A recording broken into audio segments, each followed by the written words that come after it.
Thank you. Good morning, El Dorado County. Today is Tuesday, September 19th, 2023, and it is a pleasure to welcome all of you to this regular meeting of the El Dorado County Board of Supervisors. And with that, I'd like to invite Pastor Phil Layton of the Gold Country Baptist Church. This is your first time being with us, and we welcome you and thank you and invite you to present the invocation.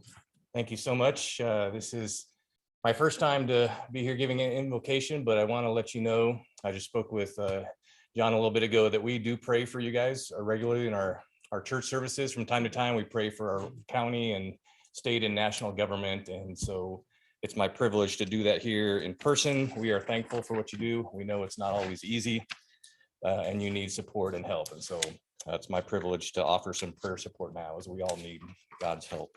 So. Heavenly Father, I thank you first and foremost for life and health and the ability even to get out of bed this morning, which is a gift that not all have and that we can't take for granted. So we thank you for that. I thank you for the abundant life that's offered in your word through your Son and his mercy in this life and beyond as we look to him and trust him. And I want to pray for all who protect and serve and honor life in our county here and ask that you would protect them as they protect and serve us even today to keep us safe and to care in our hospitals and first responders and all those who serve this county. We want to pray for them. I want to praise you for the beauty of the creation that we see all around us in the foothills and the beauty of freedom that we have in our land that much of our world knows nothing of.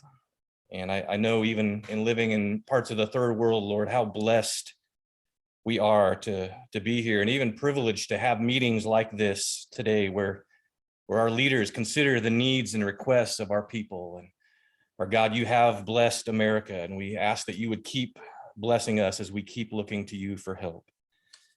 And your word calls us to seek the welfare of our community.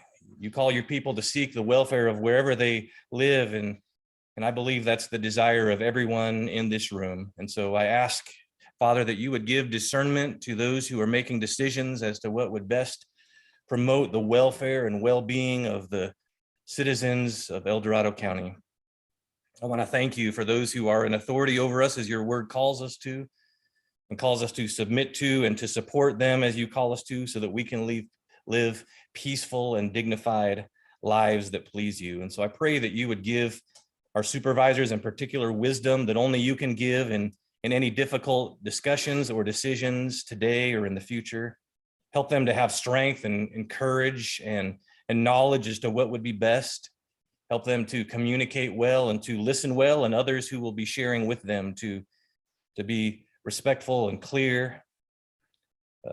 We ask that you would, above all, give us grace that we all need, that amazing grace that we sing about, that undeserved kindness that your word shows us in our Lord and Savior, Jesus Christ. And it's in his name we pray.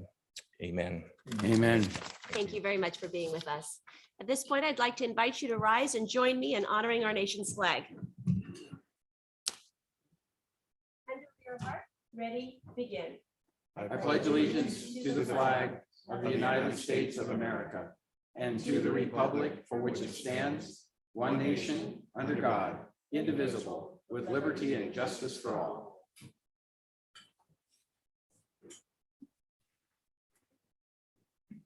We now move on to the adoption of the agenda and approval of the consent calendar. I'll start to my far left. Actually, I'll start to Vice Chair Heidel. Okay. You get some. No changes. No changes. All right. Supervisor Turnbull. No changes. Supervisor Farley.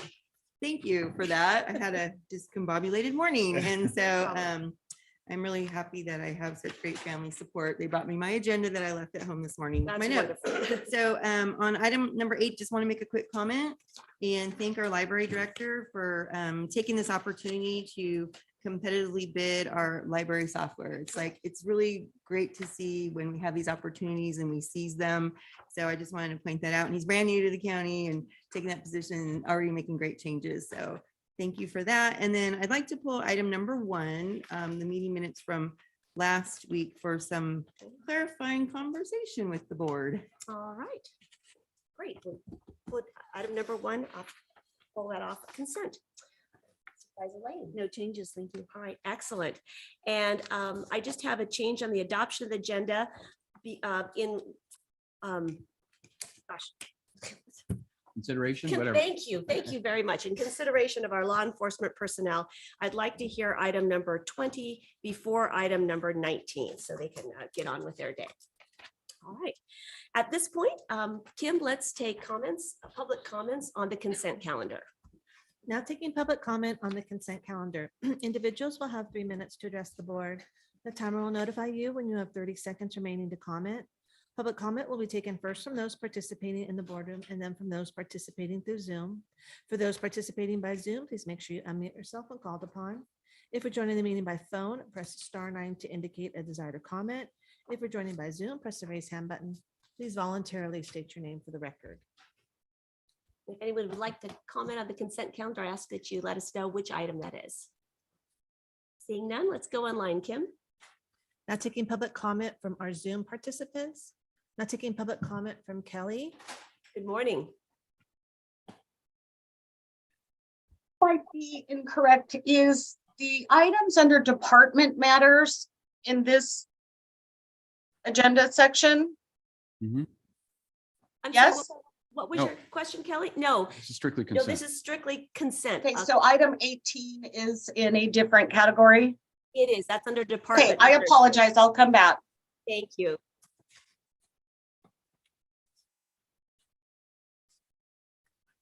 Now taking public comment from 293. Good morning. Can you please unmute yourself? Hello? Yes, good morning. Hello? We can hear you. Okay, great. I would like you to pull item number 2 off the consent calendar. I think there's a lot of comments and changes that need to be done to the final response that was submitted by the county. Thank you for your comments. We'll bring that back to the board for consideration. There's no additional public comment. All right, thank you. At this time, would the board like to make any changes to the consent calendar? Are we ready for a motion or any further discussion? No further changes. No changes. Do I hear, entertain a motion? Adoption of the agenda and approval of the consent calendar with the following changes. Pull item 1 for discussion. Supervisor Parlin made a comment thanking the library director on item number 8. We will hear item number 20 before item number 19. And just as a note, we had a recommendation to pull item number 2. The board had a thoughtful discussion about the grand jury report last week. So, So I'll move the item. okay. Second. All right, excellent. All those in favor say aye. Aye. Opposed? All right, motion carries. So Kim, let's hear item number 1, please. Item number 1 comes from the clerk of the board recommending the board approve the minutes from the regular meeting of September 12, 2023. Thank you. And Supervisor Parlin, you pulled that I item. did. So when the meeting minutes come out, I've learned over the years how important they are, and to make sure they reflect what we think we talked about. And that's where there's always a little bit of angst. And so Kim, if you would bring up, I sent a screenshot of specifically, I'm looking at item number 35 from our cannabis workshop. When I saw the meeting minutes come out, I felt that well, and I have talked to county council about this. My understanding is that what's here on the screen in the minutes is exactly what Jefferson Billingsley said. And we adopted as the minutes for this item, the motion. My recollection of our conversation, though, was that, see how I highlighted down there items E and F? My recollection from our conversation with that, those would be up in item number 1, the resolution that would come back to us. We weren't going to be sending E and F to the planning commission for consideration.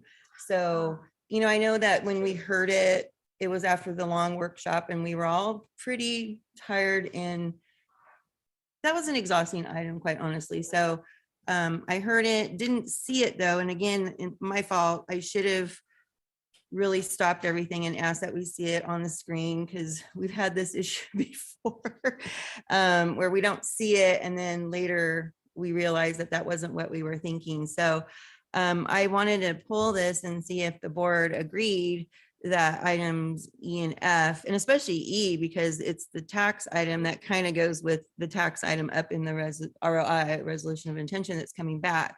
And so I had thought it would be, if everybody agrees that was our intention during our discussion, to simply amend the minutes perhaps and move E and F up into item number 1.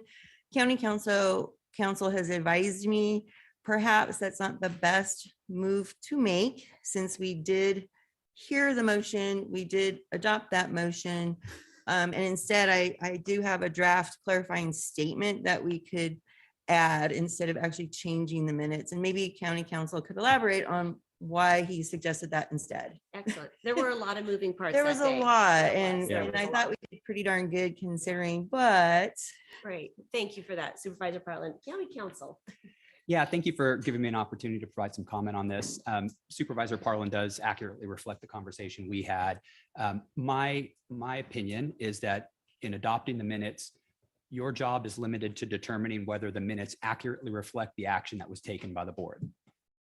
Not necessarily whether they accurately reflect the intent of the board, but the action taken. And in this case, it appears that there may have been a difference between the two, but to use the approval of the minutes as an opportunity to essentially reconsider the action taken, I think can be problematic. Again, the idea should be, do the minutes accurately reflect the action taken? And I appreciate Supervisor Parlin acknowledging that I think there is an understanding that they do reflect the action taken after my deputy read certain lists of items and the board chose to adopt that as its motion.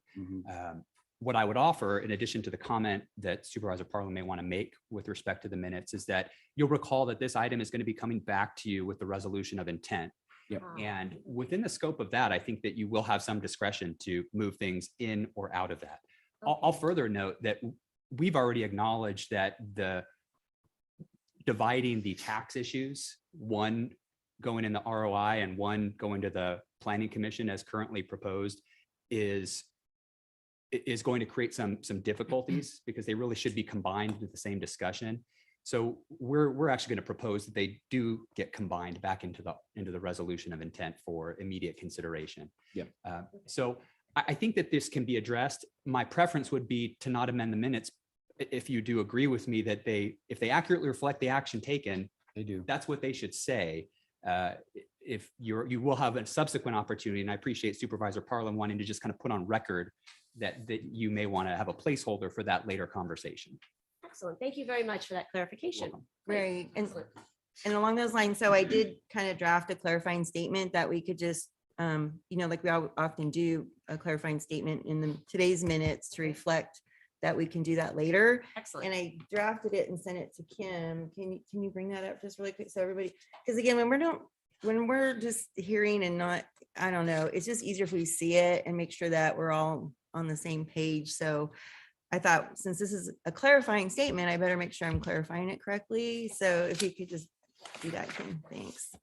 And then if everybody thinks that that's the right path to take, then it'll be in the minutes, because that is our record of our actions. And it concerns me when I mess up meeting minutes. It just bothers me when I do. And I should have picked up on that last week. So Thank you for providing a visual for today. Appreciate it. yeah, here we go. See if this, okay. Thanks, Kim. So see if this kind of reflects. Do you want to read it? Oh, sure. Supervisor Parlin requests that the record reflect that the 9/12/23 minutes for item number 35, the cannabis workshop, accurately captured the motion made. However, the board's intent was to have all of the proposed operational changes included in the resolution of intention. County council has advised that the board can include parts 2E and 2F, those little ones that were highlighted, in the resolution of intention when it is brought to the board. So I think that's probably the cleaner way. And does that sentence kind of work, county council? That does. yes. Okay, So let me just understand the motion before the action before us today is to approve the minutes as written and amend our minutes with a clarifying statement. No. I think that I know this can I get know. confusing, but you're correct on the first part. Okay. Your action being contemplated today is to approve the minutes as presented. Okay. Your approval of the minutes as presented today will include this commentary that Supervisor Parlin has just read into the record. So that will be reflected on the minutes Today. for Today's meeting, Today's correct. meeting, Right. Yeah. Okay, got it. approving the minutes from your prior meeting. Yes. Thank you for that. Excellent. And is that everybody's recollection that we talked about putting those Yes. operational things up in the ROI? We weren't going to send either 2E or 2F to the planning. Because those were commissioners. items of mutual agreement. for Yeah, staff and they don't yeah, need community. SQL analysis or anything. Right. So Supervisor Lane, I just want to make sure, I always look for squishy faces on the dais, Clear as mud, Supervisor Parlin. like the workshop, That's correct? right. It was That was great. messy. Yeah. Supervisor Heidel. So as I recall, the intent was to try to advance as many things as we felt were ready to go into the ROI for action in the earlier time frame, as opposed to those that we knew were going to take significant amount of time, SQL enabled, whatever. So this clearly is consistent with that original intent, was to advance all those things to the ROI we feel are appropriate at this point in time and allow that to proceed. So I'm in total agreement with Supervisor Parlin's statement and would support that. Excellent. All right. Well, let's take public comment on item number 1, Kim. Now taking public comment on item number 1. Individuals will have 3 minutes to address the board. The timer will notify you when you have 30 seconds remaining to comment. Public comment will be taken first from those participating in the boardroom and then from those participating through Zoom. For those participating by Zoom, please make sure you unmute yourself when called upon. If you're joining the meeting by phone, press *9 to indicate a desire to comment. If you're joining by Zoom, press the raise hand button. Please voluntarily state your name for the record. I guess Chris just Payne, Before Diamond you Springs. start, Mr. Payne, County Council, is it appropriate for active planning commissioner to comment on this? I just want to make sure that we're on solid ground here. I think my statement will help for you to understand. I'm not speaking about the item itself. I'm speaking about minutes. Administratively, Okay, it's related to what's happened here at this setting. okay. So that's The where- administrative function of the the minutes. administrative function of just the wanted to make minutes. And I sure. was going to say that so that county council would understand that I'm not speaking about the item itself. It's interesting, this discussion, because others have questioned whether or not minutes appropriately reflect what had happened during the items. We're talking multiple items. The question comes up to, and I've been told that the minutes from clerk of the board, the minutes are not a transcript, never intended to be a transcript. Whether that changes in the future or not with AI, we'll see. You know, it becomes a tool effectively that might help then if it's used appropriately. I'm talking about AI. We don't know that because we don't have that function right now. It's not available to us. I think for the public's perspective then to understand what Supervisor Parlin has conversed with County Council about, and the fact that this is going to be reflective in the minutes for this meeting, I think is a key point. Not often do we have this deliberation and discussion, but I do believe it's appropriate under the circumstances of County Council saying that this is the best way to approach it. And Supervisor Parlin saying that she agrees. That I just wanted to reflect that statement as a public comment. Thank you. Very good. Thank you very much. Anyone else in the boardroom? All right, let's go online, Kim. Now taking public comment from Zoom participants. There's no additional public comment. All right, I will bring this back to the board for action. If there's no further discussion, I'll move to approve. I'll second that. All right, so, And to be clear, that's inclusive of the comment that you made Correct. earlier. Thank you. all right, so Kim, do you want to? A motion was made by Supervisor Parlin, seconded by Supervisor Turnbow to approve the item with the commentary presented. We have a motion and a second. All those in favor? I Aye. Opposed? All right, motion carries. Thank you for that discussion. Excellent. All right, we will now move on to our 9 a.m. time allocation. Item number 21, Kim. Item number 21 comes from the Chief Administrative Office recommending the board consider the recommended changes to the County of El Dorado budget for fiscal year 23-24 and direct staff to return on September 26, 2023 with a budget resolution, budget amendment, and corresponding personnel allocation changes resolution. Good morning, Emma and Sue. Final budget today. Hallelujah, huh? So I'll just go ahead and start. I'm Emma Owens from the Chief Administrative Office, and we're here to present the recommended adopted budget resolutions. I first want to explain how we got to the point where we are right now. So the board approved the recommended budget at the budget hearing on June 13th. And then from that point, we asked all departments, actually probably soon after that hearing, we asked all departments to provide us an updated general fund projection on their savings. And that really helped inform us about how much fund balance we might actually have to present to you today. So the departments submitted their adopted budget requests in the middle of August. The Chief Administrative Office reviewed those requests, reviewed available funding, and then we finalized the recommendation for you today. So our recommendation today includes the actual general fund balance. The auditor's office closed the financial records for the prior fiscal year last week, and so we incorporated that actual fund balance amount into this presentation today. And so we're seeking your direction on the budget today. We'll return to you next Tuesday, hopefully on the consent calendar with the budget resolution, which is your formal adoption of the budget. And that has to be done by October 2nd per government code. So it's really today is the last chance for real direction on this budget. So there's a few changes to the general fund included in the budget today. As I mentioned, we have the actual fund balance amounts. So in the general fund, we're projecting 57 million in fund balance. The recommended budget include $45 million of fund balance. This is funding from the prior fiscal year that we didn't actually spend that we can carry over into the current fiscal year to help fund operations. A lot of that funding is actually for carryover items. So a lot of the things that you're going to see today are things that were budgeted in the prior year. We thought we would receive that fixed asset or incur that expense last year. That didn't happen, so we're carrying it over into this current fiscal year. So that includes 1 million from our Cumulative Capital Outlay Fund, or ACO fund, an additional 2.7 million in department savings. There's 5 million in excess discretionary revenues, and that is primarily from supplemental property tax, the tax loss reserve, and interest. So that's where that 5 million came from. Those are really hard to predict revenues.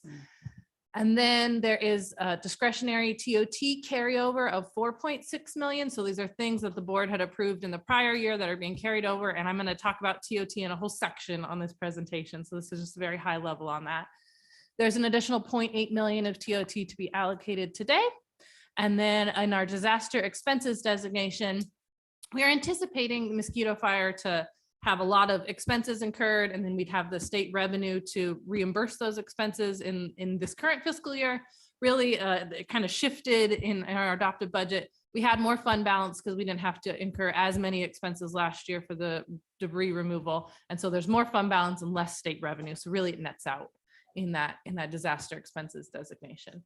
And then lastly, probably the hardest concept I'm going to explain today is the market value adjustment. And so I'm trying to do it with visuals. We appreciate that. So there's something called the Government Accounting Standards Board, GASB. And as a governmental organization, we have to adhere to these standards in our accounting practices. So we have our cash in our general fund and all of our funds, and some of that cash is invested in order to get some interest revenue, like I just mentioned. And so all of that cash is our fund balance book value, what you want to call it. It's what we have on the books as our cash. Per GASB, the auditor has to take or the treasury has to take a point in time. If we were to cash out all those investments and needed to pull all that cash this very minute, what would the value of that be? And that's the fair market value. When the fair market value is less than our book value, there's a fair market value adjustment has to be done. And that's the difference between the two, is cash that we have to say we can't really use this year, because if a catastrophic disaster happened and we had to cash out all of our things, we wouldn't have this funding. Hopefully, if there isn't a catastrophic disaster that takes out a large swath of the county, we don't have to cash out all those investments. At the end of the year, that fair market value adjustment gets reversed because we didn't have to do that. But then we start the same cycle again, where we say, is there still this big gap between the book value and the fair market value? And if there is, we have to do another adjustment. So what that means for the budget presented to you today is we've had to decrease general fund balance by 4.9 million because of this fair market value adjustment. If things calm down and there isn't a gap, then that funding will be able to be appropriated in future years. But for this year, we sort of have to not appropriate that funding. And so it's not only in the general fund, it's kind of all the funds have had to kind of absorb this fair market value adjustment. To adhere to GASB, we really don't have any discretion over this as a county. So this is brand new. We haven't had the big gap before that has made us do this. So this is the first time we're incorporating this. It doesn't really decrease any of the values. It just doesn't allow us to put it into appropriation. So Yes. it's got to be a set aside, so to speak. And that's what you've shown here. Thank you. So looking at our big revenues, property tax, we were really hopeful in recommended budget that we were able to increase that 4% growth to something a little higher, and that did actually happen. So the adopted budget assumes 6.37% growth from the prior fiscal year.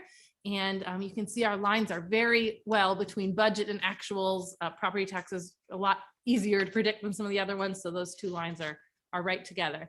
That increase in property tax really helped us in adopted budget, because that's about 2 million more in discretionary revenue. And that helped make up for some other revenues that didn't do us as well, which is our sales tax. So sales tax, we were projecting 3.8% growth last year.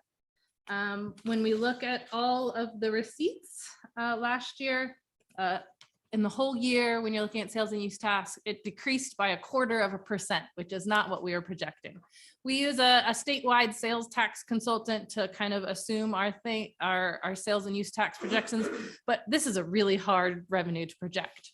So because our actuals in 22-23 were less than what we had budgeted, we had to lower our assumption for this year, because what we're starting with our decrease of 0.5%. Now we're decreasing from a lower number. So we did have to decrease revenue by 889,000 in this in 23-24. So it's still the 0.5% decrease is the projection, but because we're starting lower, it's a lower amount of revenue. Overall, when we were taking into kind of the revenue slowing, the fair market value adjustments, where we were with fund balance, when we were looking at changes for the adopted budget, we had a few things that we were carefully considering. Like, we asked departments, if you're asking for something that's going to cost our general fund, can you offset that with savings or additional revenue in any other areas? The things that we did fund were really board priorities or prior board direction or real operational needs from departments. And so because of that really careful review, departments did a great job of trying to find savings. The net county cost is actually decreasing by 200,000 overall in the adopted budget. That's excluding Department 15, because this is just really looking at departmental net county cost operations. Department 15 is increasing a lot to meet the board priorities that we weren't, policies that we weren't able to meet in the recommended budget. So in looking at departmental operations, they overall decreased. And the departments that do have some increases were largely due to carryover projects from the prior year or carryover grants, things like that. So that carryover appropriation corresponds to a carryover savings in the prior year. So it looks like a higher cost here, but it really nets out. So to go very high level on some things that are in this budget, the assessor had originally asked for a supplemental request and presented that request to you back in April, I believe. The adopted budget includes $70,000 for that scan project. It includes 1.5 full-time equivalent allocations for grounds maintenance workers. We've been purchasing buildings, and those require grounds maintenance buildings to maintain the buildings. So that's that addition. A senior admin analyst in procurement and contracts. A fire position in the sheriff's department for emergency operations, which you're going to hear today, but that is included in the budget. $250,000 for disaster case management. That's currently, they're working out how that will be funded through a request for proposal, but the appropriations for the services in the budget. There is the UCCE increase as the board directed. There is $155,000 of general fund to the airports, but planning was able to offset that by other general fund savings in their department. There is an assistant treasurer tax collector overlap, which they were able to offset with no increase to net county costs. There's $13,000 of general fund for cemetery maintenance, which again was offset by additional general fund savings. $18,000 of extra help appropriations in public guardian. They've had increased caseloads and they're hoping that with some administrative support, they might be able to help offset some of the impacts of those increased caseloads. This was deferred in the recommended budget and it's funded in this one. A vehicle in the Office of Wildfire Preparedness and Resilience, and that was again deferred in the recommended budget. And then $20,000 for a consultant to assist with annexations in the chief administrative office. So these are the really high level kind of big things that are funded outside of board policies and designations, which I'm going to cover next. But really, as you can see here, we tried hard to find general fund savings to offset the costs where we could. So the city of Placerville pool, we hadn't received the request fully in time to present it and include it in the recommended budget, but we have been able to get everything sorted out so I can present it to you today. So in prior years, the city of Placerville surveyed their users and found that approximately 76% of pool users reside outside of the city. Prior to last fiscal year, the county had contributed $20,000 to aid in maintenance costs. And then last year, this was increased to $76,500. So there's a very specific government code that determines how we can contribute this funding to the city. So they have to pass a resolution and make some findings. And then the county has to pass a resolution by a 4/5 vote in order to contribute funding. So if the board was to direct that we include this contribution to the city, we'd return to the board next week with the resolution to do that. So the city requested $110,890. In the adopted budget, we've included $77,555, and that's using the exact same formula that we did last year, and that we excluded utilities and fees for like water quality and other testing that has to be done to the pool, because really those fees wouldn't increase as a result of a higher amount of users from outside of the city. So that is the $77,555 is included in the adopted budget today for the board to consider. And Emma, you said you used the same formula. What was last year's amount? Do you remember? Does anyone remember? It was 76,500. Right. Very good. Thank you. And so will this be an ongoing cost? Every year, the board would have to adopt that formal resolution and it first would be included in the budget. So every year we brought this back to the board for direction during the budget cycle. So And do this you is think not it's a going to new- be an ongoing request? It's not a new ask. We've been doing this for Right. over 10 years. Prior levels were $20,000. It was just a number, not based on the annual cost of maintenance. But ever since I've been in local government, the county has contributed to the pool because of the large percentage of pool users outside the city. But it is discretionary. It is It is discretionary, Yes, yeah. it is. So at Yes, any it point in is. time, the board can decide not to fund it or fund it at a lower level based upon a new prescript, whatever we want to do with it. So yeah, But it's a just once year to it's- year evaluation. It's not a new ask though. Gotcha. So the budget includes this amount. Later, if you're providing any direction, if you would like this amount removed from the budget, that's when you would provide that direction for it to be removed. So right now we'll just keep moving and then you can provide that direction later. So general fund and reserves and designations. I'm gonna go over all the ones that are changing with this adopted budget. So things that were established in the recommended budget, I'm not gonna cover as in depth. So first, our general reserve, the policy is that we have 5% of general fund appropriations. I always switch the 5 and 3 in my head. So with the adopted budget, we're adding 500,000 in order to get that to 12 million, which would be that 5%. I even had a slide, so I wouldn't mix that up when I didn't hit next. And I just want to also mention in the recommended budget, we had some excess contingency. We had 7 million to meet the 3%, and then we had 4.25 million of excess contingency. Because of the market value adjustment, the amount of funding that we had available to fund board policies, which is mostly these changes to reserves and designations, we really used that excess contingency. So this budget only includes 7.25 million in contingency, which meets the board policy of 3%, but we don't have that excess contingency anymore. Quick question. Yes, absolutely. On the general reserve, what is any of that money used during the 22-23 fiscal year? We didn't use the general reserve. So you can only use a general reserve in a declared emergency. And so we didn't have to do that in the prior year, mainly because we had that excess contingency last year to use instead of the general reserve. And so the reason for the small increase is because our general funds went up. Yeah, our So overall. therefore the Yeah. percentage, okay, got it. Okay, thank you. But I think it also reflects inflationary times, and if you don't continue to put money away, you find yourself not able to respond to a disaster, so type of thing, so. So capital projects are our most used designation of recent years. So I thought I'd show it in a graph. So here's the past 3 years. I showed this same chart with the recommended budget, but I've added the use since. So here you can see if you go, we pulled from the designation for the Shakori Garage, the cost of that project increased. So we pulled from it for a couple times. We purchased the buildings from Barton last year. We purchased the Ponderosa building last year. And then we used some of this designation, about 9 million, to fund the ACO work plan and the recommended budget. And that's where it left us there and kind of in the middle towards the end. Then last week, the board approved the additional 15.5 million from this designation.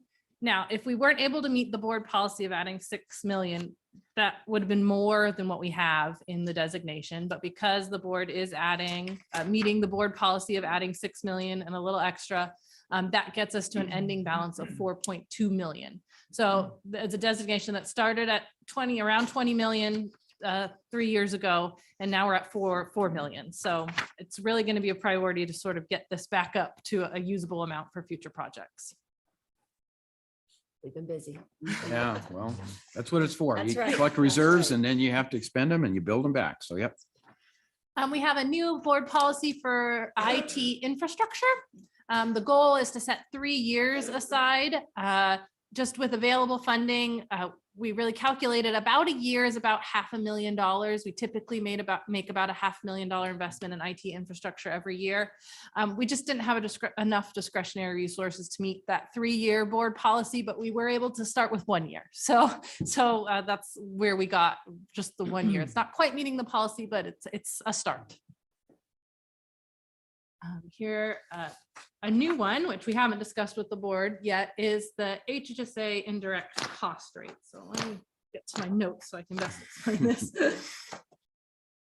So the HHSA Administration and Finance division in HHSA, it has their finance and administrative services. It has an indirect cost rate. So it recoups the costs of those services from all the programs it serves. And most of those programs are funded by state and federal funding. So it's how we can cover the cost of that program. So they typically don't have a general fund cost because all of those costs are eligible to be recouped by the programs. What happens is we set that indirect cost rate, has to adhere to federal and state kind of guidelines on that indirect cost rate. Is sometimes the budget, which is what we recoup from the programs, really has a variance between what the actual expenses were. And that's an over collected. We've collected more from the programs than the actual cost was. So how that gets recovered is in an over collection year, like 22-23, there will be general fund savings in that department because we collected too much revenues from the departments. So it was around 500,000 in 22-23. Well, we have to even it out because we can't collect federal and state money for not a program. So in 2 years, we add that over collection gets factored in. So in 2 years, they'll have a net county cost of 500,000 to recoup that. What that does is cause some big net county cost swings in that one department in HHSA. And it has been a struggle to explain in past years. So I've been in talks with HHSA for a while that if we do have an over collection to start to establish this designation. So in the budget that we'll be presenting to you in June, we can kind of reduce that net county cost thing by using this designation to cover that cost. So that's why we're recommending we establish this new designation of about half of the over collection.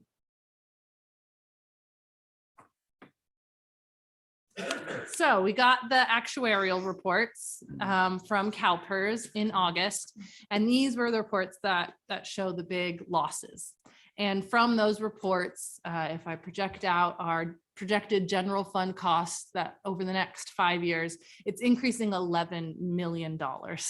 So to get to our 2-year goal, which is the board policy of 2 years of the projected general fund cost increases of our CalPERS contributions, we needed to add 1.9 million to that designation just to get to the 2 years. But we are concerned because CalPERS initial investment returns for this year are lower than what their assumptions were. And that means that our unfunded accrued liability will increase even more in the next actuarial, and that will see an even higher increase. So we want to be really cautious with this designation in case some of our discretionary revenues do slow down and we have a struggle covering all costs in the general fund by putting a third year, an additional 1.9 million, just so we can make sure that we have enough to cover these cost increases, and really cautious because we know we didn't hit the assumption for investments this year. We're going to continue to work with our actuarial consultant to kind of see what that actual cost is, and we'll hopefully be able to include that in the recommended budget for next year when we meet the policy again. But for now, it's a higher amount than we've seen in this designation for a while, but we really think it's the safest way to go. Yeah, Emma, just really quick, is there any statewide effort anywhere to address CalPERS and this? I don't know, I don't have good words right now, but it's very concerning the way that they're investing, the impacts to counties and cities that are in the system. Their recent gal just left, their latest appointee to watch these funds. I mean, it's really concerning, and I don't know, I don't see anything at the state level to kind of like homeowners insurance, all these things that our residents are impacted by because it trickles down to county government. Is anything going on anywhere? Do you see anything? Because one of these things has to give one of these days. I haven't heard of any statewide efforts, but I will purposely reach out to our actuarial consultants and see what some of their other other customers are doing. And it really, we can maybe leverage them to see what our options are, but I haven't heard of any statewide efforts. I know, it's just like, It's like the foxes guarding the hen house. absolutely. Thank you for that. I just don't know what to say. It's like these things, again, they trickle down from the state, and we're getting hit really hard. It seems like everywhere we turn. We're at their mercy. Yeah. So, okay. Well, thank you for being conservative and putting aside a little extra for, we don't know what's coming. We don't have a crystal ball. Makes a lot of sense. I'd just like to add that special district employees, state employees, we're all in that same bin called CalPERS. Yeah. And the resignation that was submitted by the chief investment officer is effective September 29th. So it hasn't quite happened. But it's interesting that she's going to return to family needs in Toronto, Canada. So it kind of makes you wonder where are we bringing the resources in to understand how we operate in the appropriate types of investments. So hopefully there will be change there. Obviously, with the resignation, there has to be something that changes. I hope it's a good change. But it's not been a favorable run lately, and that impacts a lot of us. So anyway. Thank you for that. Something to watch. Excellent. Yeah. Only 2 more of these. So disaster expenses. This used to be our Caldor fund. So this was the original 5 million that the board put aside while the Caldor fire was happening to cover those expenses. We've used part of that designation for the mosquito fire response. We're proposing that we change the name of this designation from Caldor to disaster expenses to start that board policy. The goal was to hold 5 million in there. We just couldn't find the discretionary resources to hold that 5 million. And again, that's what the general fund reserve and contingency is for. So if there is a disaster that exceeds the 1.8 million that is in this fund, that's what those contingency and general reserve funds are for. We'd love to be able to meet the board policy in future years, but we just couldn't make it happen in this year. So Emma, do you know if there's still federal reimbursements that we're talking about associated with this? Have we basically gotten past that cycle, FEMA in particular? No, so the reimbursement for Caldor is still ongoing and Okay. reimbursement for mosquito is still ongoing. So it's just not settled as to where, I mean, we do have projections in the budget for that, the majority of the Caldor reimbursements. But it's not done yet. Right. As we get reimbursed, those funds would go into this account, the disaster expenses account. Is that where it would go? We don't have it programmed in right now. If there were ones beyond what we have programmed, which is already sort of covering general fund expenses and built into the budget, then we might recommend that those go into this disaster expenses. Okay. Particularly with the mosquito fire, Right. we're really not sure. It's really early on those, Right. but I can't, if there could be additional funds from the mosquito fire that get put into this designation. Okay. One of the other things FEMA denied, the infrastructure, especially on our roads. And Kevin Cuddy's now is looking into that to make sure that we get reimbursed for that. So just want to let you know. So that would be Yeah. great. So if we do get reimbursed for that $4 million of discretionary resources that we use for that project, then we could put those funds in here, but we don't have that planned Right. currently. It's a good pursuit. Try to Right. get the reimbursement where we can from the Exactly. federal government. Yep. And maybe the CAO could just make a brief statement to remind us that, about the impacts of these disasters on the county. Yes, Supervisor Turnbull brought up a perfect example that when there are these disasters that affect the county infrastructure, the county is the one that fronts the bill in part until we either wait for a reimbursement. Sometimes reimbursement doesn't occur. So that is a direct general fund hit to making those road repairs. It was Right. perfect example. Right. Yep. And with mosquito fire, that's even a more different situation. Mhm. Made up new words. But there's litigation involved with PG&E. So every disaster is different, and the way that the county is or isn't reimbursed, it's a hit on the general fund that we have to recognize. And we do ask our departments to absorb as much as they possibly can of the disaster related costs and impacts. But sometimes there's just, they No can't, way. they're just Yeah. not able to. And if we don't have this set aside, then we're looking at cutting. It's the magnitude of the somewhere event, else. right? So how Absolutely. big was this? Yep. Yeah, yeah. Yeah. Actually piggybacking on Supervisor Turnbull's comment, and I certainly hope Congressman Kiley is successful in that. So if we were to be reimbursed for those hard costs of our infrastructure repair, then would that come back to the board to decide where to put it, whether we put it back into our road maintenance Right. fund, recognizing Mhm. there is Road fund, yeah. always a need for, more repairs on our road network? Or would it automatically go into the disaster expense? Where would the board have discretion on where to put that?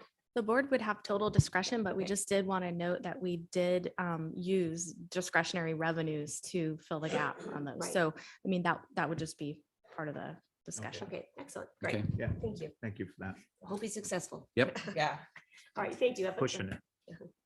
Last designation. So we have the juvenile hall designation. The recommended budget included using more of this than what we're recommending in the adopted budget. And the only change is the project timeline has changed. So now we only need 600,000 of this designation for the current work programmed in this fiscal year. So that's the only reason for the change to that designation.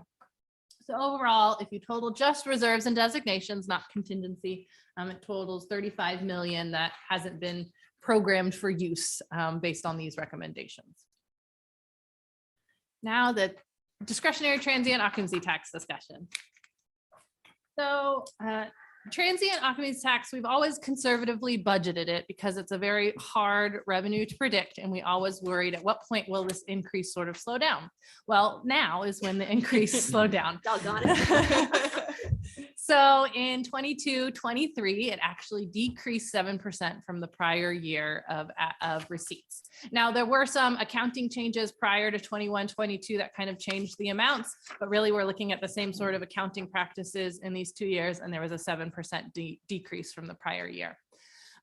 We were already pretty conservative in our recommended budget of only 9 million of this discretionary revenue. So we didn't need to change the budget because we still had just a little bit over of 9 million this year. Hopefully there won't be more of a decrease. We can hope that some of the weather impacts sort of impacted this revenue, and that was why it decreased. So there's no change, but those lines are pretty close together, if you can see here. So we had 5.4 million of additional fund balance. Of that, 4.5 million is just rebudgets. And so you can see that's the broadband and parks is actually a decrease of 80,000 just because of use in the prior year. We didn't need to carry over as much as we had programmed in the budget, but it is carrying over that Barton interfacility transfers funding, the Cal Tahoe ambulance building funding, carrying over 1.5 million in appropriations to various fire districts, and then 150,000 for the Tahoe Paradise Recreation and Parks. Now, these are all projects that the board approved with the prior budget that's just being carried over because, you know, the fixed asset that they're ordering isn't delivered or just for various reasons it needs to be carried over. So that leaves us with about 800,000 that needs to be allocated to fund the code enforcement strategic plan that the board approved back in August. That's 3 new positions, the startup costs of those 3 new positions and the administration of those 3 positions. We would need to allocate 611,000 to planning and building to cover that increased cost, which leaves only 216,000 for the board to allocate today. In the budget, the Chief Administrative Office is recommending that we take this 216,000 and really replenish our capital designation for projects tied to tourism impacts. We used a lot of that designation for the Shikori Garage and for the purchase of the Barton buildings in South Lake Tahoe. There are tourism impact ties, particularly to Shikori Garage, which holds the snow plowing equipment in Tahoe. So we're recommending that that funding be put in our capital designation that really is, so that 4.2 million included this 200,000. So if the board varies for that from this recommendation, it would be decreasing what is in that capital projects designation. I do want to note that the board asked us to consider some things in this adopted budget. We did reach out to the fire districts. We got an additional request from El Dorado County Fire for 143,000. That is on top of the funding that they are already receiving in this budget. And then there's the Coloma Lotus Business Council, the Shingle Springs Karen Park Chamber, and then Clean Tahoe. So those recommendations are not included in this budget just because there wasn't available funding.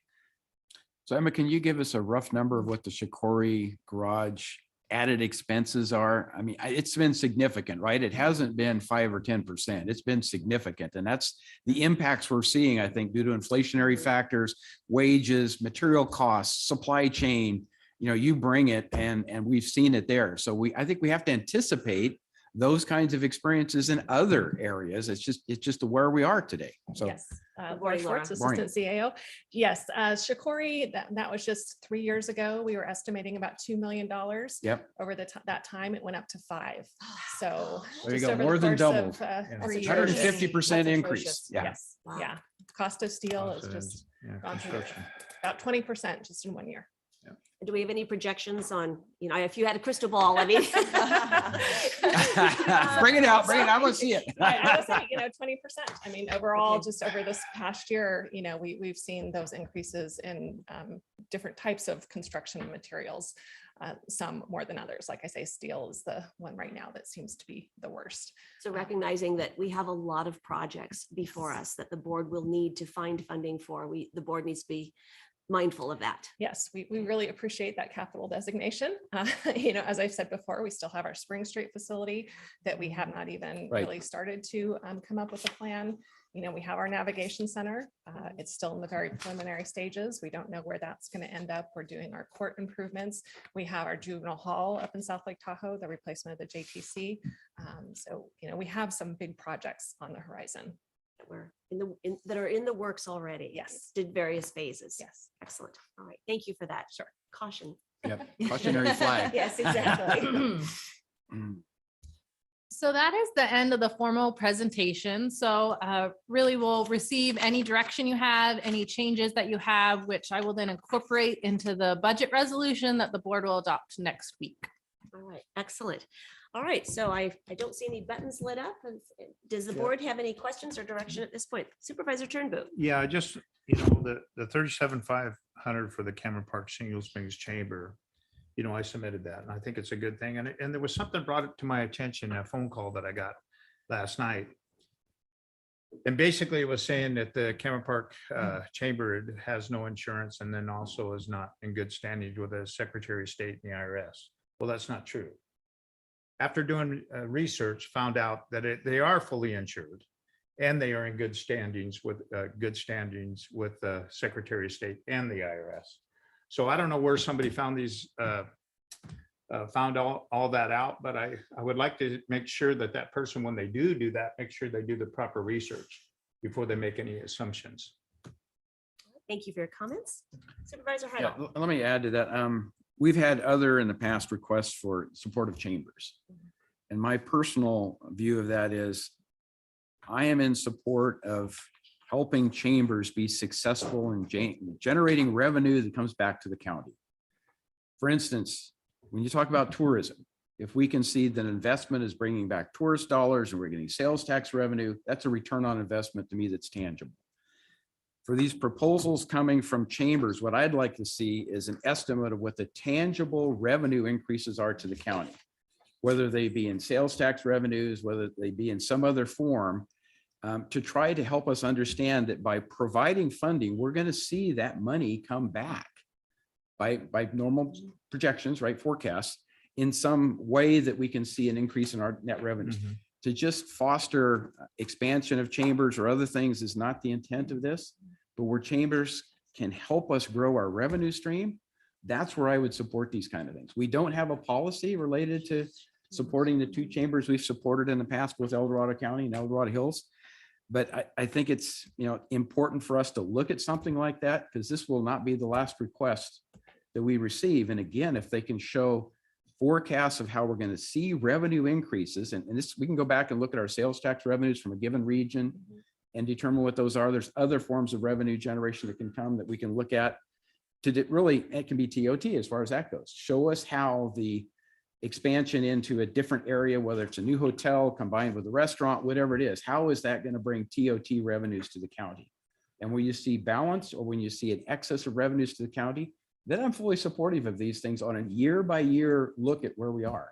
But I think we need to kind of change the lens of how we're looking at these things and make sure that if we do proceed with some of these, that we really do see a net benefit to the county and not just something that's intangible, right? The intangibles are difficult to deal with. So anyway, that's kind of where I'm coming from on this. All right, excellent. Supervisor Lane. I have a question, and then I want to come back to this issue of the discretionary funds as well. But on sales tax, in the city of South Lake Tahoe, which I believe their tax rate, they increased it. So I think it's like 8.25. Does that sound right? Or 8.5? It's something like that. It's 1.5% higher than ours, I think. Right. Yeah. Right. 8.25. So my question is, when the city of South Lake Tahoe's taxes are collected, what portion, if any, does the county also take from that allocation? And is it different if it's sales tax collected in the unincorporated part of the county and not the city? I don't believe we get any of their sales tax. There is the 0.25% that goes to the road fund. And I am actually not positive. I think that goes to the county road fund. I don't know if any of that goes to the city.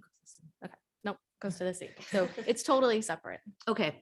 And the reason why I bring that up is because I've been made aware of the fact that if you go to, for example, Sacramento, and you purchase a vehicle and you're from the unincorporated part of the county,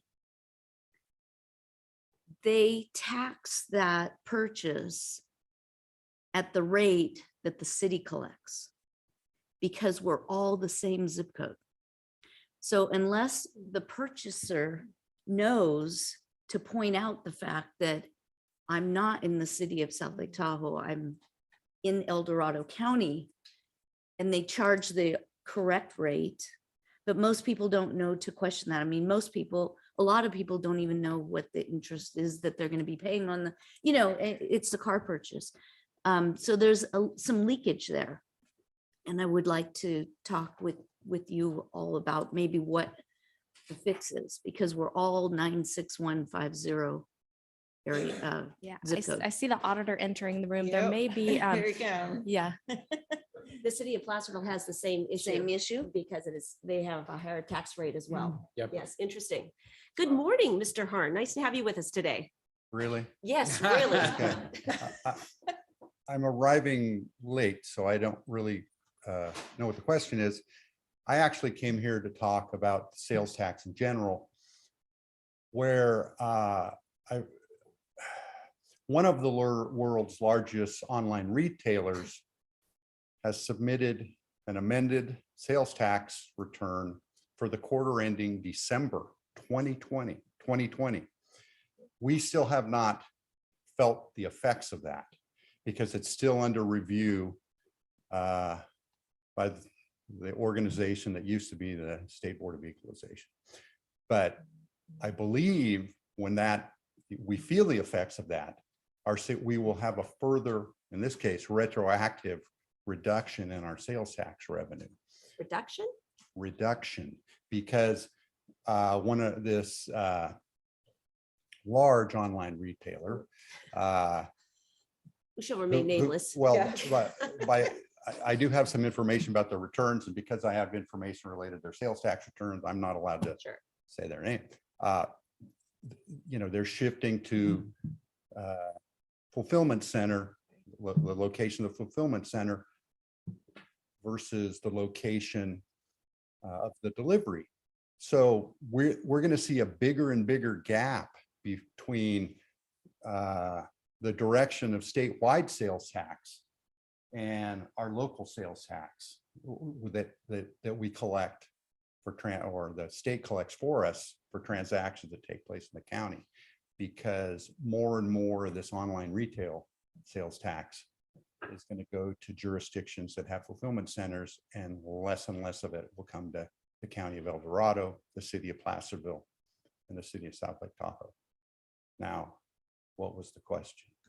We got the statement. Now the question. Okay, so to back up a little bit, I was asking, I was made aware of the fact that if you purchase a large item, for example, a car in the Sacramento area, and you're from El Dorado County, specifically the unincorporated part of the basin, our zip code is 96150, which is the same as the city of South Lake Tahoe. So with a large purchase, the dealership is charging the city of South Lake Tahoe's tax rate, which is 8.25% on that purchase, unless the purchaser knows to bring that up. Right. And therefore, the city's getting all of that sales tax money. So my first question was, what, if any, amount does the county get when the city's tax rate is assessed, and how is that different than what we would get if the tax rate for El Dorado County was assessed? Right. So it's often happens where someone buys a car somewhere and they have a Placerville zip code, but they're in the unincorporated area. Unless they fight for the unincorporated, when I say fight, argue with the dealer, right? They could be levied the higher tax rate. And would that higher tax rate go to? It goes to the city. And does any amount of that go to the county of the city's assessed roll? Of the add-on portion? The only well, the whole amount. None of it goes to the county, but let's say we're talking about a transaction in Myers, a portion of it goes to the TRPA for mass transit and for transportation commission activities, for lack of a better, the local transportation fund, where we're a little more complicated than most counties in that we have two local transportation funds, one on the west slope and one in the Tahoe Basin. Okay, that's helpful. Thank you. So the zip code determination assigns it to a city. If there's a city within that zip code, is that the way it defaults? No. Well, no, it's There's just we some all are car the same dealerships and boat dealerships and plane dealerships that do sloppy work when they charge sales tax. That's the best way to describe it. Okay. So you're saying it's incumbent on the purchaser to Well, it's- accurately It's reflect incumbent where on they the live. purchaser to shop local. Well, absolutely. I agree with you. but- But no, it shouldn't be uncut. I mean, it's a dealership that doesn't take very good care of their customers. If they're not, if they're just, obviously the 95667 zip code is much, much larger than the Placerville city limits. So if there's a dealer in Sacramento that's always overcharging our residents, they don't care for us. Good cautionary tale. All right. Thank you. Any other further questions for our auditor? I just. I have one. yeah, Go ahead. don't- Go ahead. Go ahead. Brooke. No, this is switching gears. Okay. Let's see, question for Joe? Can you give me an idea of how much of our sales tax revenue comes from internet sales as opposed to local sales? I do not recall. No, I do have that number. I don't recall what goes to the pool. But it's versus- substantial, right? I mean, It's it's at substantial, least a yes. third. No, I think we're going to have a downward trend on Okay. sales tax in El Dorado County, where we're going to be possibly, hopefully, economy gets great and we have an upward trend on transactions. We're still going to have a downward trend on our revenue. Because of the online retail Yes, that's Got it. how it appears. allocation. Okay. Thank you for that. Okay. All right. Another cautionary tale. Mm-hmm. Thank you, Mr. Harn. All right, Supervisor Lane. Thank continue. you. Yes, I would like to switch to the 216,000 that's being recommended to go into our capital improvement program. And I just want to note that it's a very small ask from the Clean Tahoe program for a $29,000 designation. Certainly with regards to impacts on tourism, trash is way up there.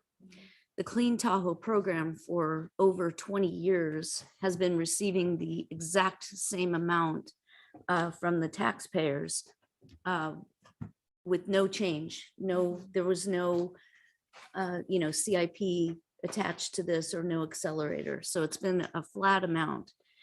Over the years, as the Clean Tahoe's expenses have increased, the county's position has been to negotiate less service for the same amount because the costs have been going up. And we've just gotten to where that is not sustainable. And it's not, it's really, the Clean Tahoe program does such an amazing job up in the basin. And this $29,000 ask is trying to plug the gap a little bit, if you will. The Clean Tahoe program will be going out to the taxpayers in November of 2024, asking for an increase. Just to put a little sense of this, the city of South Lake Tahoe, if you live within the city of South Lake Tahoe's boundaries, the residents there pay 70 cents per month for that program, which is $8.40 annually. To put some perspective on that, in the county of El Dorado, our taxpayers pay 45 cents per quarter. So that's about 15 cents per month.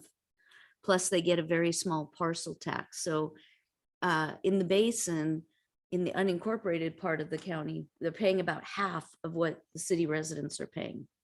And it has to go to the voters to decide to do something different.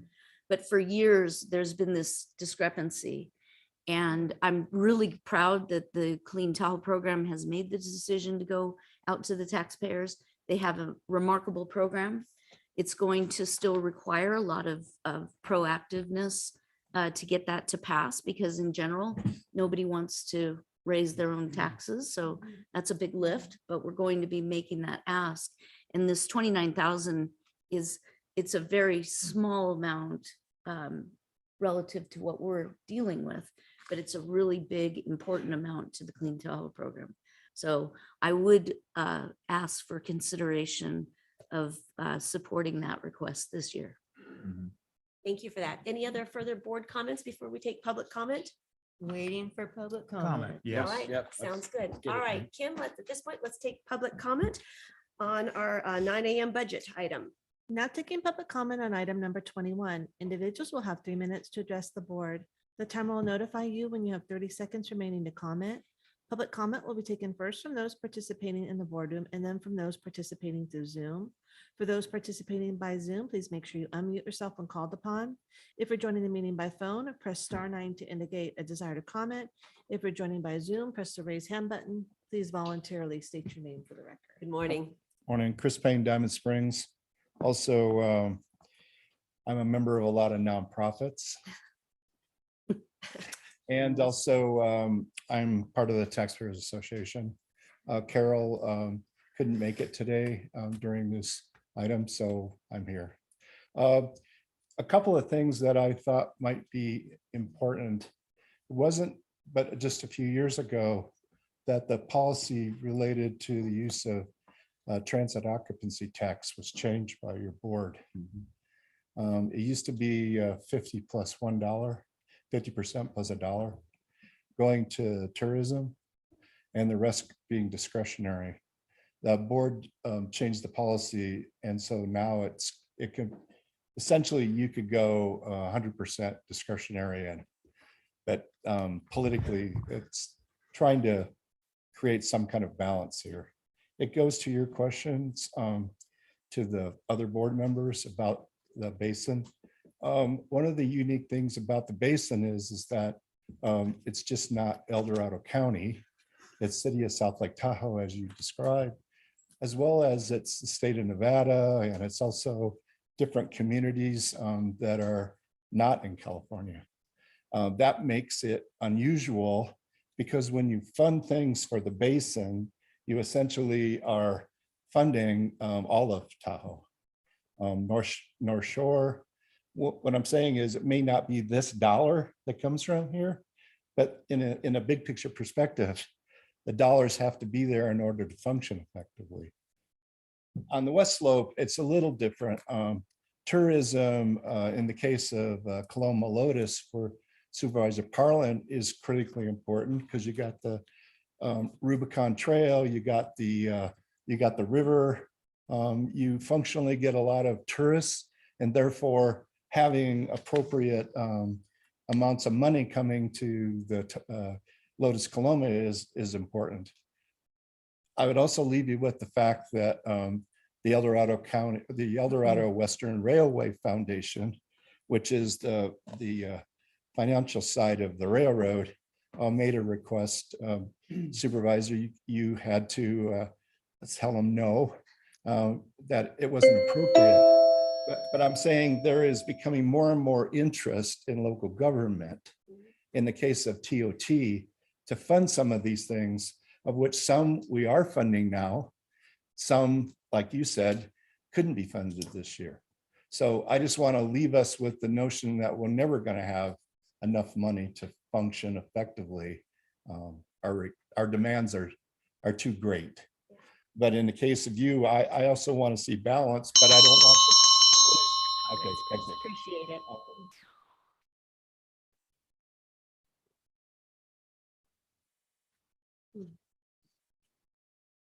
Good morning. Good morning. My old age reader glasses on. Good morning, Board of Supervisors. My name is Colette Teal. I'm the president of the Shingle Springs Cameron Park Chamber of Commerce. I reviewed a copy of the budget for 2023-24 and see that our funding request for our chamber is being deferred. Like the other chambers on the Western Slope Highway 50 corridor, we do provide a service to the county. We are tourist information designated as such by signage on Highway 50, both eastbound and westbound. We have several visitors each week stop in and visit our website to obtain information about tourism in El Dorado County and our tourism activities and events. We also serve as an avenue for economic development in the Shingle Springs and Cameron Park area. We are working hard to support our local businesses that come into the community. And I'd like to point out Moonraker is our newest addition. And oh my gosh, are they thriving? And they are a member of our chamber. So they saw the value of joining and the local chamber to promote their business, even though they really don't need us. They're doing fantastic. Just to provide some facts, per the tax collector's office between March 31st of 20 and 12/31 of 2022, over $666,000 in TOT funding was generated in the 95682 zip code. That includes Shingle Springs and Cameron Park. So we do have motels there that are primarily housed by some probationers and other institutions within the county government, but that is allowing TOT funds to be generated. And imagine what we can do with the addition of more businesses like Moonraker in our community. I'm not for substantial growth. I want to keep our small town feel, but we definitely have room to grow our economic development basis in the Shingle Springs and Cameron Park area. And I thank you, Supervisor Turnbull, for mentioning about our status with the Secretary of State, the IRS, and our insurance. I am here to tell you that is completely false. If you go onto the websites, and I have the data, I'm more than happy to send to you. We are in current standing on our insurance. We also are in current standing with the Secretary of State and with the IRS, and I have the records to prove it. So whoever is starting that rumor, it is completely false, and I'd like to go on record saying that. Supervisor Heidel, you mentioned about economic growth and tax dollars, and for our chamber, we've never received TOT funding. So it's hard for me to be able to go in and track that data, but I do know that we are growing. Burke Junction is almost at full capacity. Moonraker is, they're incredible. You can't go there any time of day and they're not busy. So I would really like to ask for your consideration in giving us a small ask compared to the other chambers that are getting hundreds of thousands of dollars and supporting the Highway 50 corridor. So thank you so much for your time. Thank you for your comments. Appreciate it. Is there anyone else that would like to speak on our budget item? Good morning. Good morning, Leo Bennett Koshan, Pollock Pines. Thank you so much for being on Zoom. It was entertaining and very informative listening, driving down here and doing morning chores. I'm kind of a budget nerd, and this is such a great presentation. And my world's school boards. And in the school board world, you can actually apply and get awards for good budget work. So I would encourage you, if that exists in the county world, and see if there's something out there, because you can always do better. But if I were the teacher, I'd say, hey, this is a B+. Okay, other people.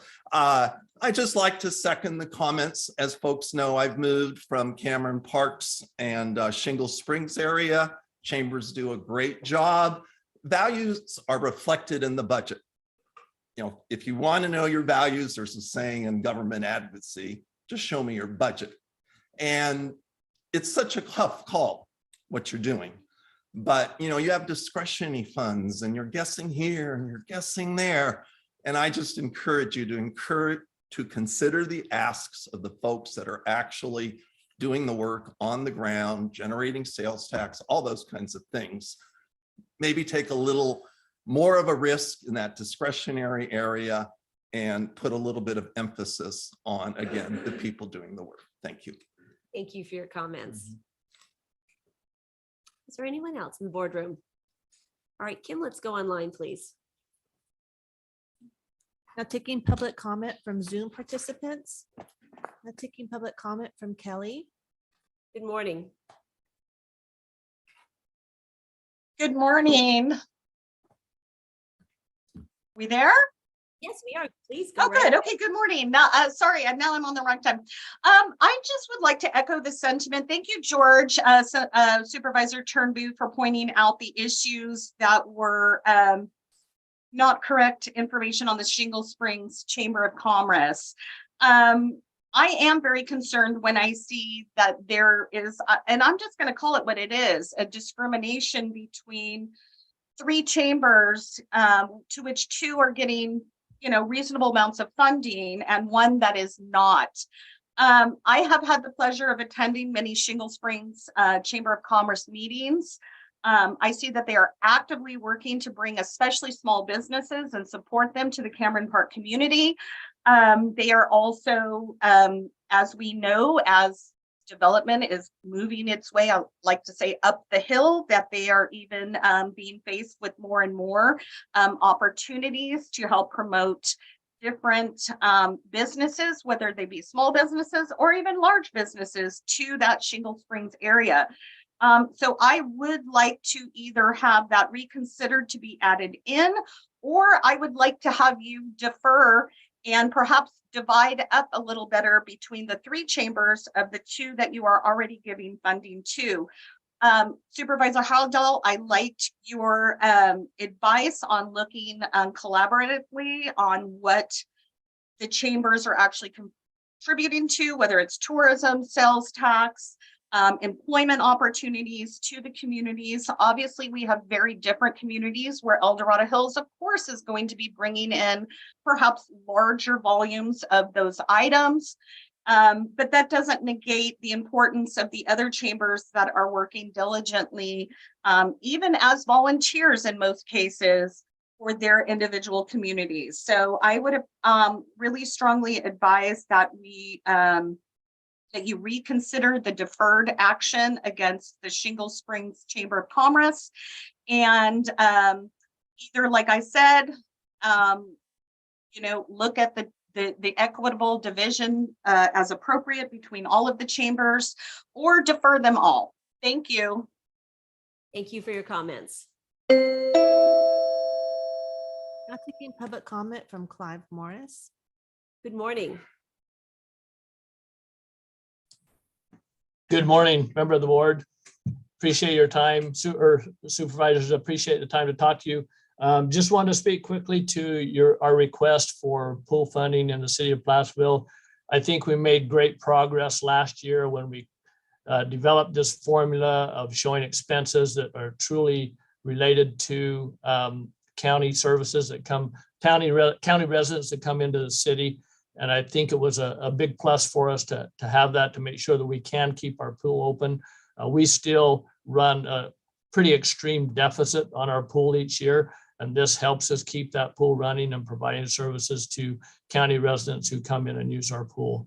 So I really encourage you to continue that. It's a good partnership that we have to provide that service to county residents and our city residents, and we appreciate anything you can do to continue that.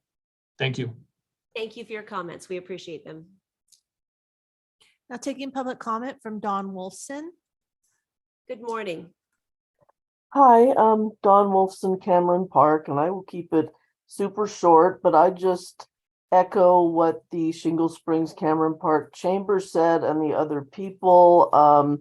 I think that a little bit of the wealth should be shared with Cameron Park. We're a vibrant community. Our chamber supports our local businesses. We do contribute to the pool of money that's available.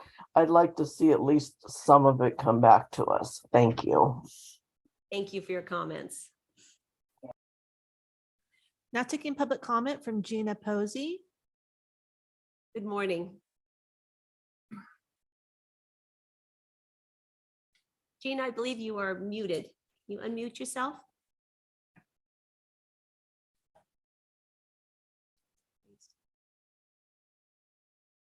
Still can't hear you. Hi, is that better? Perfect. We can hear you. Thank you for taking my call. I'm speaking on behalf of the Shingle Springs Cameron Park request for the $37,500. I won't reiterate everything that everyone said, but we have been working hard. We have looked at the criteria that the board has directed to us and have provided information as far as how we promote tourism in our community, as well as how we promote economic activity. We simply want a small ask in comparison to the other chambers. We were one of the three on the West Slope that did ask for TLT monies at the very beginning, and we're the only one that was denied. We're simply asking for to be treated fairly and equitably as the other chambers on the West Slope. And we look forward to your reconsideration of our request. Thank you very much. Thank you for your comments. Now taking public comment from Tracy. Good morning. Hi, good morning, guys. So I just wanted to comment. I concur with the comments made about the Shingle Chamber. And also, I'm not sure, I can't seem to see anywhere where in the budget where money's allocated to taking care of the drainage situation in Cameron Park. The easement in front of my house needs to be regraded. The culverts, there's pipes that need to be resized according to the drainage studies that have already been done many, many years ago. So I'm wondering when that's going to be taken care of. We already had a flood. We have people who are still not back in their homes since December 31st, and nothing's being done, it seems, to take care of that. At Oxford and Slido Way, the limited flow restrictions because of the debris, et cetera, excuse me, is still just like it was the day after the flood, the day of the flood. So it's very disturbing to me that that's not a priority. Also, the Cameron Park Fire District. If someone could tell me how much money is being allocated from the county to the Cameron Park Fire District, because again, I think there's some unequitable distribution of funds for fire, comparatively speaking to El Dorado Hills and the county fire. So I'd like to know how much is being allocated to Cameron Park's Fire District, because as you all probably know, they're trying to, the CSD is trying to shut down a fire station, which is an abomination to even consider at this time, right? So if you guys could address those things, that would be great. Thank you. Thank you so much. Now taking public comment from Michael Saragosa. Good morning. Good morning, Madam Chair and Supervisors. Michael Saragosa, Mayor, City of Placerville. I just want to echo my city manager's comments in regards to the pool funding. It's been a really good partnership, I think, for well over a decade with the county. It's one of the few places on the western slope people can use a public pool. So we greatly appreciate the continued partnership with the county. And hopefully, you know, those, we know funds are tight. We have the same problem within the city limits, but we do think it's a great asset for folks throughout, throughout the western slope. So again, we appreciate your continued investment in this project. Thank you. Thank you for your comments. There's no additional public comment. All right, thank you. We'll bring this back to the board. There were a few questions. Number one was on the drainage issues in Cameron Park and allocating funding to address them. So I don't see the transportation director here, but I would say that just because something isn't specifically called out for Cameron Park, it doesn't mean that it is not in their plan, their work plan for the year. So we'd have to defer that to Raphael. Excellent. I know the water agency is also looking at that issue. So, okay, great. Thank you for that. And there was a question on the Cameron Park Fire District. Now, I recognize that in looking at our budget, you see allocations to the various fire districts. Can you explain how those are specific to the impacts of tourism and not general support to fire districts, which yes. So the county does not have a county fire department, and we do not provide fire services. Most of, well, they're all special districts of various kinds. The policy, the board policy says that we will spend our discretionary TOT on impacts of tourism in part. And so that funding is provided upon request by a fire district, and they have to show the nexus with tourism. We did not receive a request from Cameron Park. Thank you for that. All right, I will bring this back to the board for direction, and I see Supervisor Parlin's button. Yes. So Kim, can you bring the slide up? It's the last one, or second to last one, the presentation where it has the list of the discretionary trends and occupancy tax items, the 216, 235. While you're doing that, a couple of comments. It is interesting how it always ends up, we're talking about millions and millions of dollars. Billion. And you're right. In total, it's $1 billion. Yep. And yet we always end up chewing on these things that are comparatively small, but yet we always recognize that they have a huge impact, these small amounts. And that's why, over the years, I've fought so hard for those community benefit grants that the board has a little discretion, because a little bit of money for nonprofits goes a long way. So looking at these, and I might ask that because these are, at this point, they're kind of political items that we vote on these separately, because I don't think clumping them together would do justice on the board's thoughts. So just throwing that out there. But I do want to distinguish a couple of things that I think need to be said. And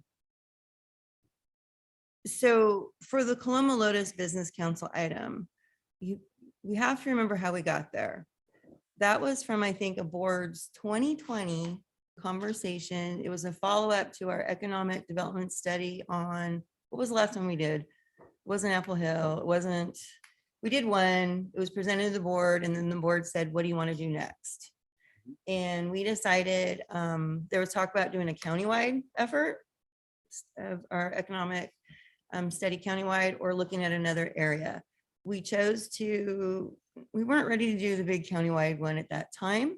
So we chose to work on Coloma Lotus, and the board gave direction to do so for the economic division to work with Coloma Lotus to do that. We even had an agreement with the business council. They went out and did surveys on the beaches of the river. So that one had very formal board direction to do so.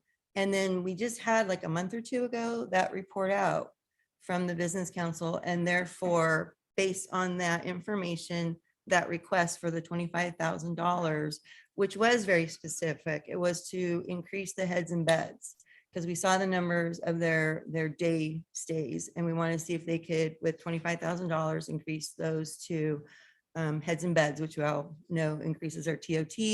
We even asked them if they thought the Coloma Lotus Valley had the capacity, to increase those numbers in overnight stays, and they said yes. So that's what that ask was for. In my mind, that was very board directed, and it was in collaboration with our economic development division. So to me, that one honestly should be granted in my mind, because we gave that direction. We've been working on it. COVID, of course, delayed the study for a couple of years. It's unfortunate, lost some momentum, got it back afterwards. So that one makes sense to me. The Shingle Springs one, I want to be cautionary. The board did not ask staff to solicit requests of TOT from the chambers as a whole. That did not happen. And we have a lot of little chambers. And so I know when I talk to staff about this, they're like, it's a slippery slope. We need to be careful. My understanding, I did talk to Gina Posey a year ago about this, I think it was. She was a CDAC member. And for some reason, there's a long conversation, but she took it upon herself to use CDAC's resources to do a study of her own. I questioned that, and I asked that it stop, because that was outside of the CDAC work plan that the board had directed. That's been my angst with CDAC, and which is why we're re-looking at it and its structure and how they work on things. So that one was done outside of board direction, and the board did not give direction for staff to solicit requests from chambers as a whole. So in my mind, this one falls out of it. It shouldn't be considered, honestly. It wasn't done equitably with the other chambers. It just wasn't. I know there was a lot of reference to the 3 chambers that we have contracts with. I agree with Supervisor Heidel. I've been asking for this for years, to relook at those and come up with a policy about them. But we have existing contracts with those 3 chambers, and they are for very specific things. The film commission, the visitors authority, and another very specific thing. And so supposedly there's accountability there, and I've asked for more accountability on those 3. So I just want to say that, we didn't put out an all call to everyone. Can you imagine if we had? So I think we need to be careful. And the Shingle Springs one, my recollection of looking at that, it was mostly just for the regular operating expenses, which I'm not sure that we should go there either. So Clean Tahoe, we talked about that as a separate board item, I believe. I remember that, and how it's a stopgap measure until they get that ballot measure, which we're pretty sure we have a champion to do that for that ballot measure. So usually when you have a champion for a ballot measure, it usually will be successful. So I'm hoping that one flies. Plus Tahoe has a reputation for wanting to keep Tahoe clean. So I think that that one will be successful, and the gap makes sense coming from TOT, which is where most of our TOT is generated, in Tahoe. And then the EDC fire, the additional funding, I'm angsty about that one. I don't know what the rest of the board feels, but I will ask that we vote on these separately because putting them together in a different arrangement could be tricky. All right. Thank you, Supervisor Parlin. Any other questions, thoughts? Yeah, I guess I would just like to ask staff for some inputs because I've had a discussion and I'm trying to understand, the various asks and where staff evaluates the need, the true need versus, yeah, it'd be great to do it, but we're in a point in time where TOT taxes are declining, so we really should defer that. But with respect to, I'm going to start with the Shingle Springs Cameron Park Chamber. What my understanding is, if we were to allocate this funding, that there's additional staff time that gets involved with these to track these things down, to make sure that they're in good standing, et cetera, et cetera. Does that add an additional X number of dollars to the work that has to be done every time we take another set of responsibilities in terms of giving it funding? Because I assume there has to be a contract and all those things. Can you help me understand what that additional cost would be? Because it's not just what we're looking at on this page, as I understand it.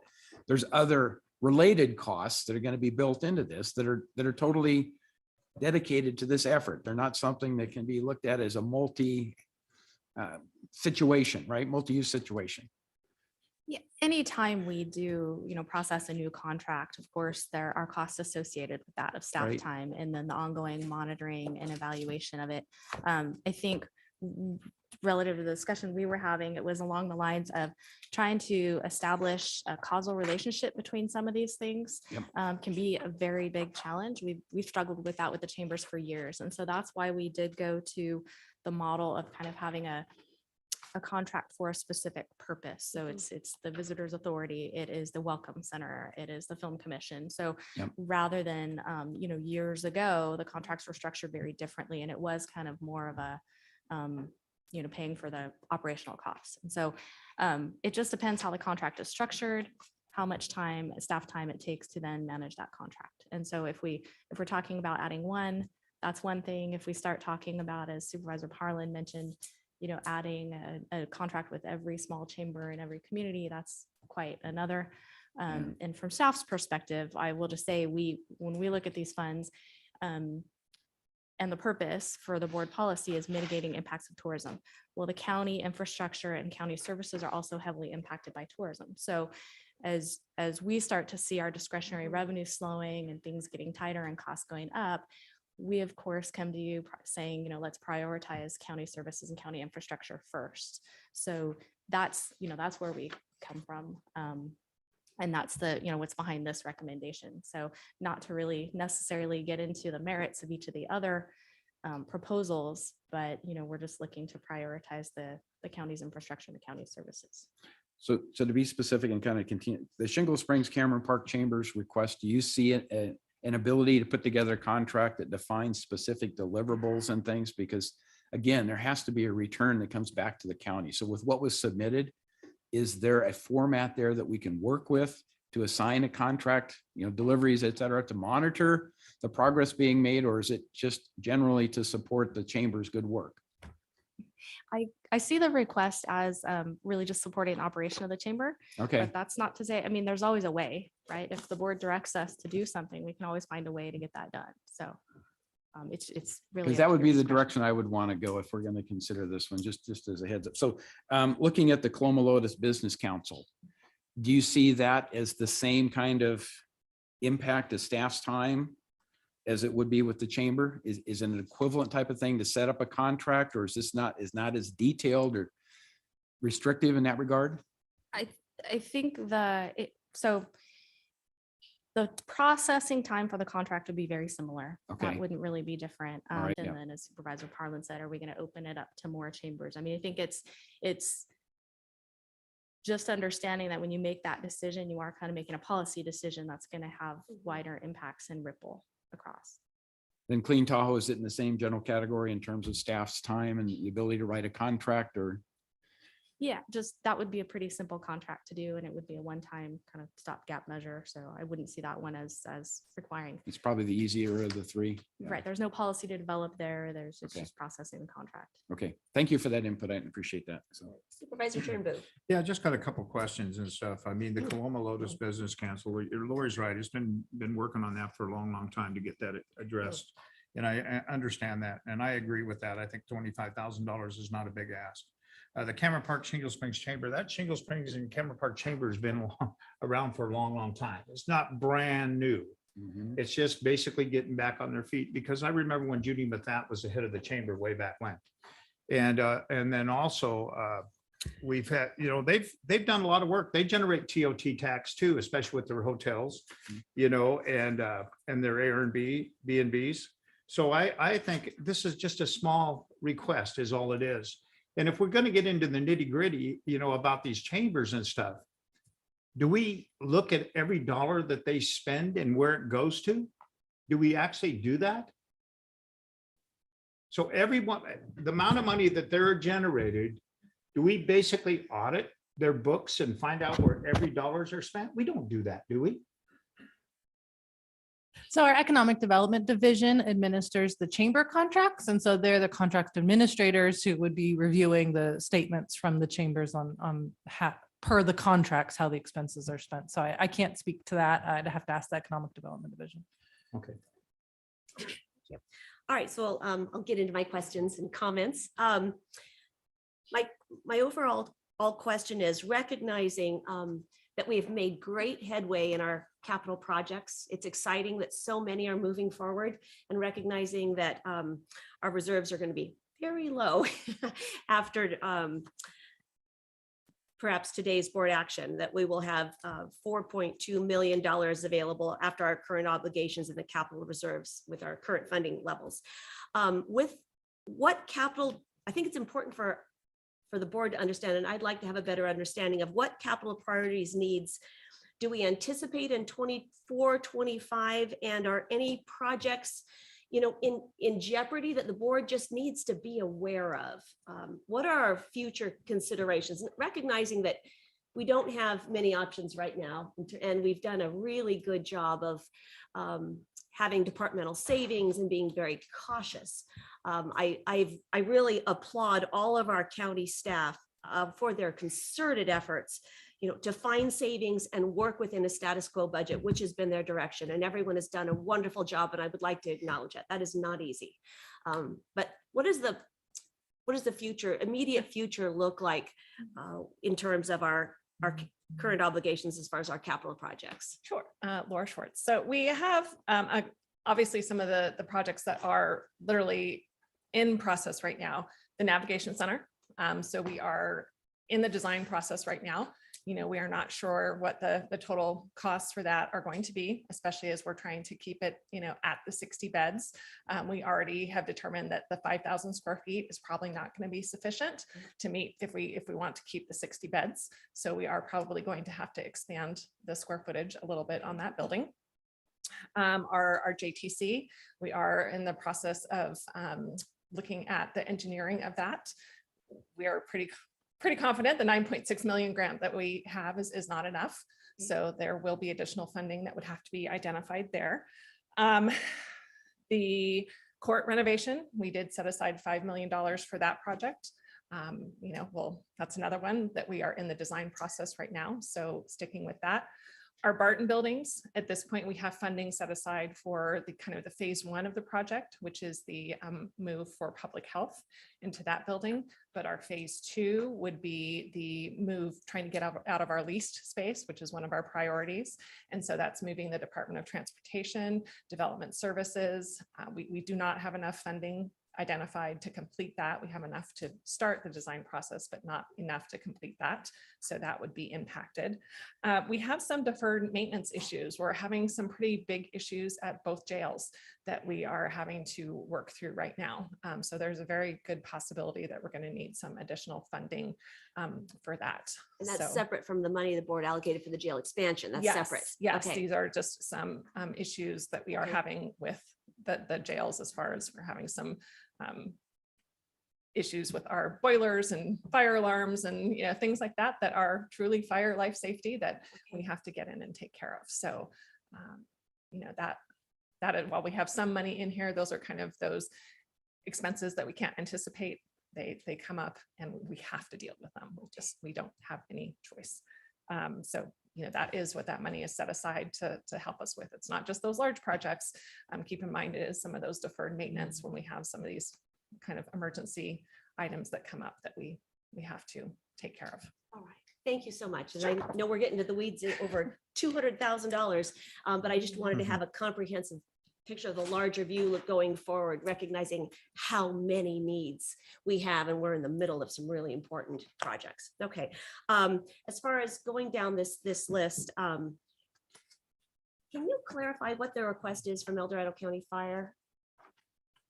And recognizing it's an additional request on top of the TOT money we've already allocated. It was equipment and training, but I see Chief Cordero if he wants to elaborate. I don't have it in front of me. Right, since you're here, Chief Cordero, that would be great. Thank you for being with us. Good morning. Thank you. Good morning. Appreciate the opportunity. So we'd originally put in a request for some TOT funding for various programs throughout the district. And through some conversations with Deputy CEO Henneke, there was some conversation about, hey, there's limited funding. It really needs to be kind of pared down. So we went back and two of the main funding things, one for our swiftwater program, which we obviously operate down in Coloma with the river rescues there. And then we've stood up a helicopter rescue technician program. Pardon me. And that's a new program for us. We kind of modeled what they were doing in Lake Valley.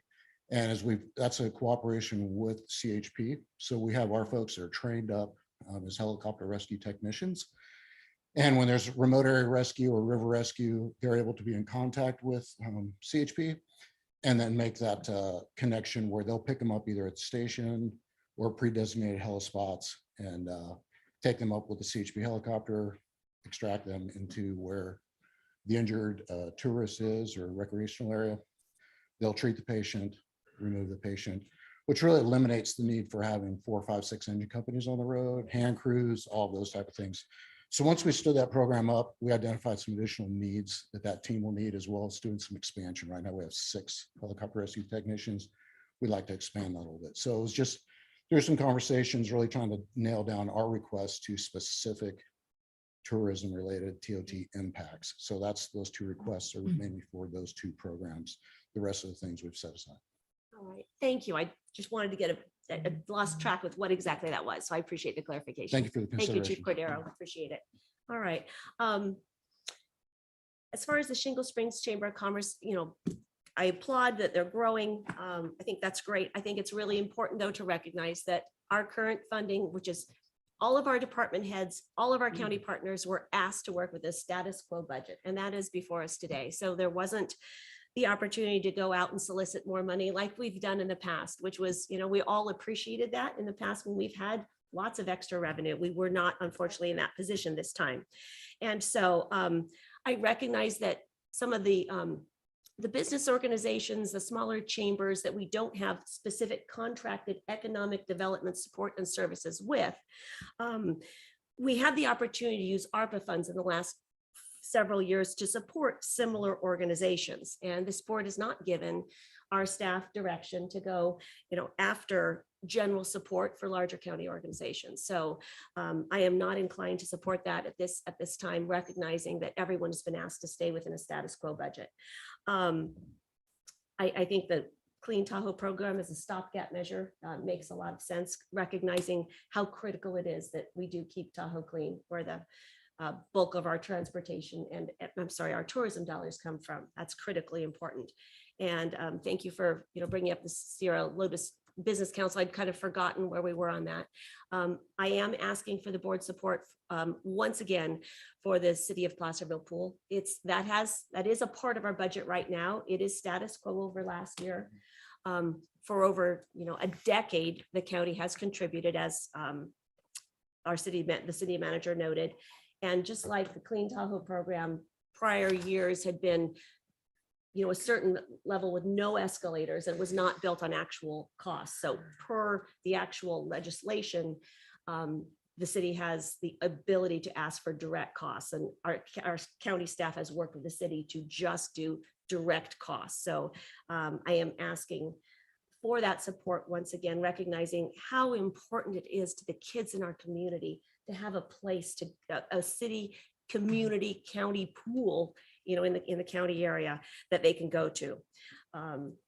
And as far as the request for El Dorado County Fire, it is so hard seeing our fire personnel here, knowing how much we love and support our fire personnel, but recognizing the difficult decisions we have before us. I hate saying no to you. And what I would ask this board and our staff to do, I applaud this expanded program. I think that's exciting. I think it has merit. I love the partnership with the California Highway Patrol and recognizing how many tourists use our basin. I would like us to kind of watch that program and, look at it in future years to recognize, what the need is in our county. But at this point, I am inclined to, as far as that request and the chamber request, to prioritize our county infrastructure with a small discretionary carryover dollars that we have. That's kind of where I'm going.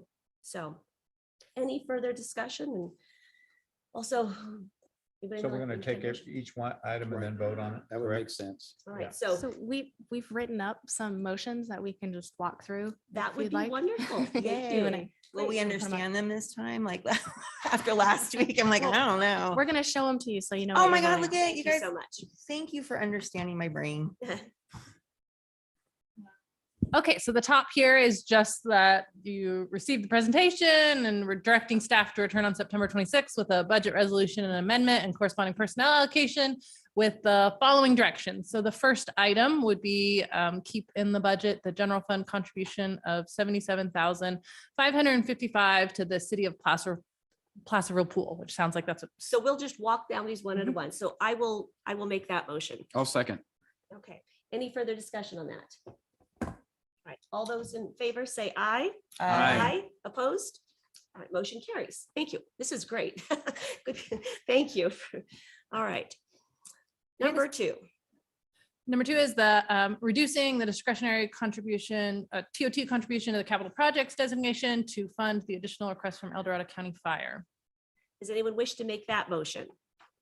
So the way you have this worded, Emma, okay, so here's my brain again. It says reduce, but you're saying to actually fund the fire and it reduces that Sorry, capital. it's budget speak because the I budget's a know. closed system, so I have to reduce one expense in order to I increase want to another. make sure I understood that. So very good.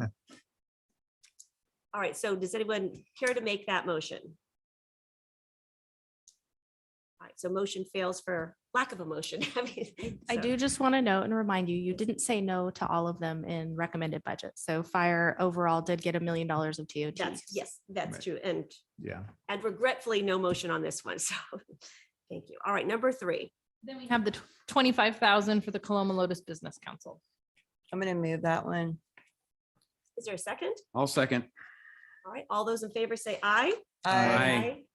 Opposed? All right, motion carries. Don't forget to ask for discussion. Thank you. Then we have the Shingle Springs Cameron Park Chamber, 37,500. I'll make a motion. Is there a second for this one? Yes. I'll second. Any further discussion? I'm of a mind to, if we're going to go this route, to reduce it to 25,000 equivalent to the Coloma Lotus Business Council. That gives them 2/3 of the requested funding, and let's let them prove that they are really returning revenues. So that's where I would go with this, but obviously we have a motion to approve this. So I will make a second motion that we authorize 25,000 as opposed to the 37,500. Is there a second? Is there a second on that second motion? I'll support that as well. As my concern about hearing comments is that if we stick to the original amount, we might not get anything. So sometimes something's better than nothing. Yeah. So further discussion, I'm going to say I disagreed with the public comments that talked about the idea of discrimination and that our allocations have been unfair. I didn't appreciate that because this is discretionary revenue. The board is not given direction on this. This is more general support. We don't have a contracts. We don't have specific contracts for services. And I believe we are opening up the door for general fund, general support for business associations that are doing, and, you know, and small chambers that are doing good work in the community, but that are not a collaborative and direct economic development partner with our county. And recognizing our limited funds, our declining revenue, and our huge capital needs, I really feel that we need to prioritize our county infrastructure, especially when we have asked our staff to tighten their belts and to not ask us for additional projects that would support our county's core function. So that's where I land on this. And along the lines of discussion, CIO, help us. Aren't we also embarking on a countywide economic study right now so that we can do better with these decisions in the future? Yes, it's my understanding that economic development and planning and building is starting that countywide economic study. I see Mhm. Karen Garner here. She can verify that for me and perhaps provide a time frame if you would like. Excellent. Okay, because that might give us a better understanding of the countywide economics and where we should plug this money and, you Right. know, another bite at the apple, for lack of a better word. Recognizing so. it's never pleasant to say no to requests. It's not. And cautionary tale too, TOT, it looks like the VHR industry has pretty much matured now. And I don't, you know, you can see where in our enforcement is growing. And it feels that it's not, this funding is not going to increase into the future as it had for a while there. So cautionary tale that depending on where the economy of the world goes, we may not be doing any of these things. And we indicated that last year. Right. So we wanted everyone to know we're starting to tighten our belts. And next year might be even tighter. So we are trying to be really thoughtful on how we do these things. We just are. So. Okay.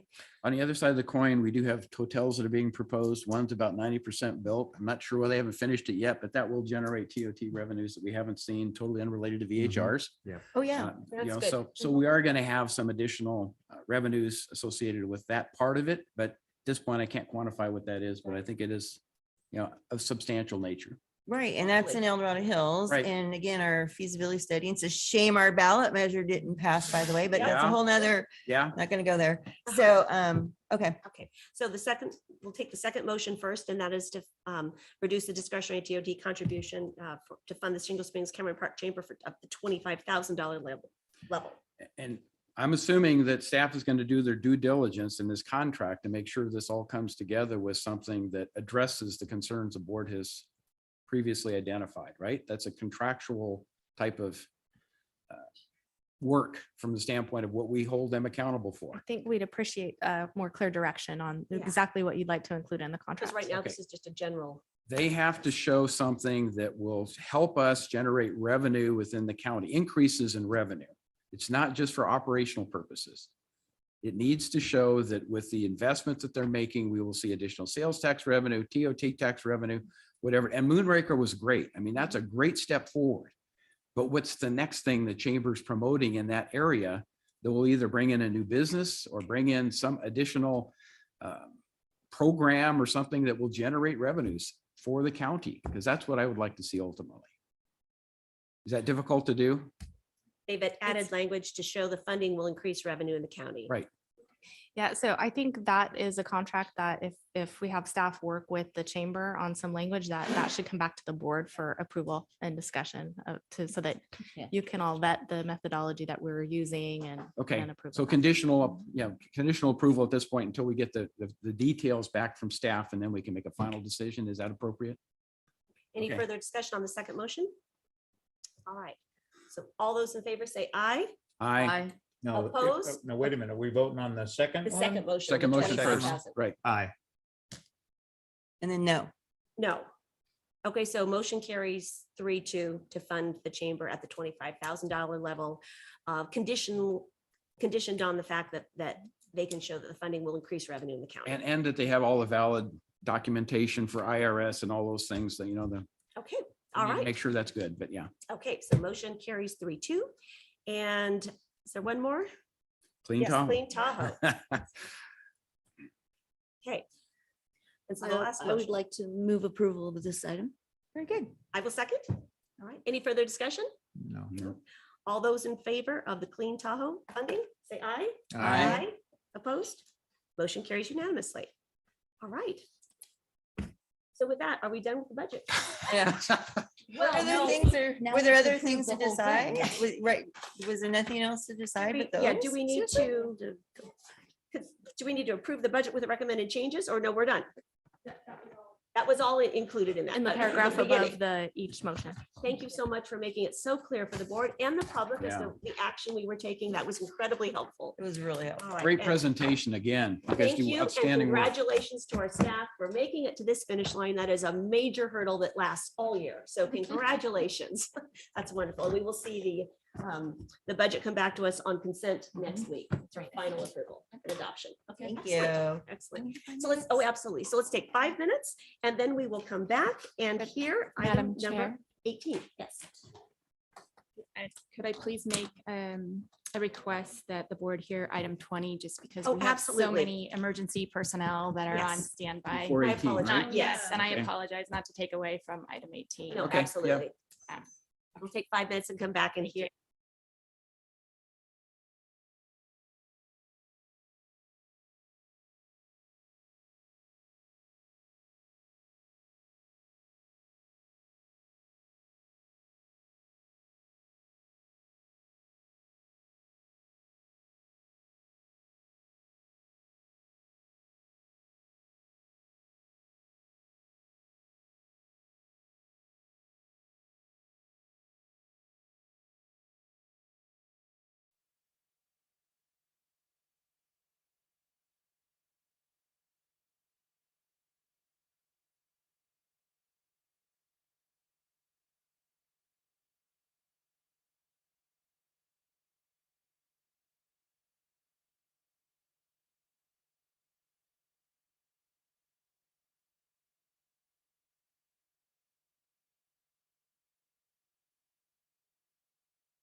Thank you all for your patience this morning, working through that important budget item. Kim, let's now hear item number 20.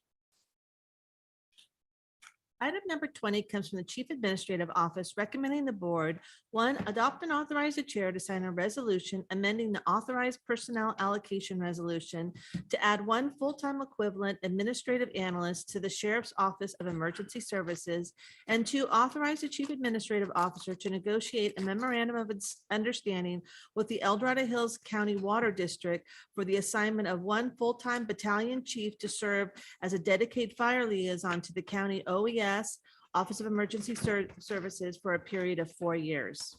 This is an exciting item. So Tiffany, are you, or CAO, you taking this item? Yes, ma'am. All right. And it is exciting, and I'm actually really proud about it.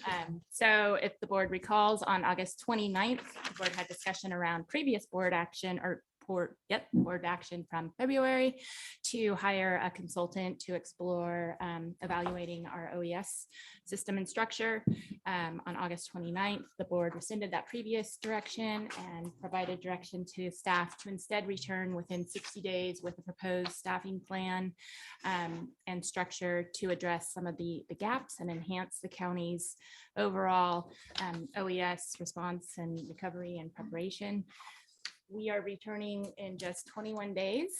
And that's really a representation of the level of just coordination and commitment and the shared vision and leadership in this effort. So it was actually quite easy.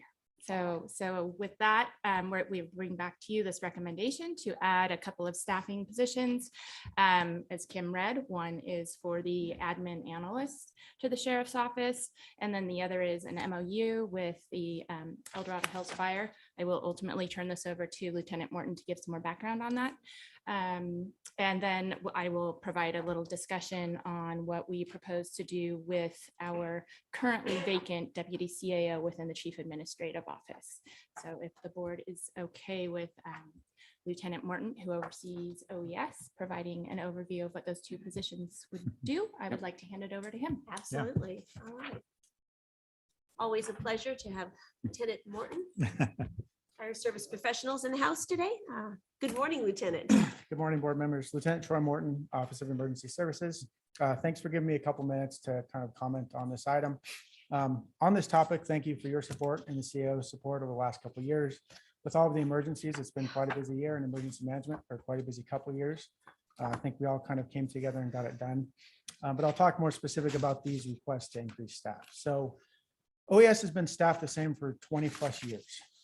There's 5 employees, including myself. That really equals more like 3 FTEs, full-time employees, because we have different responsibilities in addition to just emergency management. So really it comes down to about 3 full-time employees running OES for the county, which includes all the tenets of emergency management, from mitigation, preparedness, response, and recovery. So it's quite a big job. It had worked in the past. It worked for a long time. Because we used to have disasters every few years and we had some time to recover, and the winter was an off season to make plans. The winter wasn't when buildings are falling down and everything is flooding. So that staffing plan worked until we just had enough where it didn't work. Obviously it started with our COVID response, and then the Caldor fire, the winter storms that year, the mosquito fire, and then 2 winter storms that year. And to point out, a lot of those disasters were historic, not just time after time after time, but they were historic. I think we got it done with a lot of dedicated staff, sheriff's office, chief administrative office, a lot of county departments kind of came together and got it done. But it started the discussion of internally what we need to do better in emergency management, not just response. If there's a fire right now, we're gonna respond. No matter how many friends we need to call, we'll get that done. But everything on the back end, how to prepare the county staff to best respond to these emergencies, and how to prepare our community how to best respond.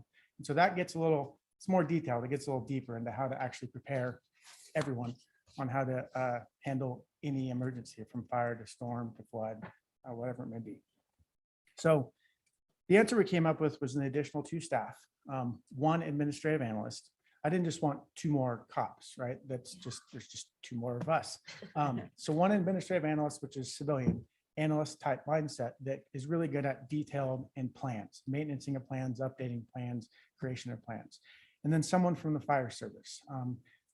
There's an additional perspective, different backgrounds, different trainings, similar to law, but just a little different, right? So in the perfect world, we'd have civilian, law, and fire all coming together. And we apply that in everything we do. We apply it in our preparedness and our training and in our response. So we have 3 different entities instead of one, all working under county OES, but come together and make these plans and get the job done. So some examples, I think that there's a lot probably I think we have ahead on our list that we'd like to do to better prepare the county, to better prepare us to respond. But just a few examples I think we could get done with this additional staff and the expertise. So EOC team, Emergency Operations Center team. We're in the process of creating a team. The first training was last week. Staff from every department or most departments are going to get trained to be on an EOC team, just a couple from each department. So we're going to train them. They know they're part of the team. They know they might be called in. They're trained for what their job's going to be. That's going to be a big lift, 20 or 30 employees. Identified the employees. They've already been identified. They've already went to their orientation. But next is sticking them in a certain position they want and that they can do, train them, and then keep that up. So that's going to be a big lift, but it's important because in the ICS structure, if you're the chief of say operations, not all the spots below you are filled, then it's your responsibility to do it. So it's important when we're in the middle of an emergency that we have enough staff that are trained, all those positions can be filled, because we know when one person starts having 5 jobs, sometimes things can get dropped or delayed. So it's an important thing. The disaster council, it's something that the sheriff is the chair of, but it gets designated down to me. Disaster council could be more involved in making recommendations to departments and others on how to prevent or at least lessen the impact of disaster. Development and maintenance of response plans. So as you saw with the winter storm last year, I think it went pretty good. That's one that OES and the fire service sat down together and made a plan. It was, we know how to respond to fires. Let's make a plan for everything else, such as a winter storm. So I think it went good because we had a plan for that, and we had buy-in from all of the different fire chiefs and law enforcement. When I say plan maintenance, is we can all make a plan today, but in 3 years, when there's a different fire chief up there and a different police chief down here, that plan doesn't mean anything. So you got to make the plan and create it and then get buy-in, but then you got to keep up on it, otherwise it's useless. This is, I think, a big one that just the increase in staff and the fire expertise would bring is actually doing evacuation drills in the community. Looking countywide at the most high-risk neighborhoods and starting there. I think a lot of us have the same high-risk neighborhoods in mind, but there's a lot of one way in, one way out in the county. We know that. So starting with the most at high risk and doing actual evacuation drills out in the field doing it. We will attend those if fire safe councils put them on, but I'm talking about, taking the lead and ensuring they get done, because there's a lot one way in, one way out that have never been done because they don't have an active fire safe council or they get the participation. So the last one, I heard a comment on a different matter about this. We maintain the local hazard mitigation plan. We update and maintain it. We don't do the projects though. Entities are part of that LHMP local hazard mitigation plan so they can get money to do mitigation projects, right? But we don't do the projects. So with an additional staff, we can task the analyst with being the liaison between OES and these departments or non-government agencies that have mitigation projects to get done to stop disasters we know happen every year. So we can't make them do it, but we can stay engaged with them, offer any support to help it get done, and just kind of keep track of it, because even though it might be a private entity or a different department, it still impacts the citizens. Still our job is emergency management. So that's kind of a big one for me is figuring out, in this update process that's underway right now for the LHMP, we will find out what the highest risks are, both from the community during meetings and both during input from the county. So we'll be able to look at those and really stay on top of it, which I don't think it's been done like that for a while. I do want to thank Chief Johnson with EDH Fire for bringing this proposal to us. I think it's really the best case scenario to do what we want to do. The Sheriff's Office wants to provide excellent service in law enforcement, and we want to provide excellent service in emergency management. That's our job to do. So I think this is the answer. And luckily right now, this is a good answer anyway. Right now, our deputy chief we'd be getting is Chief Lowenthal. him and I have worked very closely together through the past couple of years. I think he's a great fit for our team. And then lastly, so this is not going to be a scenario where you add 2 positions and you don't see anything, okay? When this is approved, you will see results and you will see an enhanced emergency services for our county. So that's all I have. Unless you have any questions. Thank you, Lieutenant Morton. And I just want to just applaud you and your staff for your leadership and your dedicated efforts on behalf of our county. I think all of us are so proud of our county and our CAO's office and our community partners. We have come so far, unfortunately, because we've had so much practice Right. in all of these emergencies, but we've learned so much and we've come together in a really robust way that is showing the best of El Dorado County. And our citizens are benefiting from that enhanced collaboration and coordination. So just want to applaud everyone that's been a part of this and really excited about how we're moving forward. So Supervisor I Huddle. did have one comment, Lieutenant Wharton. Number 2 talks about 1 full-time battalion chief, and I wonder if we should change that to chief officer. Because I think we want some latitude in terms of in the future where that individual might come from and what ranking they might have. Yeah, so the contract, we're funding a battalion chief position. Okay, So obviously right now, Chief Lowenthal is a deputy chief. Right. It's a higher level. Right. That's just with the agreement, how it's written between EDH Fire and the county. But I Okay. think in the agreement, there's the understanding that we will have input on the selection of the person. So the county, EDH Fire can't, it wouldn't be permitted to just come and give us whoever we want, regardless of rank. We would have a part of that selection process.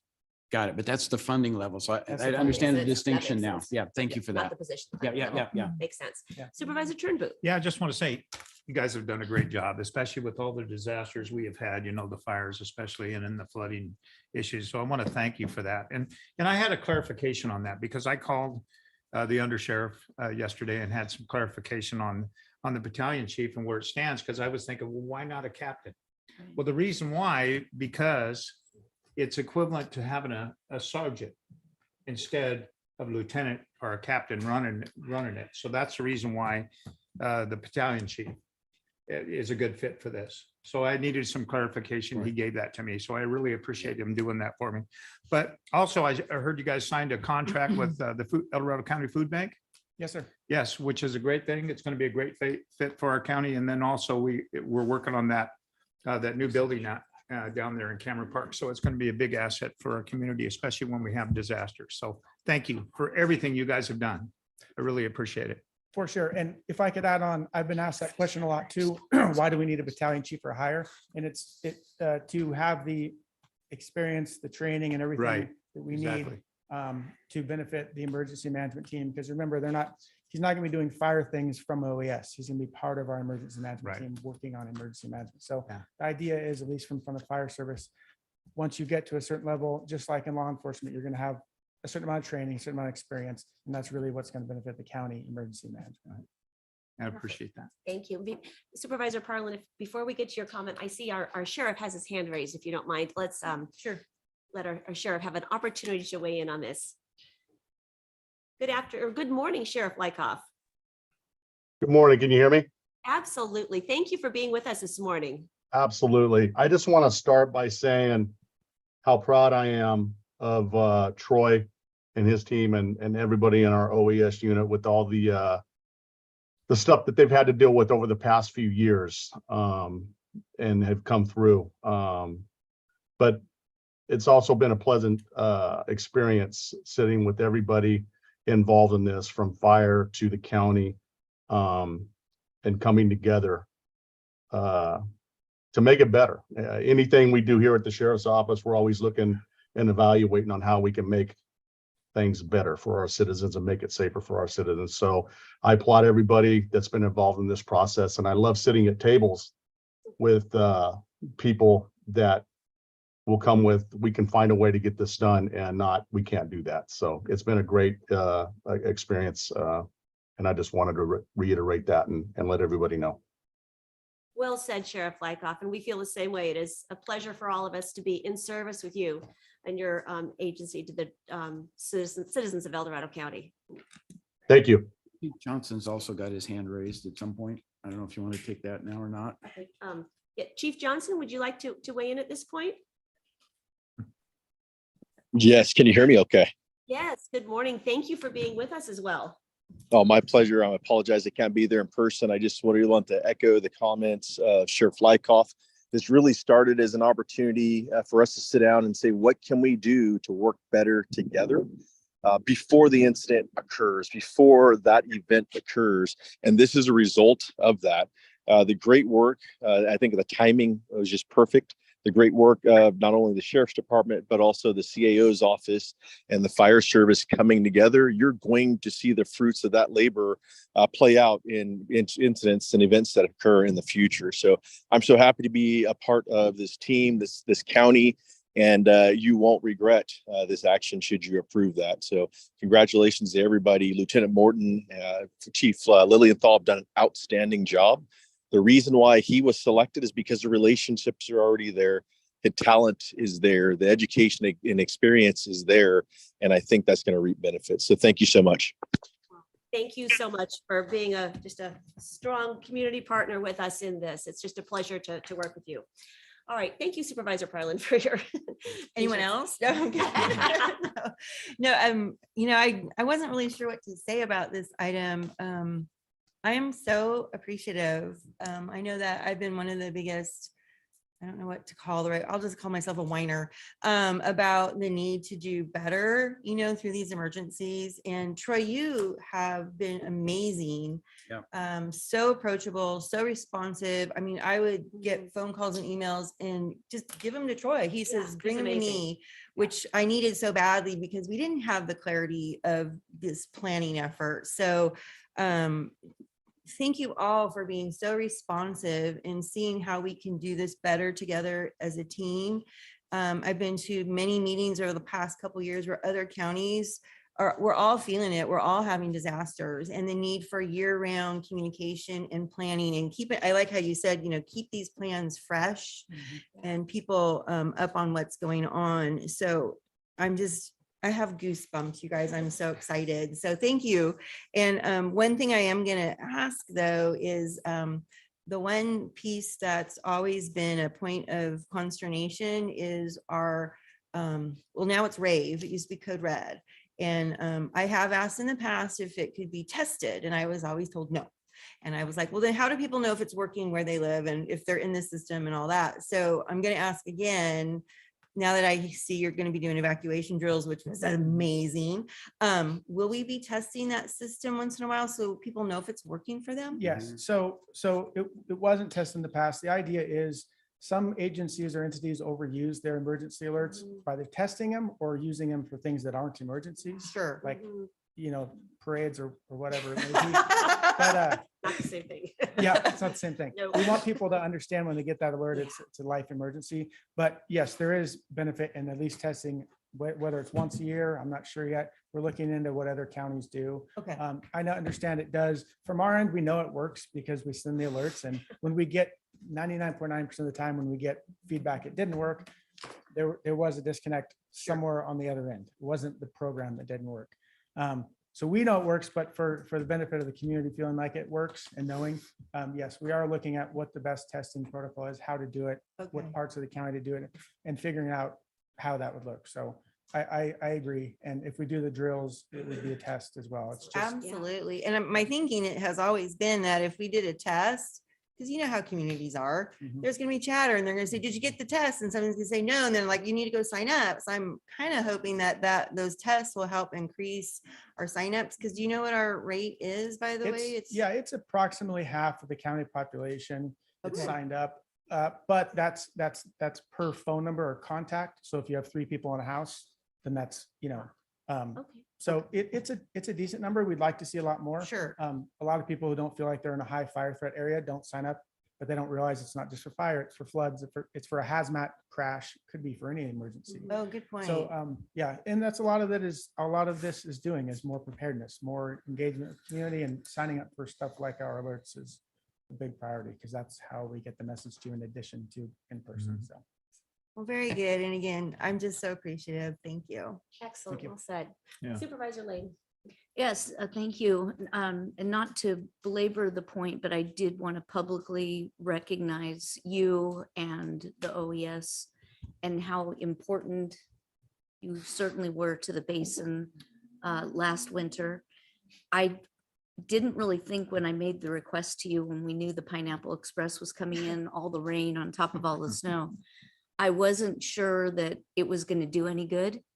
And you reacted so positively, and you sent us a lot of personnel ahead of the storm so that by the time the storm hit and we knew the damage that would, follow, you already had people there helping us. So just really want to thank you for that support and hope we never have to use it again. Thank you. Yeah. Appreciate it. I'd like to second your comments. We had an opportunity to have a community meeting, I believe it was last week in Diamond Springs, on a debrief on the North Fire that happened on August 31st in Diamond Springs. And our community showed up with overwhelming praise and gratitude for all of our response, from our fire agencies to OES to everyone that provided the swift and massive response that nipped that fire in the bud with no loss of structure, life, community damage. And it just speaks to the incredible work that you do. And just want to echo Supervisor Lane's comments. And we are just so grateful to all of the dedicated efforts of that. So Supervisor Heidel? I just want to add that in addition to our notification alert system and stuff, I've been trying different websites and apps to try to determine where do I get the fastest information, get the most comprehension of what's going on. And I've gravitated towards Watch Duty as being an outstanding tool. So I would hope as we go forward, we don't endorse any one tool, but we recognize those that might be helpful to somebody who wants to really understand what is the minute by minute details, as opposed to something coming from CAL FIRE, which oftentimes is way delayed, at least in my experience. But so if we made those tools known to people, they could look at the app, and if they want to use it, fine. And I know there's a number of them, but that's the one I've gravitated towards. So Yes, Supervisor. So that it's just it's a slippery slope. So we really Right. try to send people towards the trusted sites right. so that they get the accurate information. Watch Duty, I say, is accurate like 90%, 99% of the time, maybe. Yeah. I have it on my phone. It's just one more way to keep me in the loop, but it's not an official verified source. Understand. So I hate to formally push people there in case it says, oh, fire says they have a line around it, it's safe. Yeah. That's what someone heard and put it on there. And then that's not the case. Mm. We are looking, so the county is in contracts for a new platform that's OES is going to use. That's going to be a one-stop shop for every bit of information, and I Okay. can update it from my phone. Excellent. All right. The only reason I haven't brought it up even at town halls is because I don't want someone to leave here and say, well, what's that new product again that I need to get on there? We don't have it yet. Okay. We have to implement it, and we have to do a lot of background work with engineers to get it perfect, but it will be a one-stop shop for all emergency, not notifications, but basically shelters, evacuation areas, road closures, everything you can think of will be on one platform, one easy to use platform. But Excellent. Excellent. hopefully within the next coming months. Wonderful. All right. All right, Yeah. great. Well, thank you so much for being with us. It's an exciting item. And Kim, let's take public comment on this. Thank you, Lieutenant Morton. Thank you.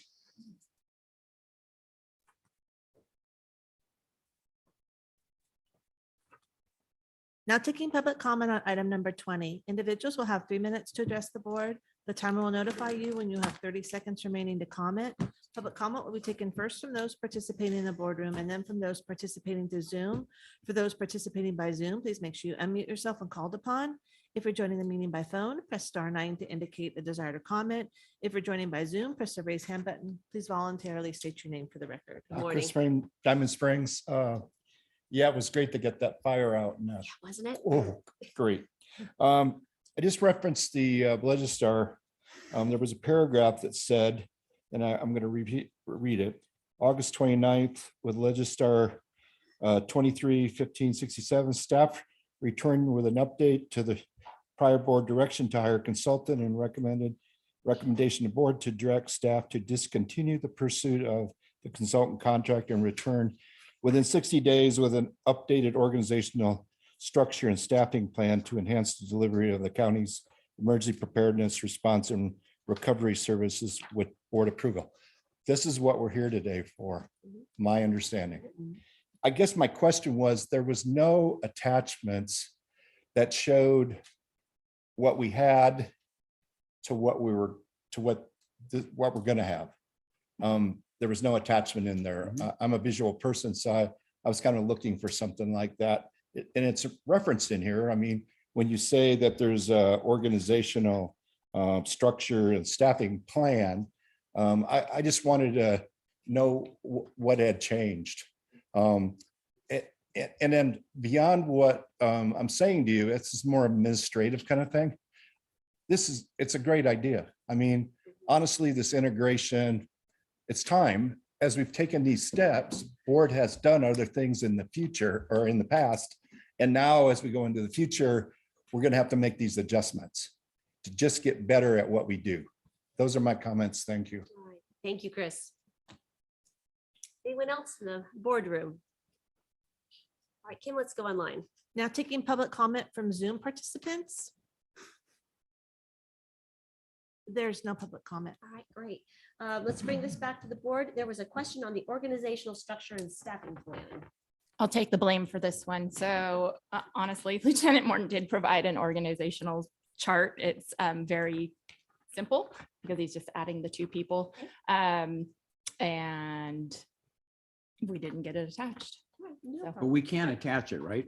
Oh, I can certainly attach Yeah, it. because I think that would be And as he helpful. described, That it's, responds you to know, the question. state Yeah. Just law. attach Yep. that to the legislator. Yep. Thank you, no problem, no Okay. problem at all. All right, any further discussion? I think we're With that, I'd be pleased to move this item. excellent. Second.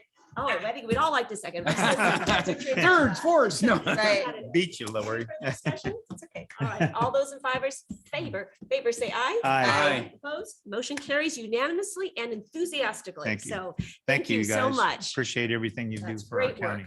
All right. So now, Kim, we are on item number 18. Item number 18 comes from Supervisor Heidel, recommending the board rescind the proclamation and declaration of American Christian Heritage Month, which was approved by the board on July 18th, 2023. Thank you. And I want to provide some comments that kind of surround the recommendation. My service on this board has been 6.5 years plus, and in my experience, proclamations have been intended for ceremonial or celebrational events. They do not dictate behavior. They do not have any kind of a compliance. There's no enforcement. They're strictly statements that fall into those two categories. The intent of the proclamation was to recognize the importance of some of our religious heritage associated with July 4th, 1776, Independence Day. That was the intent. But unfortunately, like a lot of good intents, there's unintended consequences that sometimes happen. And that's what I've recognized in this process. And given the possibility of litigation, which has been posed, and the fact that I don't want the county to spend any funds on a proclamation trying to defend it, and the fact that I believe it's incumbent upon elected officials to correct things, to pull them back if they haven't achieved their positive influence. This was hopefully going to be something that was more inspirational, aspirational, and it didn't turn out that way across the board. So with that recognition and the knowledge that we're writing a policy to address this, we will have a policy statement. I think what we're going to find is that there is more definitive language in terms of the boundaries of where proclamations should go. Right.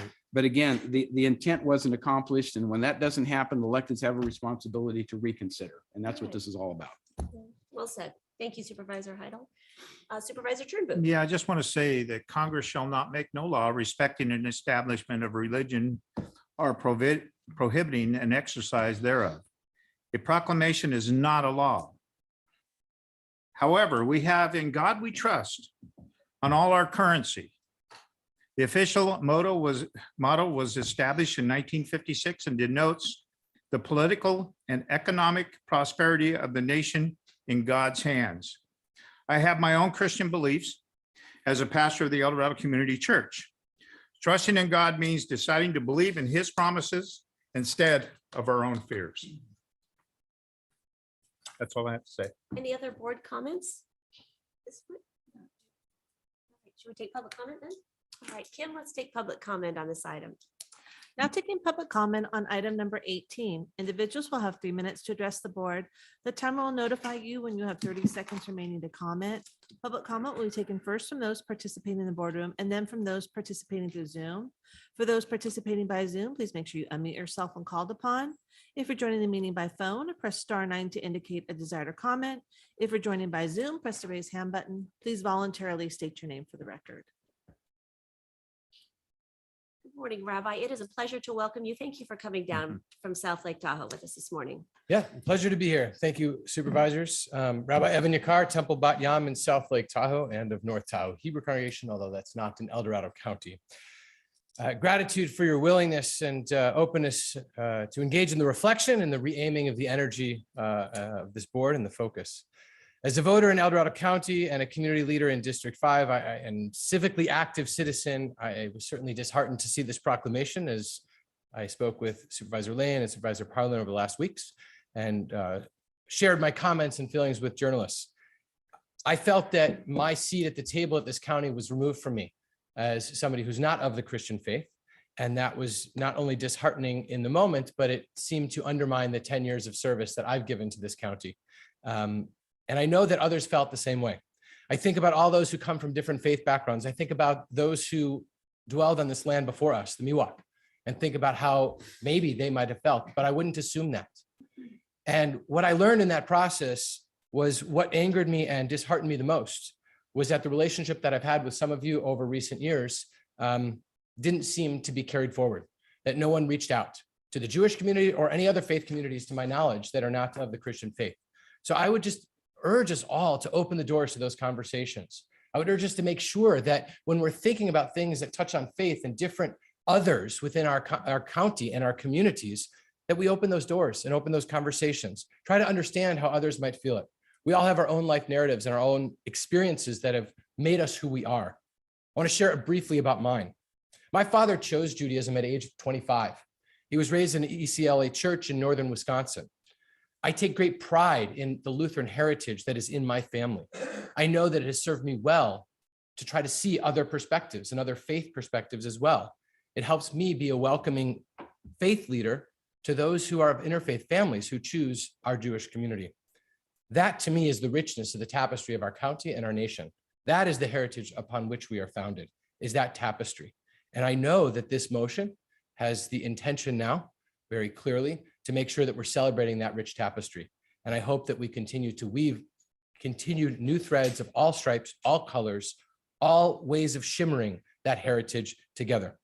And I want to close by just reiterating and saying again, I will be part of whatever effort there is to open doors to make sure that those who have the desire to have their faith represented in any way possible in the appropriate ways in our county, as government and business, I will sit at that table and be honored to be part of that conversation.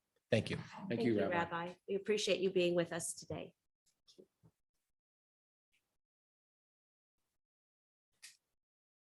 Good morning.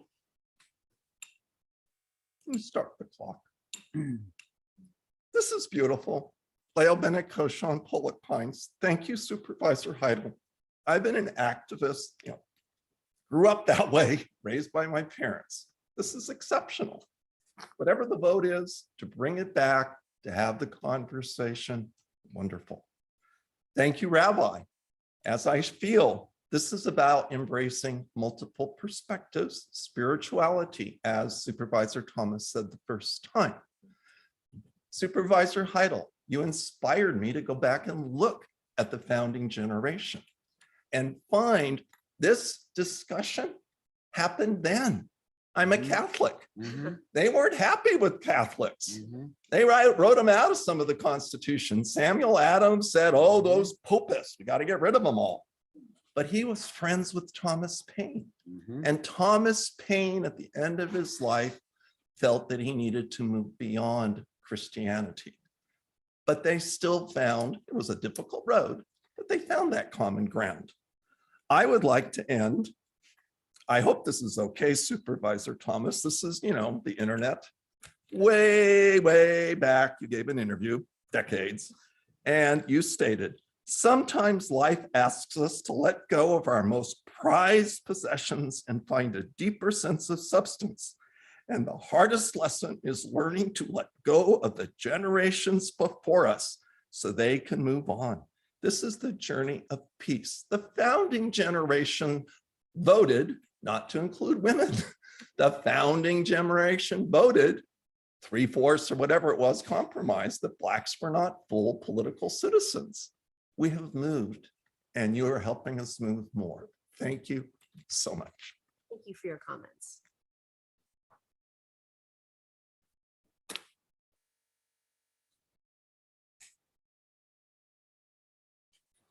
Good morning.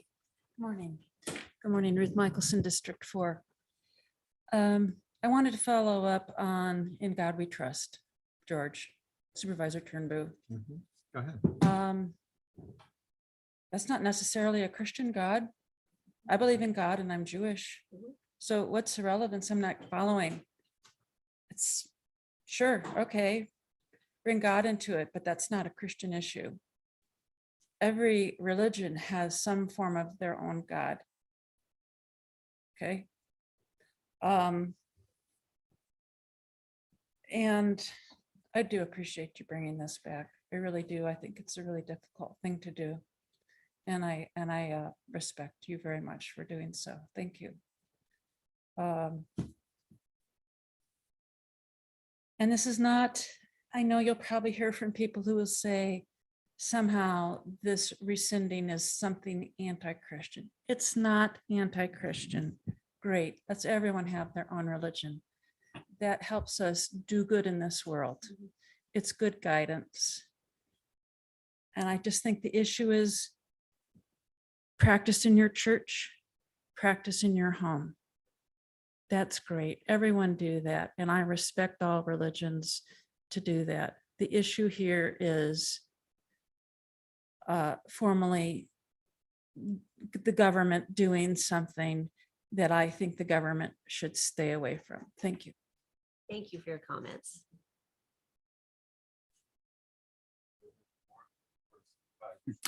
Glorious day. Good morning. It's a glorious day. God ordained. Thank you all for what you do.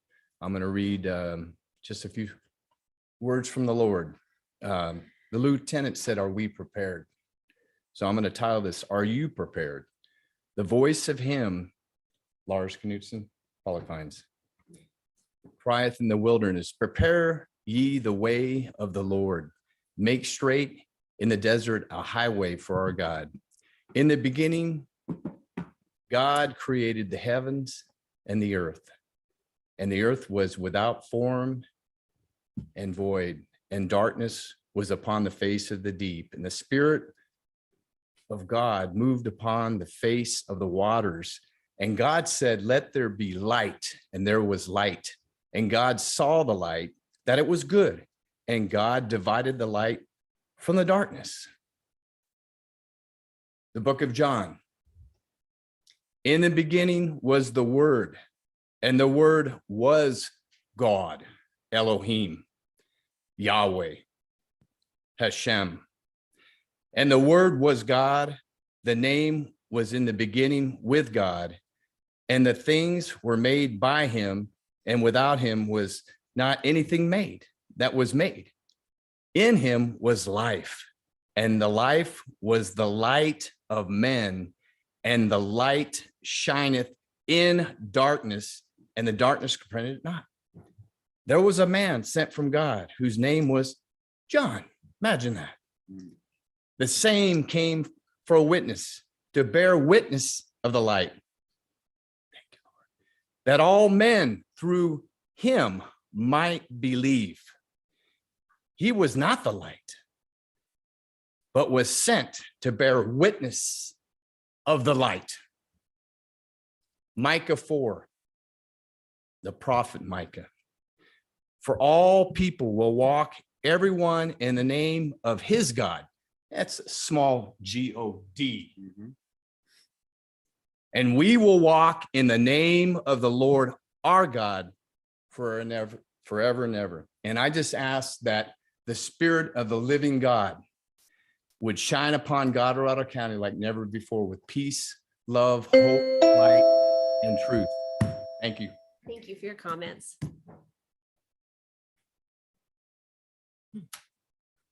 Good morning, Good morning. Kirk Smith. I wanted to start with the first president, George Washington, who wrote that the bosom of America is open to receiving people of oppressed nations and religions, be they Jewish, Muslim, Christian of any sect, or they may be atheists, end quote. And then it was John Adams, the second president, who wrote, the United States of America is not in any sense founded on the Christian religion. Thomas Jefferson, the third president, made it very clear that it didn't matter what God you prayed to, it was all the same God. Call it Buddha, Christ, it's the same. These people were not non-religious, they were not anti-religious. They believed in freedom, freedom of expression. It wasn't just an oppressive king who sought to impose his will and his religion on other people. Jefferson wrote about the Inquisition, about the Crusades, that kind of insanity. It has, you keep them separate. I know I can be pedantic on occasion, obsessed with facts and reasons. My faith in God has nothing to do with that. I can't prove the existence of God. I don't have to. It's belief. That's what the word means. That's why Jefferson said, we keep them separate. There's nothing in that resolution that's factually correct, historically correct. It's at best misleading. In God We Trust was added in 1956, the height of the Cold War. That's why we have one nation under God. It was added by Eisenhower, again, at the height of the Cold War, to distinguish us from them godless communists. So we don't base our history on theologians who are really politicians. We keep them separate because that's what it's about. It's about freedom. I know my sermon's about up, but I just wanted to mention a much more important thing is that this past Sunday, the 17th, was the commemoration of Constitution Day, when the Constitution was adopted. Next month is October the 4th. It's when Earl Warren was sworn in. Do you know that when he came up with Brown versus Board of Education, you have no idea how historic that was. It was a tidal wave. There was impeachment all over the country. There were billboards in this area to impeach Earl Warren. So this is what I'm going to suggest. Think of what you can do to make October Constitution Month. Each time you come here, talk about what inspires you about that document. Remember that you took an oath to defend and uphold the Constitution, not to give my kind of sermons. Thank you. Thank you for your comments. Anyone else in the room? All right, Kim, let's go online. Now taking public comment from Zoom participants. Now taking public comment from Kelly. Good morning. Good morning. Never has an issue had me literally trembling. The first act against Christian Lord was denial, denial, and denial. I'd like to point out that in our country, we do celebrate. And by the way, I am the daughter of Jewish descendants. My grandmother escaped the hands of Hitler in 1940 to immigrate to the United States of America. I am a bloodline Jew, and I have a beautiful Christian heritage through my mother. We celebrate Jewish American heritage in the month of May in our country. I was also surprised to see that in many states, including California, January is often recognized as Muslim Heritage Month. Even more surprising, in states like Ohio, Georgia, Pennsylvania, Virginia, and most surprisingly, North Carolina, we celebrate Hindi Heritage Month. There is nothing unconstitutional about recognizing the Christian heritage that helped form this country, that helped form universities, that helped form most of our hospital systems, that provided most of this services of social services, adoptions were also Christian-based. Certainly, we enjoy other heritage months, such as Hispanic Heritage Month, which happens to lie in October because of the October 12th Our Lady of Pilar, which is the most sacred holiday amongst 70% of our Hispanic residents. We have Black History Month, we have Latin American Month, we have Native American Month, we have Women's History Month, we have Jewish American, as I mentioned, we have Pride. We have a secondary LGBTQ month. We also have Asian and Pacific Islander Month. On other things, today we celebrate the Constitution. We recognize in months of sexual assault victims. We recognize people with disabilities. We recognize survivors of domestic violence. We recognize our veterans. This is downright, and I'm sorry, I'm going to say it again, discrimination against a heritage of Christians who are just looking to be equally acknowledged and representative. And shame on us for bowing to what is our right to acknowledge our heritage also. Thank you. Thank you for your comments. Now taking public comment from Mandy Rodriguez. Good morning. Good morning, you guys. Well, Kelly, that was beautiful. I've enjoyed the constitutional history lessons performed by Leo and Kirk and everybody. You know, I'm a little jaded on this because when you guys first proposed this, or when Heidel did, I thought, man, if y'all ain't a bunch of white supremacists, I don't know what. But, you know, there's an argument that, you know, Jesus is Black. So there's that argument. So I'm a free thinker. I'm an open thinker. And I think that we need to make a proclamation against making proclamations. How about that? How about, since nobody can play fair, right? Christians can't have a month celebrating Christianity, but everyone else can have their month or week or day or whatever. How about nobody has anything?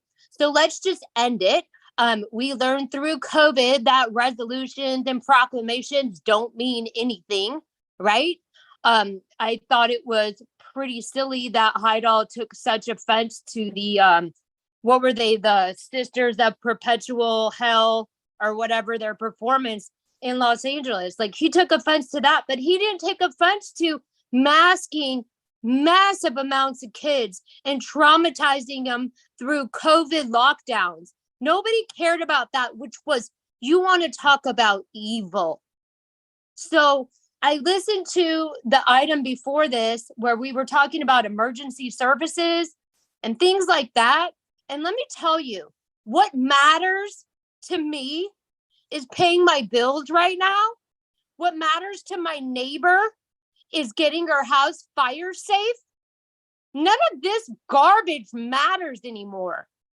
There are more important things. And shame on the rabbi and shame on Christian leaders in this community for not coming and standing up and standing together and saying we don't need proclamations because we are neighbors and we are families. And when I go to the grocery store like I did today, I guarantee you I look around and none of those people are thinking about a proclamation for anything. They're thinking about how they're going to take care of their families and how this county is going to help them in regulations that hurt them. Those are the things that people come together on. And when the left and the right in this community come together on items, it's you, the Board of Supervisor, who goes against them. So everybody listening needs to understand the COVID crap is whatever. All this is whatever, but we can only take care of the things that we can control locally. Everybody has a voice. Everybody has the right. And it's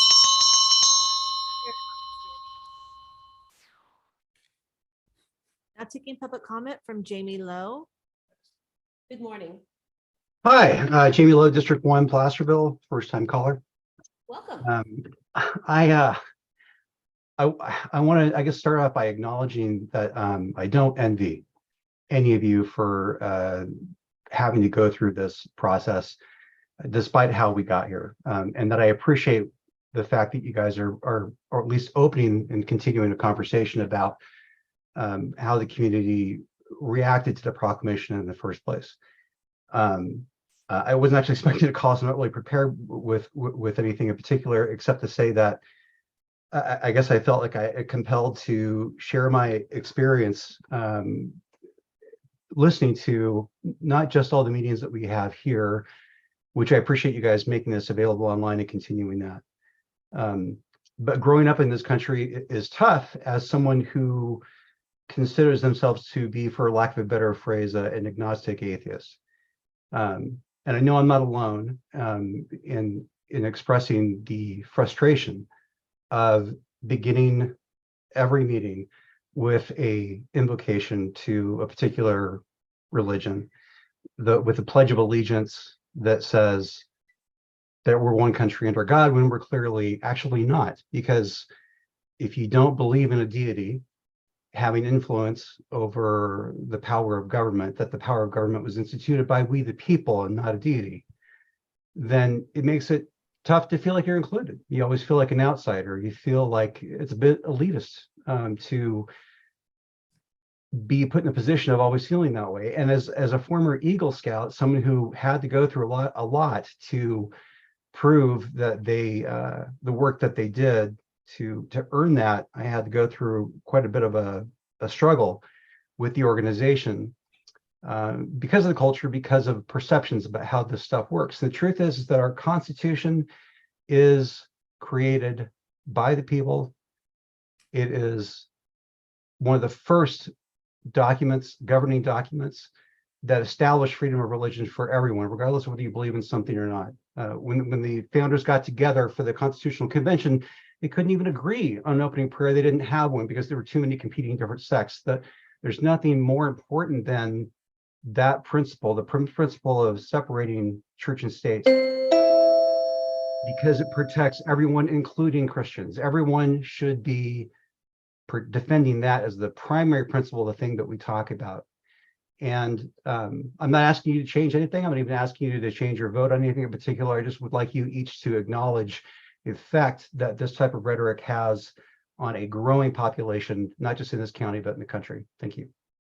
Thank you for your comments.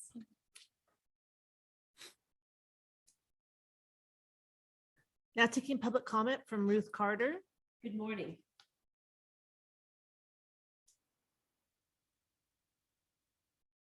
Ruth, if you could unmute yourself. Good morning. Sorry, it's been a while since I've zoomed in on anything. No problem. Ladies and gentlemen, Ruth Carter, City of Placerville, District 3. Thank you for allowing me to share my perspective on an important issue that concerns the values we hold dear within our community. I would like to address the recent consideration of repealing the proclamation designating July as Christian Heritage Month while retaining the proclamation for the Pride Month. First and foremost, I want to emphasize the importance in recognizing and preserving our Christian heritage. Our society has been deeply influenced by Christian values and principles that have played an important and pivotal role in shaping our culture and our legal system and our moral framework. It is essential to celebrate and honor the contributions that Christianity has made in our community. The decision to repeal the proclamation for Christian Heritage Month while keeping the one for Pride Month raises valid concerns. We must remember that Pride Month, while advocating for the rights and acceptance of LGBTQ++ individuals, has also faced criticism and controversy. Some may argue that it promotes values and lifestyles that are contrary to their deeply held beliefs. Our government, including the Board of Supervisors, should strive to strike a balance with respect to the beliefs of all the community members, as the previous caller had mentioned. It should be mindful of the concerns raised by those who feel that Pride Month may conflict with their religious convictions. It is not a matter of being against Pride Month, but rather a matter of recognizing and addressing the concerns of a significant portion of our community. It is important to clarify that this perspective does not intend to condemn or discriminate against any group. Instead, it seeks to ensure that our government constitutes and continues to respect the values and beliefs that have played an integral part in our community's history and identity. In conclusion, preserving and celebrating our Christian heritage is vital to the aspect of our community's identity. While we should respect and acknowledge the diversity, it is crucial to strike a balance in the accommodate and concerns of those that their values are not adequately represented. Let us engage in respectful dialogue and find ways to ensure that all community members' voices and beliefs are honored and respected. Thank you. Thank you for your comments. Now taking public comment from concerned citizen. Good afternoon. Hi, this is Jeanette Maynard. I wrote a very simplistic letter to the county on this issue. I'm going to read it to you. Please rescind the Christian American Heritage Month proclamation. Way too much time and energy has been spent on this divisive issue. Please focus on the county's business. I'm so very disappointed in certain board members who continually bring up issues that divide our community. The Christian American Heritage Month proclamation is a perfect example. It's divisive. It's not needed. It has nothing to do with the county's business. Religious beliefs should remain a private issue. It's not the county's business. I do not want to hear about the supervisor's religious beliefs ever. For that matter, partisan beliefs should remain a private issue. It's not the county's business. I do not want to hear about the supervisor's partisan beliefs ever. So basically, I think it's a cautionary tale that before a proclamation is brought before the county, really think about where you're coming from, please. Is it going to be divisive? Is it needed? I don't care if it's on the left or on the right. Does it really have anything to do with county business? You know, we have enough people that call in and waste the county's time with their personal beliefs, be it hyper political beliefs that are partisan in basis, or religious beliefs, or their ideas of yay or nay on the vaccinations and da-da-da-da-da-da. Please just keep your eye on the ball. Please try and keep our, please try and bring our community together. I know that you guys were elected because you're passionate people. My goodness. But just your own personal beliefs, sometimes you need to sit on them just for the good of the county. Leave it, there's enough going on in politics at the state level, at the national level. So thank you. Bye-bye. Well said. Thank you. Thank you for your comments. Now taking public comment from Tracy. Good afternoon. Hey, good afternoon, or good afternoon, just barely. So I want to agree with what Kelly and Mandy said as well. I want to especially say that we need to get rid of these resolutions. I don't think this one should be rescinded unless you're going to rescind every single one of these virtue signaling resolutions. This is not the scope of your jobs. And I kind of think we need to stop inviting these quote unquote pastors to say the prayer. This morning I heard a pastor, I don't know who he was talking to. It doesn't sound like he's talking to God when he says we need to submit to authority over us to please him. God is the only authority over me. And as a Christian conservative, I think prayer time during the meetings needs to end. And if you're going to rescind this resolution, we need to go through the entire agenda for the last 20 years and get rid of all of these ridiculous resolutions. That's all I have to say. Thank you for your comments. Now taking public comment from Marla Sanders. Good afternoon. Marla, can you unmute yourself? There Can go. you hear me? You sure can. Welcome. Awesome. So I started a petition a few weeks ago, which we have over 1,000 people who signed.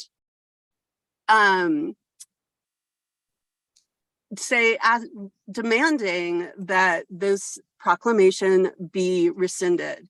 This country was not founded on Christian values. This country was founded on religious, well, a tenet was religious freedom. And I think the way that this proclamation came about and the fact that it was raised as a consent issue, and it wasn't until this past week that even a couple of people knew about it. It wasn't covered in local media. This feels so underhanded. But for the proclamation itself, for the people who are talking about Pride Month or something like that, celebrating and recognizing marginalized groups is very, very different than celebrating the powerful group. And so I think people need to think about that. I don't think I need to take the full 3 minutes. I just want you to know that, the ACLU might, if you guys don't rescind it, there's a good chance that the ACLU will file a suit. And I would really rather have my tax dollars spent on clearing snow on my roads than having you guys try and defend something that is against the Constitution. Thanks. Thank you for your comments. There's no additional public comment. All right. And thank you all for being with us and for your comments. We appreciate them. And I did want to reiterate that the board has already directed staff to bring back a policy on proclamations so we can have clarity on what our process will be going forward. And that will be coming back to the board. So any additional comments? Supervisor Lane, do you have? Yeah, I would like to make a comment. Thank you. As elected officials, we're very much used to the fact that we make really tough decisions all the time. And we always know that there's a group of people that don't agree with us and a group that do. This is different. And I regretted my participation in this vote, not because of the context of what we were voting on, but the fact that our founding fathers did make a point of separating church and state. And you made that comment, Supervisor Carlin, the day that we voted on this.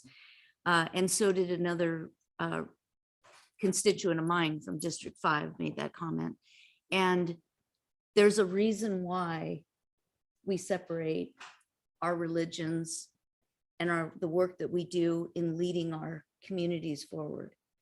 And my not understanding the depth of that at the time was my mistake. And I give credit to Supervisor Heidel for understanding that this was very divisive and there's a reason why we should not be in this business.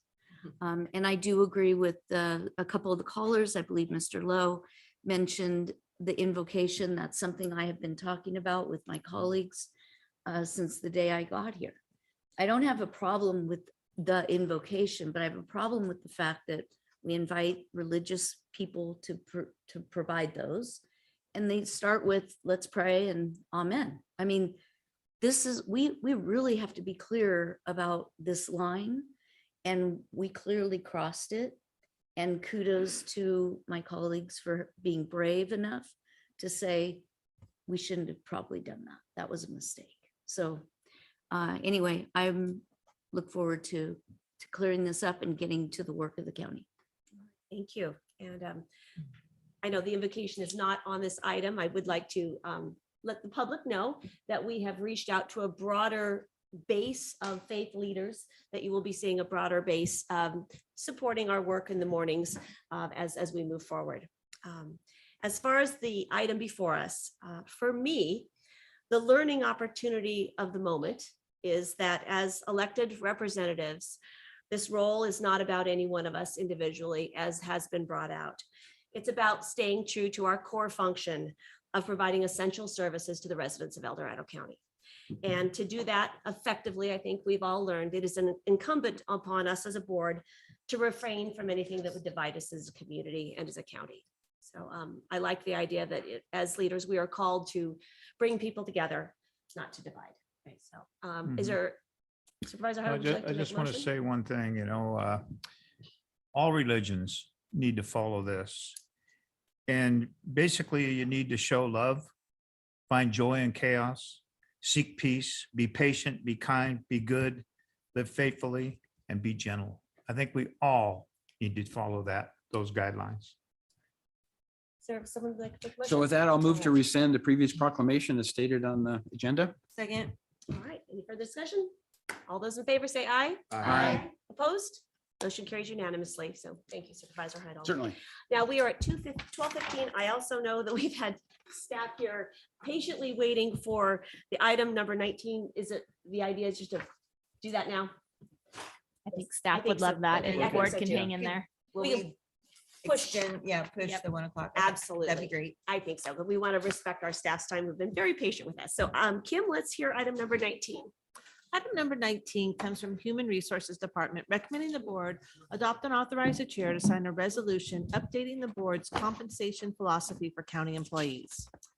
Thank you for coming on over, Joey. Appreciate it. Absolutely. Good afternoon, board. I'll start out by giving a little bit of history. My name is Joey Krosk. I'm the HR director. Let me start by giving a little bit of history. Following our last round of negotiations a couple of years ago, we decided to take a look at a couple things related to our compensation studies. One, the number of comparator agencies that we were using. It's 9. Well, currently it still is. And the fact that we didn't have a lot of matches with some of them, which was frustrating for us because we were kind of using resources and spinning our wheels. So we went to the Labor Management Committee, which is comprised of appointed and elected department heads, to come up with a solution that would work, still give us good, accurate, comparative data with other agencies, but at the same time, making it more efficient and streamlined. So we went through several different iterations with the Labor Management Committee over the course of several months. And collectively, we came up with 5 counties that we thought could be a good basis for our comparators when we do compensation studies. So with that, I'll just give you a few statistics my staff pulled up. So since March of 2020, we've studied 129 different classifications. And of those 129, 40% of the time, over 40% of the time, we didn't have a match with the state of California. And I'm calling out the state of California in particular, not because I don't like them. It's because we did get some public feedback on the state of California being taken out of our comparator agencies. So I'm kind of addressing it from that perspective. Another piece of information is Placer, Yolo, and Napa had matches 100% of the time. So compare that to the state, you can see why a lot of our classifications, we just don't have comparator classifications at the state of California. And the state was the median, which is what we use, only 7% of the time. So out of those 129 classifications, the state of California was the median 7% of the time. So that kind of further supports my last statement, I think. And I guess before I move too much further, I want to make sure that we understand when we do our studies here at this county, we use the median, not the mean. And Can you explain the difference of that? Absolutely. That'd be great. And you don't need to pull it up, Kim, unless the board wants it. I think I can explain it verbally to you, but if you want me to show a slide, I can. You can go to the second page. Yeah. So this is probation's, the total compensation study that we did for probation last year. And we've shared it with them. So this isn't new to anyone. Essentially, so you have 9 comparators up there. To get the mean or the average, you would go over to that last column because we look at total compensation. You would add up the 9 comparators total compensation and divide it by 9. That would give you the average. That's not how we do it. We use the median. So go over to that far right column. And to get the median, you would essentially, since there's 9 comparators, you take off the 4 above and the 4 below, leaving you with, in this case, the 5th salary that would be right in the middle. So you have half of the comparator agencies above and half below. And that is, it's hard to see, but Solano County was our comparator agency here. And this showed that we were 15, the deputy probation officer classification was 15.37% below the median. So they, through the course of negotiations, I believe that, Misty, correct me if I'm wrong, they got a pay increase because the board wanted to bring them to the median of 15.37%. So does that make sense? Now, okay, so I'll move on with this. We may use this again, I'm not sure. The compensation philosophy that's before you today, I just want to emphasize that it's non-binding.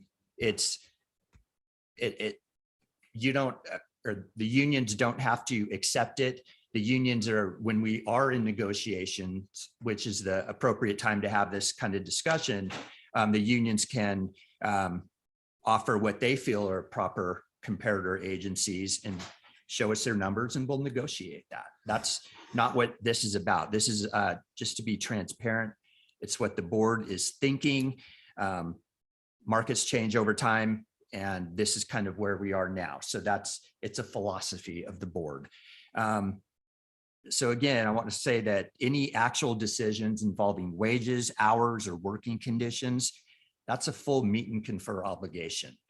And we'll absolutely do that. That's not what this is about. Not a single employee's pay or schedule or working conditions are affected by this philosophy.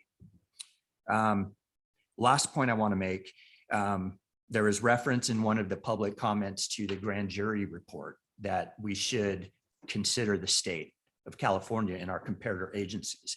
I recall it differently, and I double checked it this morning, but the grand jury recommended Sacramento and Placer to be our comparators, and they are. We have 3 other ones too, but in their recommendation, they recommended that we, like I said, use Sacramento and Placer. And they also, in their actual report, suggested even using Amador County because they border us, and we're potentially going to use them as well. So we are following the grand jury recommendation in that regard. So with that, Excellent. do we have any questions I can answer? Appreciate you being with us. Any Absolutely. board questions or comments at this time? Joey's doing a good job. So. Just want to make a quick comment, not to you, Joey, but to Shannon, actually. Last week, sorry for the confusing language when I acknowledged that we pulled it. I think that when you guys left, you thought we pulled it off, and I meant we pulled it to make comment and discuss. So I felt really bad that you guys left after I said, yeah, we pulled it and I meant to discuss. So anyway, that was confusing. We have our board lingo, and we'll try to do better, explain things in the future. I went, where'd you go? Yeah. So I should have clarified that too. yeah, so thank you for coming back. And then I think to me, this all makes sense, Joey. And I think that the explanation helping understand that it's all negotiations in this, it's not a binding philosophy, but I can see where, having 9 comparators and realizing you guys have to do these calculations for every classification, every time, how time consuming.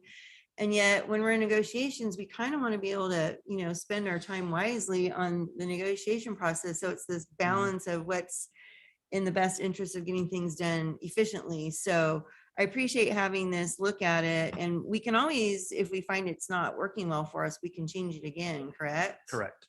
So, okay. Right. Perfect. Well said. All right. Well, let's take public comment on this item. Thank you so much, Joey and Misty. Now taking public comment on item number 19. Individuals will have 3 minutes to address the board. The timer will notify you when you have 30 seconds remaining to comment. Public comment will be taken first from those participating in the boardroom and then from those participating through Zoom. For those participating by Zoom, please make sure you unmute yourself when called upon. If you're joining the meeting by phone, press *9 to indicate a desire to comment. If you're joining by Zoom, press the raise hand button. Please voluntarily state your name for the record. Good afternoon. Thanks for being with us all morning. Good afternoon, board. My name is Marcia Woods. I'm president and I'm representing El Dorado County Employees Association Local 1. I'm not here today to make an emotional appeal. We all know how much you appreciate us and how hard we work to serve El Dorado County.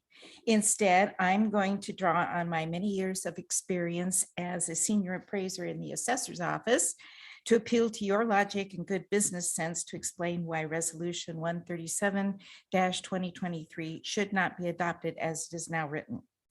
The stated goal of this resolution is, quote, to develop and maintain a competitive and fiscally responsible pay and benefit structure based on market data that pays employees on a fair and competitive basis. To achieve this, compensation shall be approximately equal to the median of the total compensation of the county's compensation comparator counties, which upon adoption of this resolution shall be Amador, Napa, Placer, Sacramento, and Yolo, unquote. However, this resolution fails to achieve its stated goals as it ignores actual market reality, preferring instead to manipulate market data to produce a predetermined outcome that will not be fair and competitive. I am referring to the removal of the state of California from the list of comparator agencies, thereby removing El Dorado County's largest competitor in the labor market. Sacramento is a government town. As such, it is El Dorado County's largest and nearest direct competitor in the labor market. For this reason alone, the state of California should remain on our list of comparator agencies, as government agencies across the state are all fighting to fill vacancies from a dwindling labor pool. In addition, there have been cases where comparator counties do not have matches for the same or similar classifications as El Dorado County, making it difficult for us to find those matches. In these cases, it was possible to find matches with the state of California. Perhaps it's only 40%, but those 40% of our employees are still important. The state of California currently has 1,426 openings in Sacramento County, job openings. The combined total of current job openings for all of the comparator agencies recommended in this resolution is 278. I believe I have 5 minutes because I'm representing an association. Everyone gets 3 minutes. That was not my understanding. How can fair data representative of the current labor market be considered when the largest direct competitor is not included in the analysis? In meeting with HR Labor Management earlier this year to express our objections, we were told it was more efficient. You can do a median with 6 comparator agencies. You don't have For comments, and read your letter as well. Thank you for being with us. Good afternoon. Hi, Leo Bennett, Coshon, Pollock Pines. I'm a bit rusty, but I love this area. I love budgets. My degree is in public administration.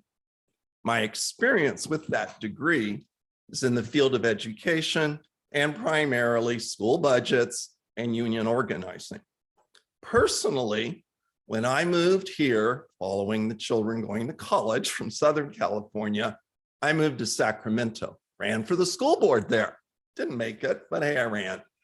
I can tell you that the previous speaker is spot on.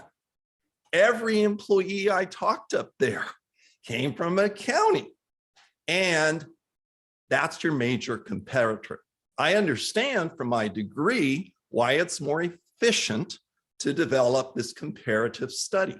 I also know that you can include another data point that's not efficient, isn't driving the competitive salary, but is reflective of the reality of your labor market. As was stated in the letters from your probation folks that we all affirmed, we're so happy. I went to their open house. You got great people there. but it's similar to what goes on at the state parole officers. And again, I can tell you, as was stated, Sacramento is a government town. And I think you know I'm an activist. I love Sacramento. I love going to all those government buildings and sitting there and talking to people and doing public policy advocacy. So you get to know people. And again, I can repeat that that's your biggest competitor. And when they sit down to hire somebody really good from El Dorado who sadly decides they need more money for their family needs, they're not looking at the technical differences, the 40% or whatever in the job classifications. They're looking at the person in front of them that you trained, and you're going to lose them if you don't figure out a way. And like I said, there's tons of methodologies where you can have it both ways, but you'll have the information. Lastly, I'm trained in negotiation. You'll never think of what happened in my public administration class. Your management layout, I hated it, but I won.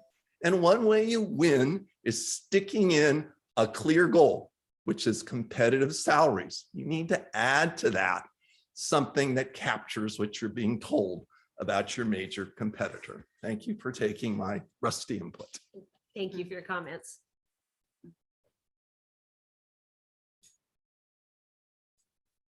Come on down. I was just trying to give him time.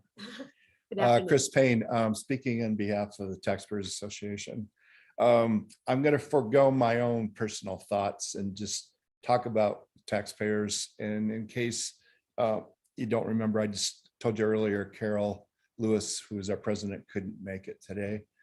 So if I remember when we had this, what was that, a week or two ago, had this item, and Joey came and spoke as he has and kind of took us through the item in terms of the importance of the parts of it. Carol said at the time,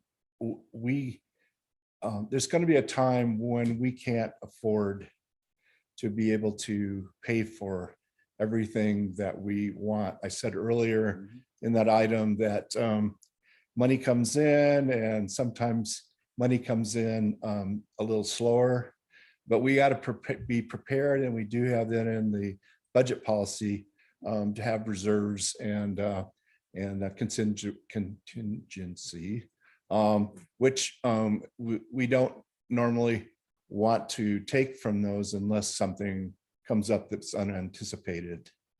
But back to what Carol had said, she had related to the speaker had come into the taxpayers, who was our former CAO. And I don't know if you understood the context of it, but it was at the end of the meeting after the presentation of the county, the state of the county, and he was in a strange kind of mood, I think, for that day, because he was going to be leaving, and so somebody asked him about can we afford it? You know, can we afford to continue to try to compete with surrounding jurisdictions? I think the context was more along that line. And he says, will there be a time when we're going to have to reach this point when we don't try to go and compete, or we can't afford to compete? And that the inevitability is with CalPERS and all the other things that are associated with salary and benefits being also an important ingredient in the relationship with your employees, that we can't. There's going to be a point when we've got to have policies or procedures, and they have to be consistently used. That is across all types of employment in the county. And for that comment that she made, I'm re-emphasizing it. Thank you very much. Thanks for your comments. All right, Kim, anyone else? Good afternoon. Hi, I'm Shannon Murphy with the Probation Officers Association. Thank you for letting me come back. I just wanted to speak about the salary compensation. Probation officers are comparative to, when they talk about comparative agencies, probation is comparative to the state in state parole. Probation departments are taking over parole duties or taking over the state duties.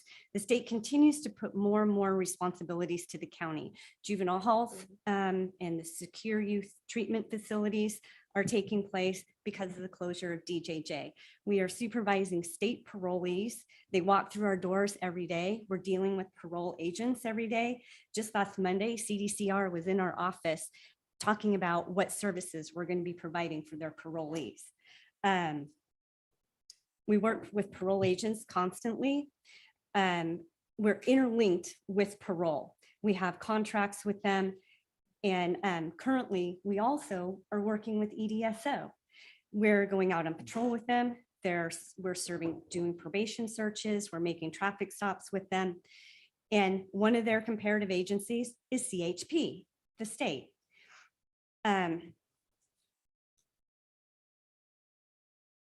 This resolution will highly, if amended as is, will highly stagnate our officers' pay, which will further exacerbate a hiring and retention problem. I told you in July that our department is going to see a mass exodus due to retirements, and we're going to need to hire quality people. Whether you realize it or not, Board of Supervisors, or whether you want it or not, the hard truth is you will be the proud owner of the El Dorado County Probation and Parole Department within the next 3 to 5 years. It's happening. Our industry is heading that way, and it's changing that way. We are becoming parole agents. In the past, the board and the POA have come so far after so many years of getting to the median. And at this point in time, all the POA is asking is that we would like to continue to work together to come with a resolution through communication and dialogue that we can benefit the county and the employees and the citizens as we continue to protect and to serve our community. We would just like to continue a conversation regarding the subject. Thank you. Thank you for your comments. We so appreciate the work that you do.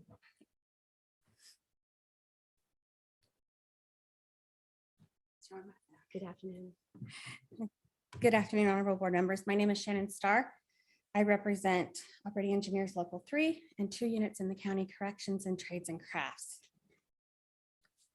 I concur with the representatives from Probation and Local 1. I want to start by saying I recognize the difficult job that the board has with budgets and pay.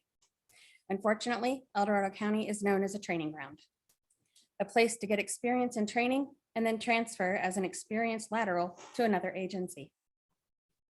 Employees need to feed their families, pay their bills, and when an experienced employee finds out a neighboring agency is going to offer them more, that's where they go.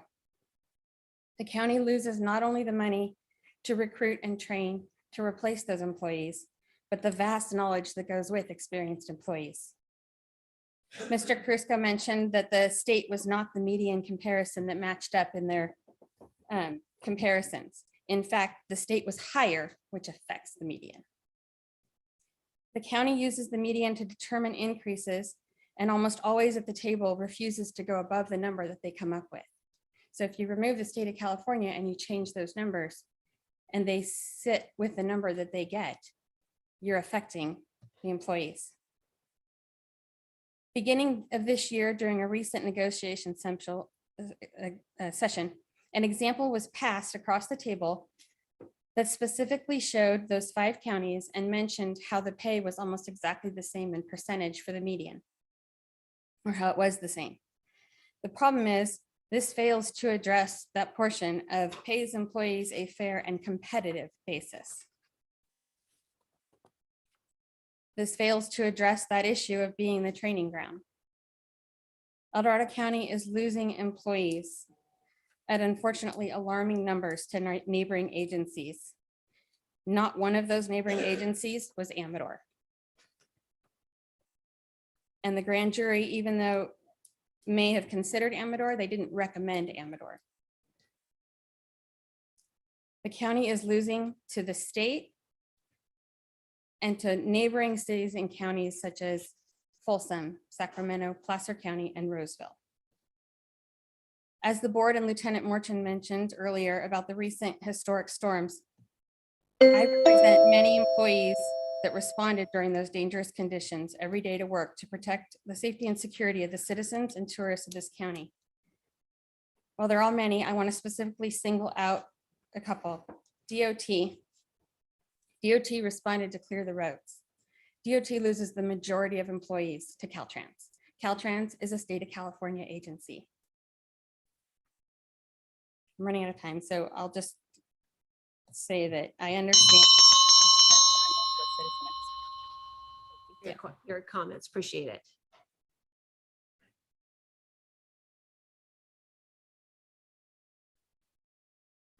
Good afternoon. Good afternoon. I'm a terrible public speaker, it makes me so That's all right, nervous. welcome. My name is Lori Ferguson Anderly. I'm a sheriff technician at the jail, sorry. Oh, we're glad you're here. For El Dorado County, obviously. And I've been there for 6 years and I'm also part of Local 1. So I'm hoping that this is useful information. My issue with the salaries and the comparative salaries and such is Sheriff Technician 1, which I'm a 2 because I've been there for a while now, but Sheriff Technician 1 starting pay is I believe it's $19.05 an hour. You can go get a job at In-N-Out for more than that. And we are unable to hire quality people, nor are we able to retain them. So it's very difficult. I've been there for 6 years and I'm still the low man on the totem pole and I'm still working weekend graveyards and I can't move up because we just cannot retain people. We also have to go to Tahoe and there's no compensation for having to go to Tahoe for an undetermined amount of time. That goes for the COs, the deputies, and the sheriff's technicians. Not the jail. We're the only ones that have to do that. So I just would like to have the salary comparative be considered more on a heavier basis because we struggle so much to just hire good people and retain good people. And we are seeing that mass exodus like Shannon's talking about with our correctional officers and our sheriff's technicians because the salaries are just not competitive. Sacramento County starts the same type of job at like $35 an hour. And it's not even close to what our job starts at here. So thank you for listening. Sorry, I'm a terrible speaker, but I just wanted to get my 2 cents in because I love my job. I don't want to leave it, but the salaries are just not up to par with what they should be. So thank you for your time. Thank you for your comments and thank you for your dedicated service to the citizens of El Dorado County. We greatly appreciate it. Let's go online, Kim. Thank you all. Now taking public comment from Zoom participants. There's no additional public comment. All right. Thank you all for your comments. I'll bring it back to the board for discussion. Supervisor Heidel. Yeah, I think maybe a discussion of what a philosophy is warranted at this point, because all a philosophy does is establish a goal from the standpoint of these are the things that we think make sense. They're not hard and fast. The board is always asking in our negotiation process, what is the vacancy rate? Are we losing people? What do we see as the near-term retirements? And where we see those kinds of compelling reasons why things have to go above the median, we discuss that. We don't necessarily land there, but we discuss it because we are aware of the fact that there is a need to retain quality people who have been trained here, but at what cost? Because ultimately, as the projections go, if we continue to increase salaries as we have in the past and stick with median or above, we will come to a point where we have to limit the number of employees we can have because it's a fixed system. It's a closed loop system. We only have so much money. So if we're paying 60 people now and the raises go up by 12%, ultimately with the declining budget, we have to reduce from 60 people to 50 in a given area. And that puts a burden on all the employees. But what it means is it's incumbent upon the board to determine how do we reduce our services consistent with that to make sure that we're doing the right thing across the board. And every department is different. Every negotiating union labor force is different, but that's the context the board has to take all these things. And where are we seeing vacancy rates? Where are we seeing future retirements? What do we need to close that gap? And so we're not fixed with the median. What I would encourage the labor unions that believe that the state is a reasonable compensation to bring that data to the table, to show HR and the board what those numbers are for the exactly competitive positions.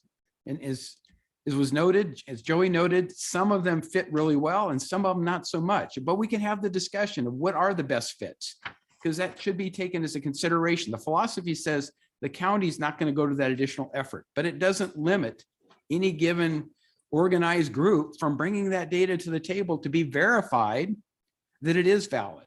Because again, we want to do the right things for the right reasons, but ultimately we're constrained by the total resources we have. So what I see, rather than something like declaring bankruptcy, which I don't think El Dorado County would ever entertain the way that we operate conservative basis, we would have to reduce services. And then the question becomes, where do we reduce those services? And that's the bigger picture going forward, in my opinion. So I just want to make sure that philosophy is understood. It's not a hard and fast. It's a starting point. Thank you very much. Appreciate that. Supervisor Lane. Yes, Madam Clerk, can you put up the slide that Mr. Carusco was showing that had the comparatives, had just showed like an example?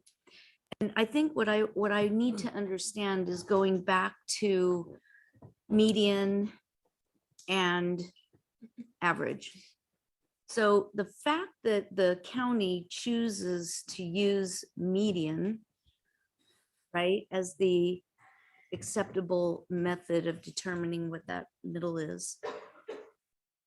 If you have a high comparative, they get thrown out of the, it almost, I hate to say it almost doesn't matter. I know, Well- because I think the point that is being brought to our attention is the fact that they believe, the employees believe that if the state of California was one of our comparatives, that not only would it bring the knowledge as to our competitor, but it would somehow increase their pay, but not necessarily. That's correct. Not necessarily. In this example here, the state of California was the highest. So they dropped off. Butte County, I think, was the low. Can you make that just a little bigger? I'm old. Yeah. Subtle. It's tiny. Yeah. It's really small. Yeah. It doesn't all fit on there. Butte, It doesn't all fit. their though. total We can't see total compensation. comp. We well, can't see total comp. We got to reduce it to where we can see total I'm sure comp. there, yeah. The far, too the far large. Far right right. hand, we need to Right. see. Okay. We need the far left and the far right. That's the tough part. Butte was That's the good. lowest. That's good. Yep. State of California was the highest. So Yep. those two dropped off. Yeah. And then, let's see. Napa, I thought you said sorry. in the example of 9, Uh-huh. I thought you said the bottom 4 drop off, the top 4 drop off, and picking the one in the middle. That's right. That's the Okay. median. Right. Yes. Right. So in this case, the median was Solano. So really, the argument by our employees should be that that shouldn't be the way we determine our salaries, but it should be more on like on the average. Then all those numbers play in, but the way we currently do it, it almost doesn't matter. It doesn't move the needle It much. doesn't move the really needle, doesn't. right. You're right. We've, as long as I've been around, we've been using the median for quite a while before I was here. And, I'm very, new to this discussion. And so, but I know that whenever we discuss our employees and wanting them to have competitive wages, salaries, we always express that.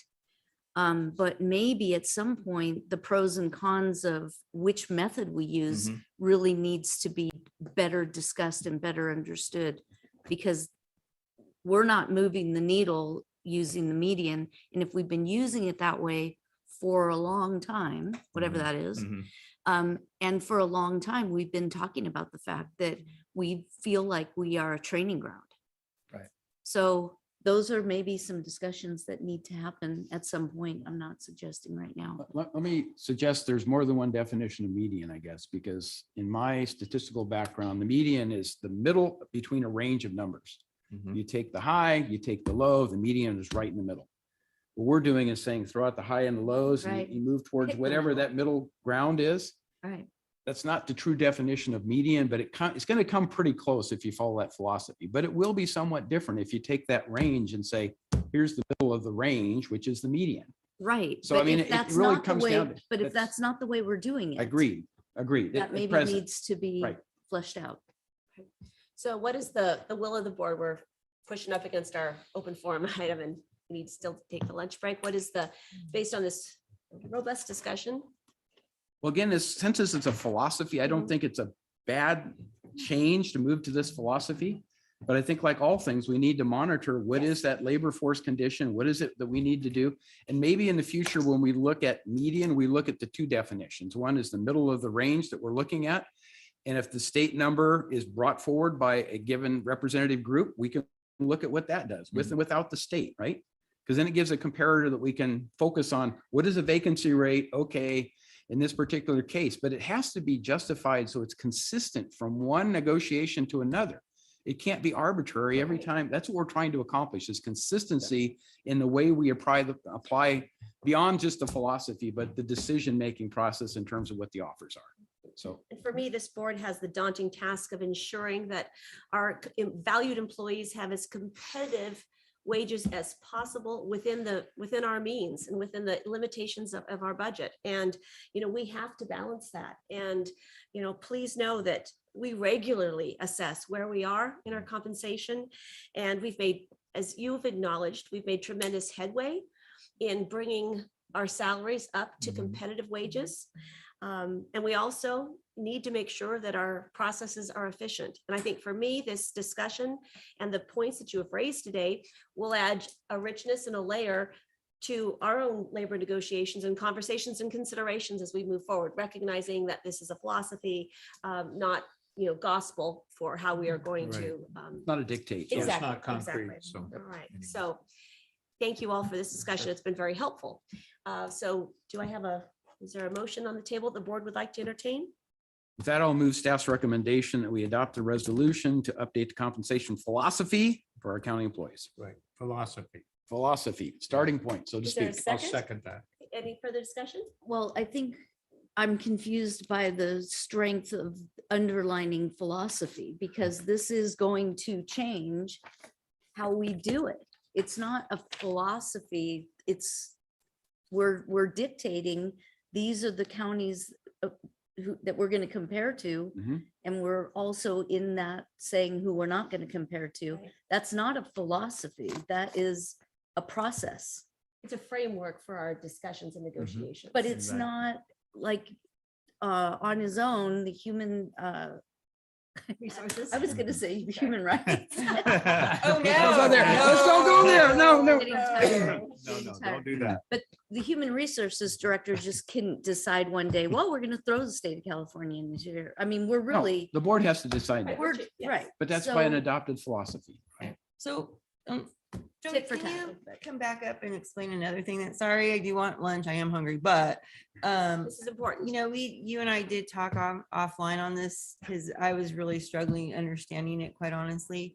But we have these different unions and negotiating groups, and we have contracts with them.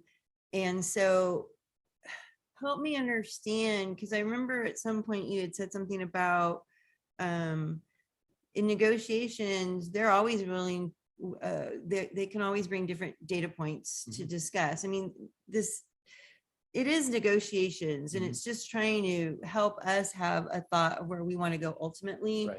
Kind of like a couple years ago when we were like, let's get to the median, and that was our philosophy at that time, and now we're there and we want to keep that, maintain that. So I'm just trying to understand, because I hear, Supervisor Lane's angst about it. How will this affect our negotiations with our groups? Well, I I think you said it exactly right.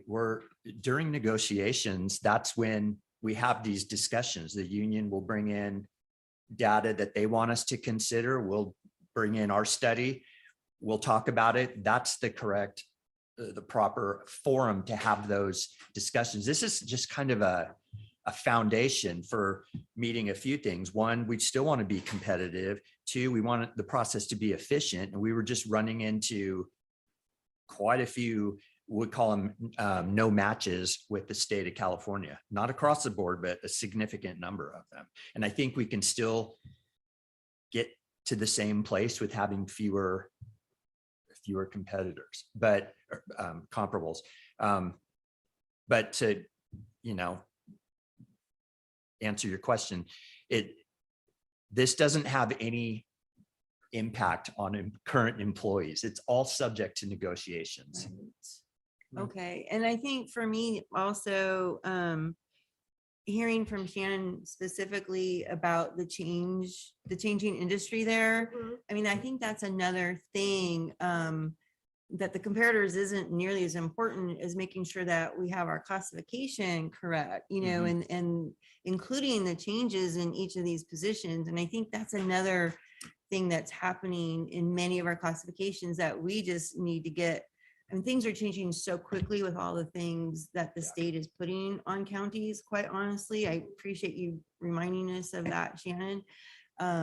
It's just it's a lot to keep up with, quite honestly. And so I do like the smaller number for efficiencies, and knowing that the negotiating groups can always bring in other data to talk about, always.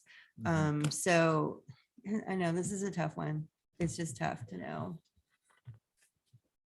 Okay, great, thank you. So there's a motion and a second on the table. Is there any further discussion? All those in favor say aye. Aye. Opposed?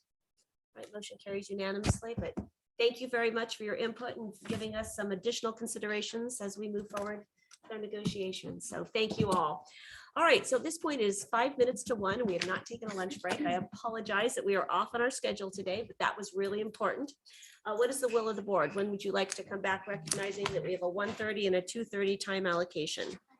1:30? 1:30? 1:30 is fine. All Yeah, right. that works. I think that sounds good. So we will be back at 1:30 for our open forum, and then our item number 22 after that. So thank you so much. We'll see you in about a half hour.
Afternoon, El Dorado County. We are back. That's okay. And thank you for your patience as we went over this morning, but it was important. We addressed all the items. And so thank you for your patience on our half-hour delay. So Kim, let's do open forum. Now taking public comment on open forum. Individuals will have 3 minutes to address the board.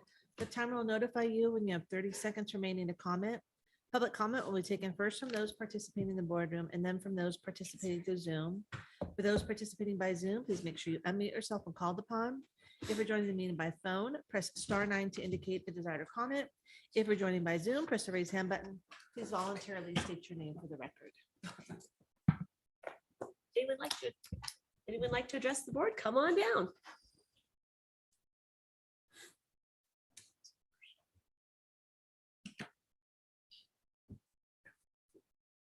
Good afternoon. Hello.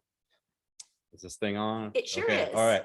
So my name is Ryan Morgan, coming as a concerned citizen of this county, looking at, I know it seems to be a tenuous issue, but having those certain brand of election voting machines. I have a background in information technology. We're using Dominion voting. I have a plethora of information that I could submit to you as the board that it's very technical and obtuse as to how these machines are hackable. But the main point is that they are hackable, right? So it's a, I don't know what other words to use other than, this is a foundational issue to all of the constituents of the county, right? Like we don't have a fair voting mechanism that can be, manipulated from rogue actors, right? We don't have a government. So I know there's a lot of contention between the state and what they're doing in, other counties, but just this county specific, we do have Dominion, and there's a lot of concerns, right? And more than just concerns, there are facts and there is data to support my claim here that these machines are not secure and less secure. And more importantly, the money, like how much money is spent if you go back 10, 20 years on these machines. My argument would be that it's more fiscally responsible, in addition to being more secure, to do it the old way. That's pretty much my argument for now. I'm hoping to, if I can bring forward some of this information that I have to the board or whatever the proper channel is. I've been going to the Board of Elections. I talked to Steve, who's the IT guy. We have a good rapport, and it's just, I want to do this because I don't think any of us, knowing the facts, would be on the team of, okay, let's have, software, hardware that is not, so whatever way I can do that outside of this forum, in this forum, be greatly appreciated. So Thank you for your comments. And at any time you can submit comments to the clerk of the board and we will get all of the information you give her. So you can, So like if I have documentation. like yes, you can physically give bring it to the you? board office or, Okay. exactly. Okay. Yeah, cool. Thank or, you very or much. send emails and she will see that we Oh, get gosh, Yeah. it. All right. Thank you. Thank you so much. Anyone else in the boardroom? For the record, I know most of you people know who I am. Good afternoon. Good afternoon, Chairman. My comment is going to be less than 3 minutes total, but I have a handout which will be my full. Yep. Which will be my full comment to the board, okay? And I'm ashamed myself. So I have a simple one question to ask each and every one of you. Does your conscience bother you at night when you go home? No public answer is required. You answer that to yourself in relation to what's being done for the people in Grizzly Flats. Thank you. Thank you very much. Anyone else? Nice to see you in person, Mr. Greenwood. yes, it's nice to be here. I didn't really plan to be here. I was going to address you from home. And then I thought, well, I have a dentist appointment this morning, so why not just kind of continue the pain and come on down and stick it out with the board. I was, and then I also forgot my little Christmas trees. So picture them here, a beautiful fake Christmas tree with ornaments and lights, all sparkly and looking like something that AT&T or Verizon would come in and say, hey, this is what we've got to offer. And then the funky looking one with no ornaments and nothing kind of looks like a green shaft, because that's what we get every time we put up one of these. Just drove by 2 of them on the way here today. They're ugly. They're in people's backyards. Get rid of them. Don't allow them to happen again. There's one across from your church. And it didn't need to be there. Okay, if we allow fall over setbacks and it falls over on the property, that's going to take care of most problems.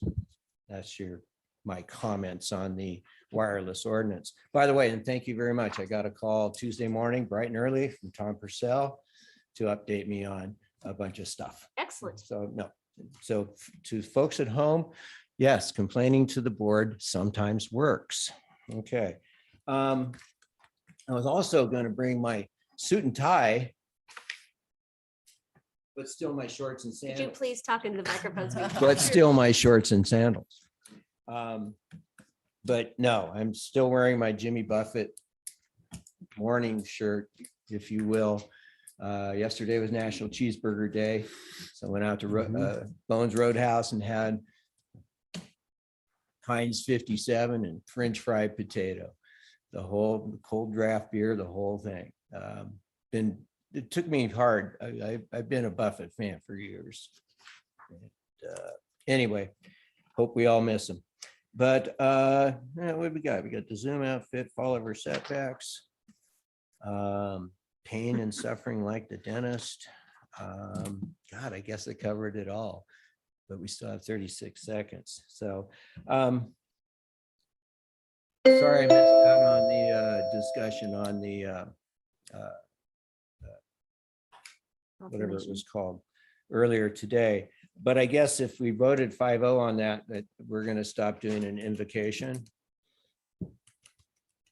We didn't. It was on the proclamation. That's Right, I understand, but if the issue was separation of church and state, and yeah, I think it's already separated just fine. But anyway, thank you very much. for your comments. Anyone else? Right, Kim, let's go online.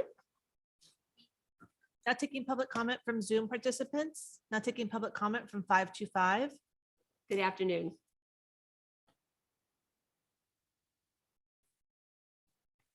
Hi, this is Lyle Bennett Koshan, Pollock Pines. I appreciated the question from the first speaker, reflect on Grizzly Flats. My conscience is bothered, and I want to thank Supervisor Turnbow for his September 5th letter to FEMA, and especially the emphasis on the practical aspect of getting homes there. In my perception, this has been politicized like way too many things. And I read the transcript, and Dawn Ashton did a great job of calling to the president's attention. The whole community of Grizzly Flats has been lost.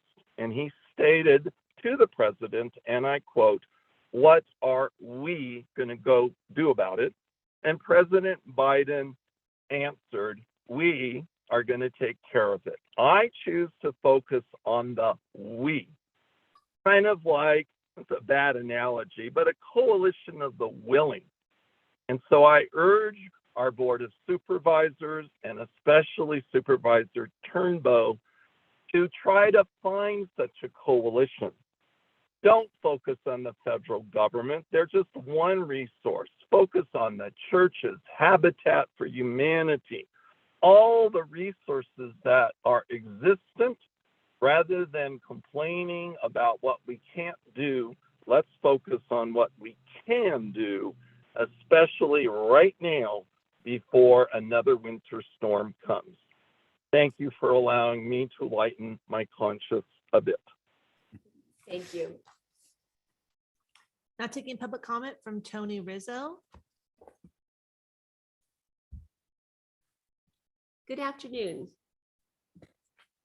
Madam Chair and distinguished supervisors, I address you today to discuss the situation of inequity, double standards, and a situation that calls for uniform standards where there is presently none. I'm asking that after you hear about this public safety issue, that you open a dialogue to create a county code which would address such issues for the public good. Public safety issue I am addressing pertains to hazard trees. Hazard trees are trees that present either a fire hazard, which is provided for under the Public Resource Code or the California Code of Regulations, or a public safety hazard as it would apply to sick, damaged, dying, or dead trees, whereby their limbs or the entire tree poses a potential falling hazard, which could endanger both lives and property. According to the El Dorado County Department of Fuels Management, on the west slope, a patchwork of different ordinances and codes exist to address such hazard trees. Unfortunately, in the Tahoe Basin, no such ordinances exist or apply because the TRPA has jurisdiction regarding such issues. The TRPA has chosen to respect private property rights over the health and safety and welfare of the community members who are impacted by such trees. I can say this with reasonable certainty because in speaking with the TRPA, they refuse to mitigate such issues, referring complaining parties back to either the property owner for redress or the local fire agencies who can only inspect for defensible space. And that is something that varies from agency to agency with laws and standards being interpreted and applied differently. I've done my due diligence and contacted 11 local, county, and state agencies regarding this specific issue. Unfortunately, I've been met with more back and forth finger pointing than actual action being taken due to a lack of codified law addressing this issue in the basin. With the absence of a countywide law, government agencies in the basin have their hands tied, and nothing can or is being done about such hazards. I know that I am not the only resident who would like to see such a countywide code created, as I have two neighbors in search of solutions, one of which whose home was damaged by just such an unmitigated hazard tree. Codified laws like the one I'm asking you to address are put in place to protect the public from such safety hazards, thereby limiting the county's exposure to civil actions, and giving agencies the tools they need to address and mitigate such hazards. I'm also requesting that the county urges all fire departments and protection districts to take back their enforcement power so that local agencies who have a vested interest in such actions will be able to properly deal with and mitigate such issues in the communities that they work and serve. Thank you. Thank you so much for your comments. Appreciate it. Now taking public comment from Don Wolfson. Good afternoon. Hi, I just thought I'd weigh in on the Dominion voting machine thing since I'm a computer person myself. And are they hackable? Quite possibly. I think almost any computer software is hackable if you don't have the correct safeguards in place. I guess the question is, have they ever been hacked? And is going back to paper ballots really preferable? I mean, remember the hanging chads and how many ballots had to be thrown out and how long it would have taken to do a recount and so forth and so on. If the people who don't like the Dominion machines have a better solution than going back to paper ballots, I'm all for it. I want secure elections too, but so far I'm not hearing that. So anyway, that's my take on it. Thank you. Thank you for your comments. There are no additional public comments. All right. Bring it back to the board. All right, so thank you all. Appreciate the open forum and alerting us to issues that are on your minds. At this point, we will move on to the 1:30 time allocation by the Building and Planning Department Code Enforcement Division. So Kim, could you please read item number 22? Of course. Item number 2 comes from Planning and Building Department Code Enforcement Division, recommending the board, 1, establish a code enforcement amnesty program in El Dorado County for certain types of code cases, and 2, direct staff to return to the board within 90 days of the completion of the first year of the code enforcement amnesty program to provide an update and fiscal analysis. Good afternoon. Good afternoon. Board. Welcome back. Yes. Hey, good to be back. Chris Perry, Assistant Director of Planning and Building, and Linda Jorgensen here as well, our Code Enforcement Supervisor, and of course, Karen Garner, our Director over there, Roger Runkle. Always bring a good team with me for our items. So you'll recall, we've had a couple discussions about this already. The most recent one in board chambers was March of 2023 this year. We walked through some of the comparator jurisdictions that were laid out in that initial memo, and your board provided some direction on which of those elements made sense for an amnesty program. We went to work, got a program document together. We were going to bring that to your board in June of this year. We decided to continue it a month to get additional information and continue it once more in July to make sure that we had an additional opportunity to meet with expert stakeholders in the community so they could vet through the program elements and make sure that all of their input was received and integrated into the program accordingly. So that process took place throughout the month of August. And the product that I'll quickly walk through today is a reflection of those conversations and agreements. So a brief start, but I'll walk you through some of these things. It's pretty straightforward. There's a red line version attached to the item. Which we appreciate. We always Right. like that. Indeed. Logos, Start, right? yeah, Yes. red line. Yeah, easy to follow along with the red line, right? So the first piece is under the fee waiver portion of the program. We just quickly adjusted. It used to say investigation. We added investigation/penalty fees. To us, they're one and the same, but we understood that it caused a little bit of confusion of what that actually meant. So investigation/penalty fee, we opted to add that in just to provide some additional clarity in case anyone out in the community ever discovered it was an investigation fee or a penalty fee. They are one and the same. So we wanted to make that clear in the document. So the real meat here obviously is in the next section under the pre-site inspection and safety certification. You'll notice we added a number of bullets to the end of this. The most, I wouldn't say most important, but the one that we really wanted to dive into the most was the certificate of compliance. So in looking at additional jurisdictions, and this being the County of Santa Cruz, who has a secure homes program, they have a program similar to what we're about to propose today. And what that does is after this initial pre-site inspection, we're going to look for life, health, and safety concerns. And an issued certificate of compliance, it will be issued that will allow for unpermitted work to remain so long as there are no life, health, safety issues. So, there's no exposed wiring or no obvious concerns about the structure when we go in there. Certificate of compliance is in place. If you can't bring if you cannot carry your code case, you cannot afford to take care of your code case at this point in time, we'll issue a certificate of compliance. It will be deemed a low compliance issue for code enforcement, so we can put it kind of towards the bottom of our large stack of code cases that we're enforcing on. But what that also means in practice is when we open a code case, we check in with property owners every 30 days, 60 days, depending on what the case is. This would not be the case for these ones. Okay, so if you do not have any life, health, safety concerns and you get a certificate of compliance from code enforcement, you do not need to check in with us every 30 days, 60 days, 90 days. You're not knocking on their door. We are not knocking Okay. on their door. That is correct. It is a low priority code case. We will keep the case open. We have to have a mechanism on the property that lets us know and lets a future buyer know that there still is a code case on this property.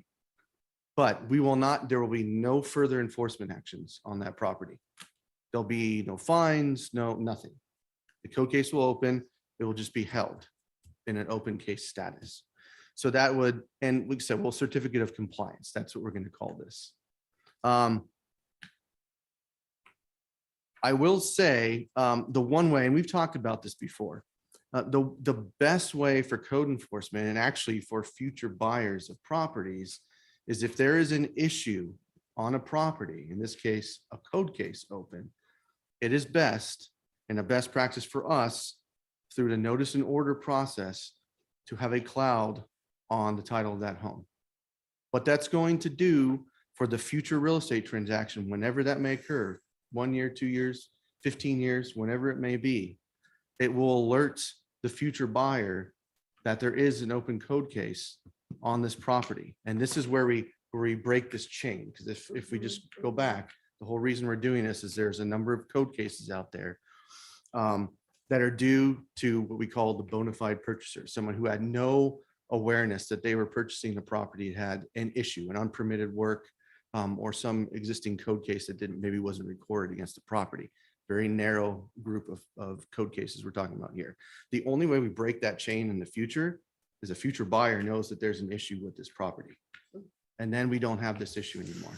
So what we did, in working with, I saw Kim Beals in the audience too, in working with our stakeholders, particularly EDCAR, we did say, we have no interest in holding up a real estate transaction. So obviously a clouded title, you're thinking, well, how is that the case? It's going to hold up a real estate transaction. Yes. But what we put in here is the ability to have essentially a settlement agreement between ourselves and the new buyer of the home. They will acknowledge that they are taking on a property that has some type of unpermitted work. So the case, we could remove the clouded title, let the real estate transaction move forward. And we've already had the conversation with the buyer, the new buyer, and they're aware they're walking into a property that's going to have an open code case on it. And it's up to them and their negotiations with the current seller, how they want to address that. I mean, if it's going to cost $10,000 to fix a deck or whatever it may be, that's up to buyer and seller negotiation. They figure that out. And then we just come in on the backside and say, okay, now you're agreeing to assume this case. Great. We'll get this fixed. And then this is off your back too. And then this is done forever. So we're building in a process, and each case is going to be different, by the way, right? So it's kind of hard to be prescriptive. That's why you see in here, it's not overly prescriptive language. We'll just allow for us to work with buyer and seller to make sure that we don't hold up that real estate transaction. And I don't want to speak for Kim, but this is something we addressed through the course of our couple meetings in August and came to an agreement that this verbiage being in there gives enough wiggle room to give comfort to at least our stakeholders group in the community. Obviously, there's still going to be some concerns for sellers and buyers of properties, but we are eager to work with them. We see this as kind of the best way to move forward, and in some ways, sort of the only way to move forward on these really unique code case types. Quick question here, Yeah. Chris. Recognizing that when someone is buying or selling a house, there's often a time frame. Yeah. So what is the timeline of the county's process to enter into this agreement with the new seller and the buyer and remove the title?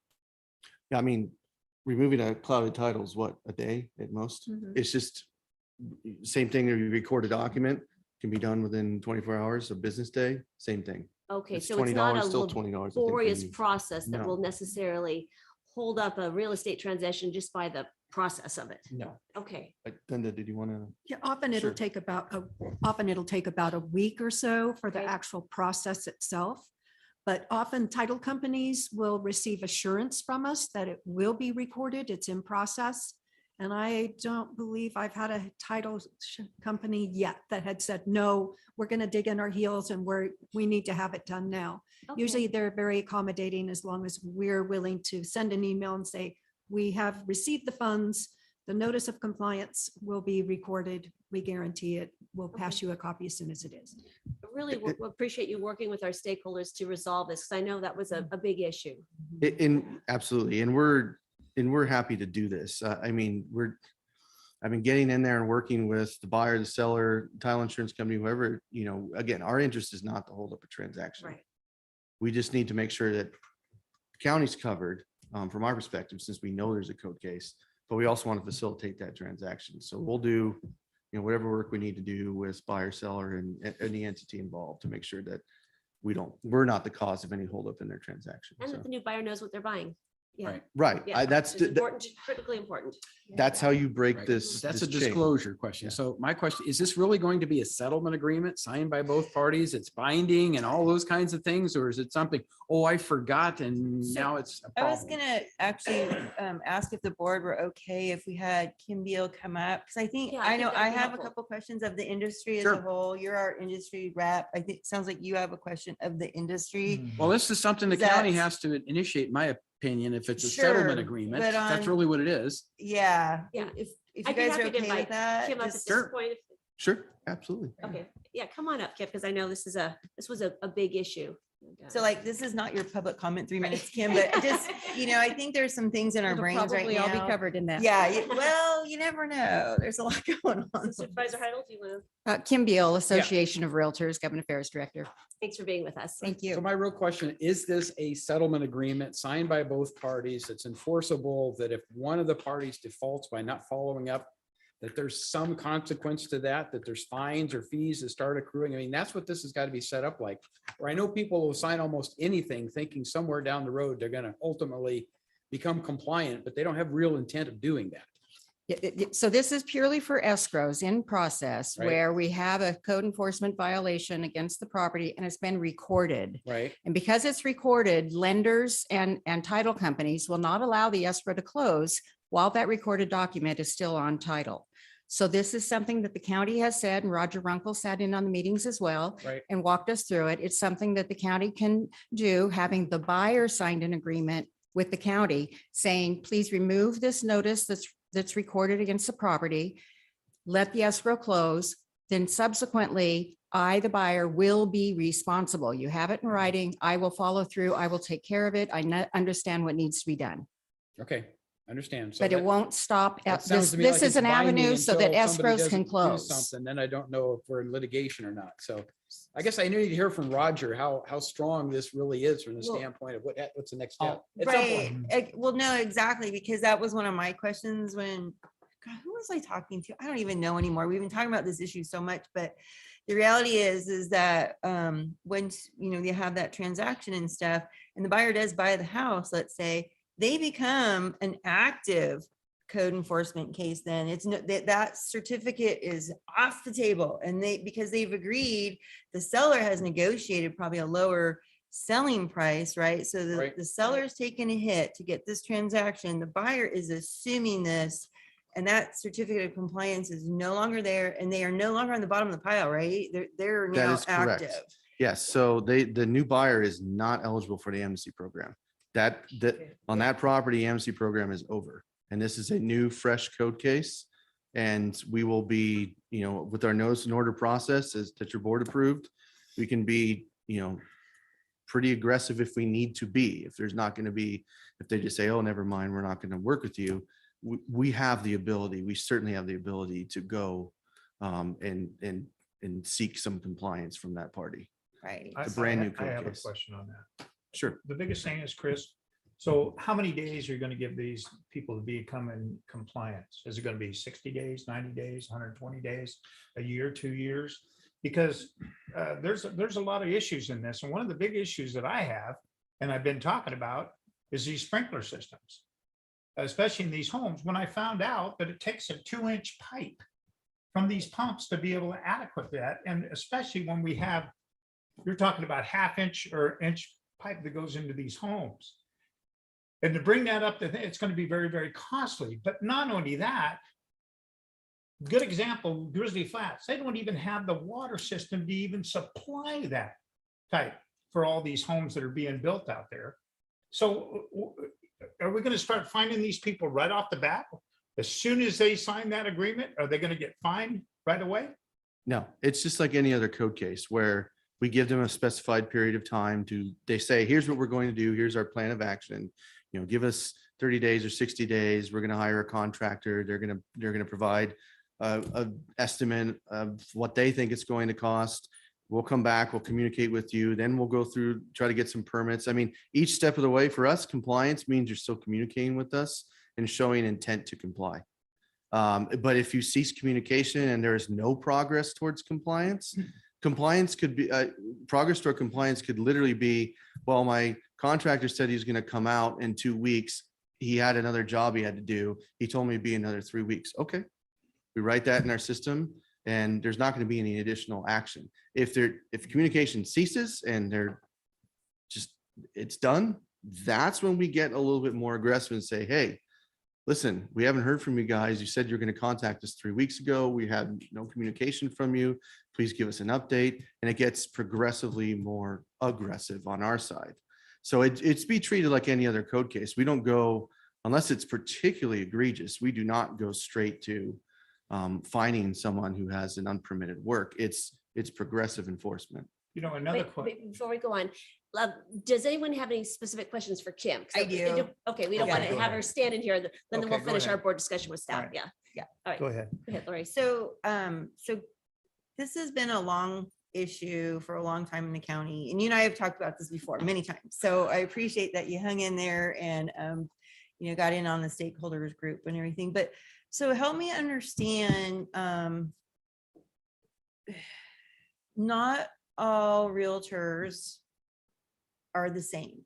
And so not all of them have the same training history in the county that you do, right? So how is the industry going to help all our realtors, and I think there's a lot of them, understand what we're trying to do here, how we're trying to break that chain of constantly handing these off to surprise buyers? That's what we're trying to do, is stop it. Are you guys as an industry planning on doing some education and those disclosures that none of us actually knew were there until recently? And how is this going to work with the industry? Because you guys are a partner in this, the way I see it. Absolutely. Yes, and so with working with staff, we are going to be having training programs with the Association of Realtors members, Janice with IT, Aaron Mount with planning. They're going to be training us how to work through the Track It program. It's still very, very difficult. It's not very friendly. Mhm. And I've been told that they're all working on it because it's also not very friendly for some of the staff members to use. And so that is our goal, is to do that. And we will train the local realtors. Now, that's only for those that are members of either South Tahoe Association of Realtors or the El Dorado County Association. We won't be out there training agents from outside El Dorado County. So that's going to be on them and the seller to be Okay. responsible for what they have to do. Great. But we will be working with the county very closely to make sure that that information gets out there and available. Going back to the process with the settlement agreement, the buyer will have an opportunity. I'm talking about a situation. We have a buyer and a seller in escrow. They've negotiated. Buyer wants to move forward closing. They can't do it until this notice is lifted in order to close it. But buyer will have the opportunity to meet with Linda's department, to meet with Chris and other people to say, what is it that's needed? And investigate what the cost is going to be to them, what the timeline is going to be to them. They'll still have that opportunity during the escrow. So once escrow closes, they've got that information and they can move forward with taking care of the issue. Okay, that really helps. So I have a related question. How do you avoid the finger pointing? Well, we're waiting on the county. No, we're waiting for the agent. We're waiting on the county. We're waiting for the agent. Because we hear that all the time, right? And we get a lot of complaints and things aren't moving forward. So how do you close that loop to know where the accountability is if it's on the agent side? The accountability is truly between the buyer and the seller. The Okay. agents just facilitate. We help to walk them through the process, but they are the ones who need to be making the phone calls, talking to contractors, talking to code enforcement, and deciding if they can comply with this later. The agents will not be sitting there. It'll be the buyers themselves. Agents might be with them, and I would hope so, Right. but the buyer is the one that's going to be asking all these questions and getting all the information. Okay, that helps because I just don't want the finger pointing to go on and, there's no point. That doesn't benefit us if everybody's blaming somebody else for something not closing in time. Because I know these things are time critical oftentimes. There's money on the line, there's loans that have been pre-approved or whatever that may go away, a lot of things. So the timeliness of getting this done with everybody's participation is what I'm looking for. So hopefully this agreement will get us to that point that we know it's going to be time critical, addressed, get it done type of thing. And then hopefully we can move on.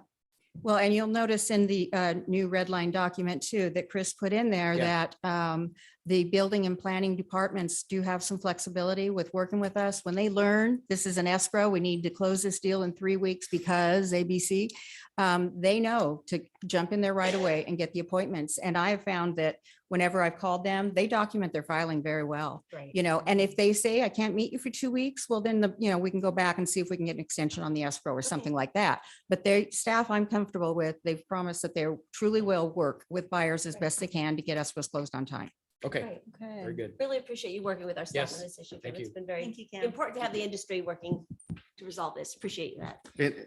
so- Before, actually, oh, sorry. County Council, did you want to weigh in? I apologize that. No, you no were- problem. I think that the use of the term settlement agreement may be a bit misleading. And I think Ms. Oh. Beal had kind of maybe more accurately described what's anticipated. It's more so an acknowledgement by the potential buyer of the active code case. And Okay. it would give us some assurances that Mhm. if we were to take the necessary steps to release whatever notice of violation may have been recorded, that it's done so with the understanding that the buyer is going to take steps to move forward, that we have the full rights to move forward with a code case, and likely would be then re-recording a notice of violation. It's because there's really no better process to kind of subordinate the county's interest below the mortgage holders that are coming into the transaction. This gives us that way of stepping aside.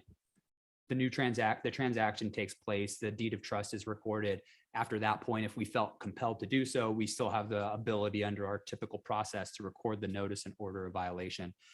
So it's, again, maybe in some cases it might be a settlement agreement, but I think what's envisioned is maybe something short of that. And as Chris noted, we retain the full authority to commence the code case. They're no longer in the amnesty program at that point. Excellent. That's a helpful clarification. And we don't denote it as a settlement agreement in this I didn't document, see anyway, do we? it described that way. No. No. Okay, so Yeah, that's probably not a Yeah. term. I that think we it's should just use. I like just a that. reference, yeah. Okay, great. That's really helpful. So do you see a substantial amount of county council's time in going through each one of these or not? Because if it really gets complicated, then I can see where this could lead into a lot of hours of work. And then it's, again, a finger pointing thing.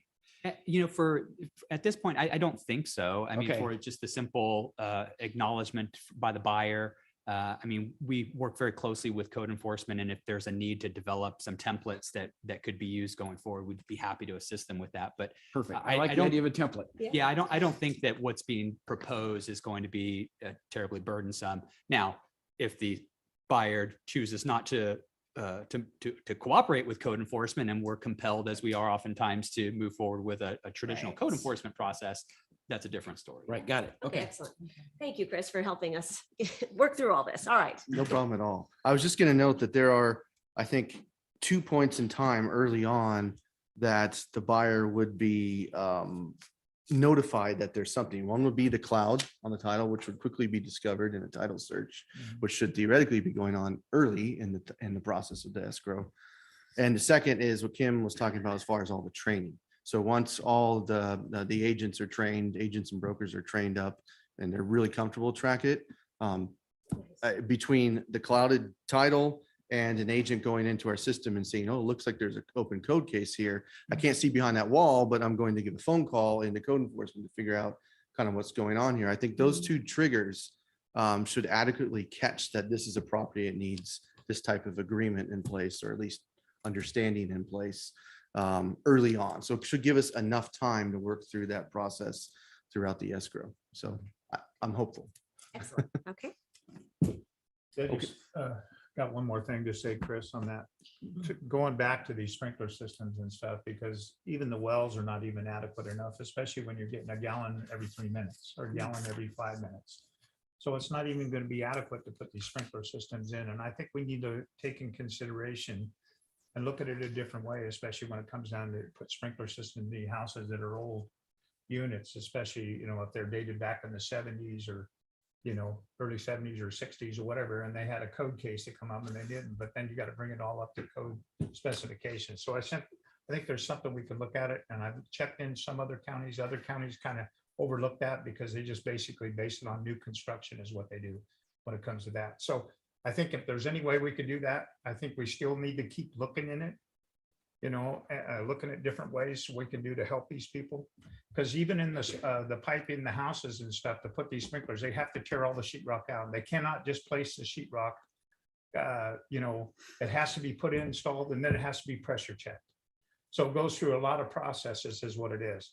And that's my concern, especially, I don't want to see any pipes hanging down from the ceiling to put sprinkler systems in. That's not adequate. It's not even reasonable. And it's not even, anyway, it's just not right as far as I'm concerned. So I think we need to look at different other ideas and ways we can address that problem. Well, I appreciate that. I actually meant to state a little bit earlier that, this is a program, it's a point in time. This is what Right, we have at this right. point. That does not mean that we won't continue to look at other jurisdictions and see if there's anything new and innovative out there that better addresses what we're trying to address. Well, I I appreciate think that. we've done a pretty decent job at this point throughout kind of the iterations and all the look backs we've done, and, including kind of the certificate of compliance program from Santa Cruz County. Right. I think we've got enough elements in there from other jurisdictions, but we will continue to look, and that includes legislation as well, Okay. because I the appreciate state that. continues to evolve on code enforcement, particularly on the ADU side of things. And you'll see later on, I was going to get there, that we put in a clause just generally noting that ADUs are quickly becoming their own entity. They have every year, there's new legislation pertaining to ADUs, and it tends to be more lenient in allowing them to do things with ADUs. Yeah. And what that's meant for us from a code enforcement perspective is slow down. Be aware of ADUs. The state protects them in a very different way than they protect other things. That continues to evolves, excuse me. So we will continue to look. It won't be a stagnant program. As was noted by Kim, we'll be back after the first year of the program. Okay. And if not before then, if something else were to come up, and we'll certainly have the opportunity between then and now to continue to look and see if there's anything else out there that makes sense for I our appreciate that, Chris, yeah. because I'm glad you're flexible, especially course. when it comes to that. So Chris, that really begs another question. The statement is, if a site is found to be safe from life, health, and safety concerns, and I'm guessing our fire departments are going to say sprinkler systems are a safety concern. And if they're not present, why are you issuing this certificate of compliance? So have you thought about that perspective? Are we going to reach out to the fire agencies to determine the risk involved with not having sprinkler systems where they've been defined by the code? So when it comes to fire sprinklers and solar, it's pretty, every case is going to be a little bit different, of course, but generally speaking, if it's a structure, if it's a completely unpermitted structure, the whole house, it's pretty obvious. It's going to be brought up to current code. It's going to need sprinkler and solar. Right. If you have a, small 200 square foot addition somewhere, you're not going to trip that alarm, and it's not going to be considered a life, health, safety. If, again, as long as there's no exposed wires or anything obvious, right, it's not going to trigger the need for sprinklers. Okay. Or solar in this case.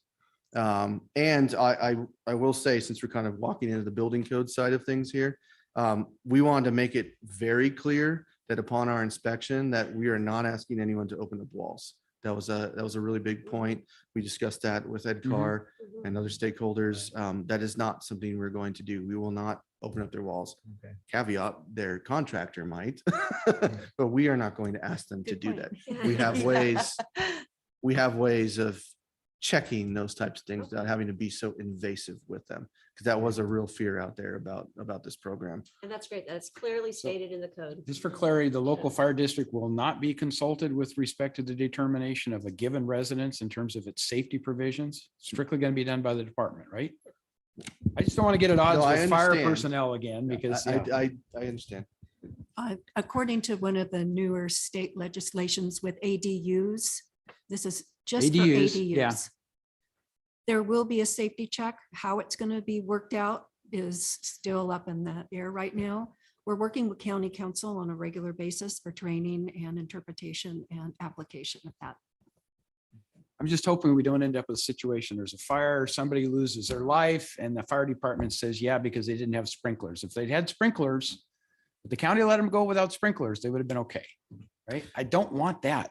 Well, we're not talking about We're not setting talking about aside that. Well, regulations. I mean, Yeah. safety standards can be interpreted a lot of different ways. That's the Indeed. issue. Life, health, safety Uniform can be loosely fire code. interpreted, but sorry, go ahead, Supervisor. Chris, I think you're trying to explain to John, which John, the clarification is ADUs. ADUs is, there's a different category. I on understand it. ADUs. That's Now, not wait the a minute. question. Now, what I'm saying is most of these code cases are because of ADUs. People are turning their garages into a living space or things like that. It's not talking about a whole house that's being built without any permits. Or they built the house and basically all they needed was that final permit. And somebody to go out there and finalize it so they can get their permit. So, or their final. So anyway, that's what you're getting at, correct? Right. Yeah, we don't, as a matter of course, we don't routinely call the fire districts to come out and inspect a property that code enforcement has inspected unless there's a reason to. Okay. But it's not, we don't often have them accompanying us on a site inspection for a code case. If there's a given reason and we see something, sure, we may invite them out.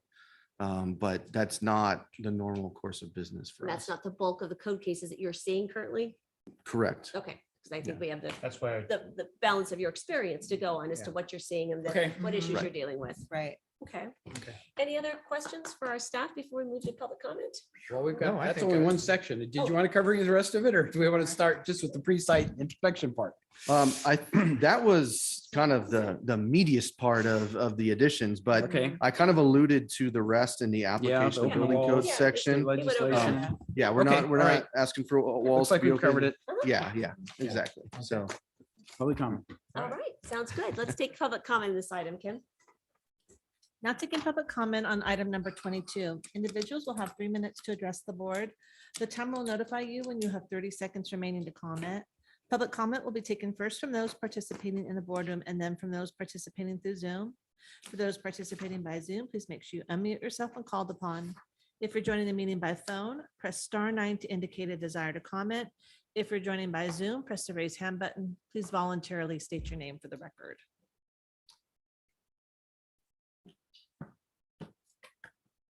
Welcome back, Kim. Welcome back. Kim Beal, Association of Realtors. First off, I want to thank all of you for agreeing to postpone the last 2 meetings that were set with the Board of Supervisors to have this item so that a stakeholders committee could be put together. Staff did a marvelous job bringing us all together. I was the one who gave them the names of the organizations and industry leaders that we wanted at the table. They also offered it virtually. So half of the people came one-on-one in person and the other half, were on virtual, and it just worked out fabulously. So I thank you very much for that.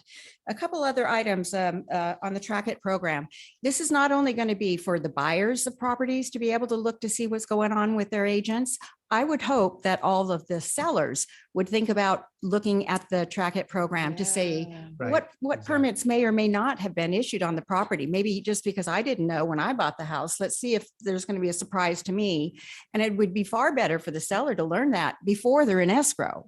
So it's also going to be for agents to work with existing property owners to see if there's going to be a problem. Then you can have all the time you need to get it resolved, not just wait till the last minute. The other thing that we were able to successfully accomplish is that for the parcel request, up until a month or 2 ago, somebody would have to come into the county, sign in at Building C at the counter and ask for a parcel request. The county is making it available that they're going to put an email address now on the parcel request form so that we can email it in if we can't find it through Track It. And there is a person that's going to be monitoring those as they come in to make sure they get done in a timely manner, 7 to 10 days, because that's usually the window period that a buyer has to make their investigations. So that too is something that came out of this that isn't within the code enforcement document itself, but it's going to help solve future confusion to buyers and sellers, what they're looking for and trying to find out this code enforcement information. Any other questions of me? Thank you so much for working collaboratively with our staff, and like to thank our staff for working so well with the Right. stakeholders to arrive at I think a really good place. Thank you. Thank you, Kim. Any other public comment on this item? Come on down.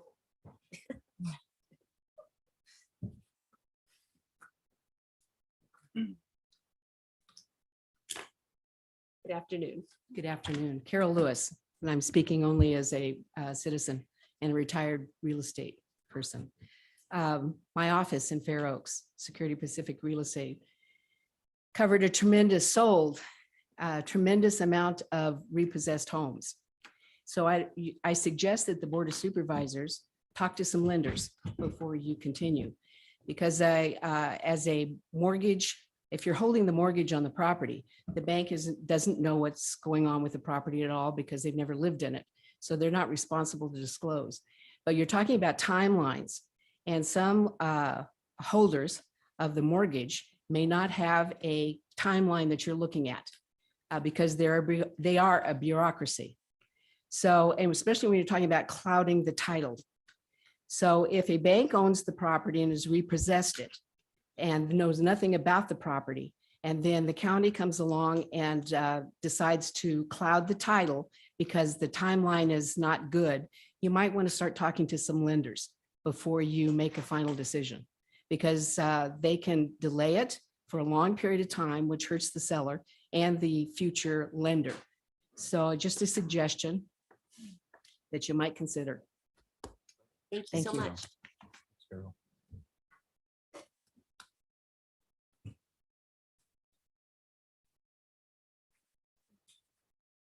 Afternoon. Chris Payne, Diamond Springs. It's not going to take too long, but I just wanted to comment. One of the things that is important in all of planning and building is the track-it system.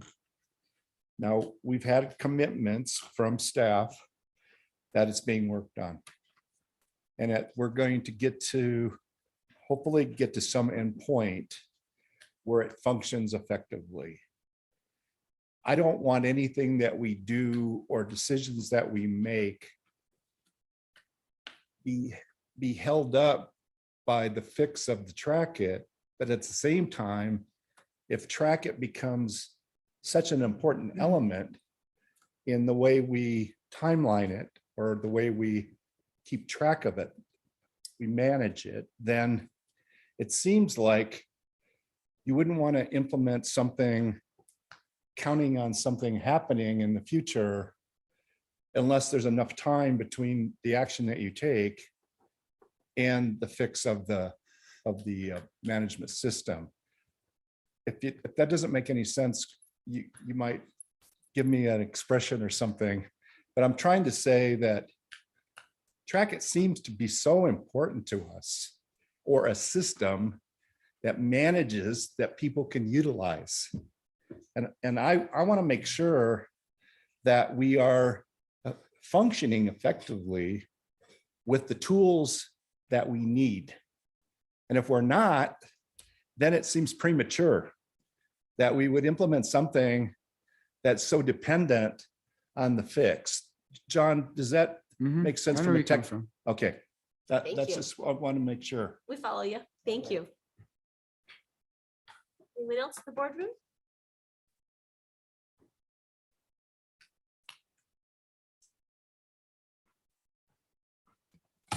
Kim Greenwood from 235 Triple Junction, somewhere out there. Remember, I'm right. But really, I'm with you. Anyway, yeah, track-it. Did I mention dentist earlier today? You did. Yes, Yes. and that's kind of what my experience with using track-it was. And I hope that was a couple of years ago now, but I hope it could only get better, maybe, hopefully. But if that's kind of your go-to source here, I think that might be hard to fully realize. Just in general, code compliance is probably one of the most sensitive, hard issues that you're going to ever deal with here. I remember my first days here, 1989, sitting in there, and there was a group of people that came to the hearing that kind of scared staff, actually. And there was questions whether or not they were all armed and what, but it was my interesting first week coming there. I had the opportunity to work code compliance up in Lake Tahoe, and it's a lonely job because they don't want to see you, and you're dealing with policies that you may or may not fully embrace, and they certainly don't want to hear about it regardless. So good luck. on this because it will be a difficult situation. Thank you. Thanks for your comments. But at least we're addressing it. That's right. Thank you. Anyone else? Come on down.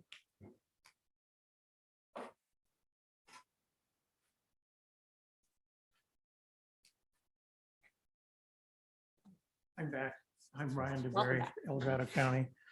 And I've been listening to this up here and I didn't come explicitly to speak to this, but I do want to apologize for my lack of composure earlier because I got out of a burning house when I was 19. So I know what those people are dealing with. But I've been sitting up here listening and I've been on both sides of the counter, working for the private, working for the public. There's inconsistencies on both sides of the counter. I live in a house that when I bought it, it never should have been built because the guy should never bring in a hammer or nails because of all the problems I've had for 42 years correcting his problems. Okay. But on the other hand, you look at what you're doing, you're trying to get money out of both sides of the cow. You're holding up property taxes because the property taxes are going up for a small amount of money over here.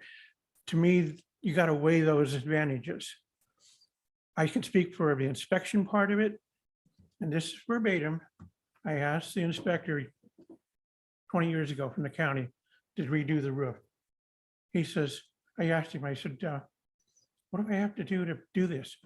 He looks at me cold turkey, and this is the county inspector. Well, how well do you know your neighbors? We're all get along here. We've been here 10 years. Don't worry about it. Go ahead and do it because they're the ones that turn you in. And that's what he told me. And then when I found out, when I had the house burn and almost lost it in Diamond, suddenly all the building permits disappeared because there was so much wrong on that house, but none of it ever got cleared up. The back deck the guy built, he used reclaimed lumber that was burned on the bottom and painted it on the top. That's the kind of stuff. I mean, oh, we got to practice that stuff, but please be fair to the people, you know, both sides of the issue. Thank you. Thank you for your comments. Seeing no more comments, let's go online, Kim. Now taking public comment from our Zoom participants. There's no additional public comment. All right, thank you all. Let's bring this back to the board for action or further discussion. I just want to compliment Chris. Thank you. We had a lot of meetings. A lot of meetings. A lot of time. Trying to hash this all out, you know, because it's really been a big concern of mine, and you know that. This is one of the reasons why I think it kept getting delayed. And I've had a lot of meetings with Roger too and Karen about some of the issues and stuff. So I appreciate all you're doing. And we got to make this happen. But I think we need to look at into the future and see where other counties have done so we can at least address those problems with, especially when it comes to sprinkler systems and solar, especially on some of these older homes, you know, and especially people that have wells on their property that don't even have enough water pressure to even supply a sprinkler system. So I think we need to look into that and address those problems. So anyway. There was a question about how would this program affect bank-owned properties? Is there?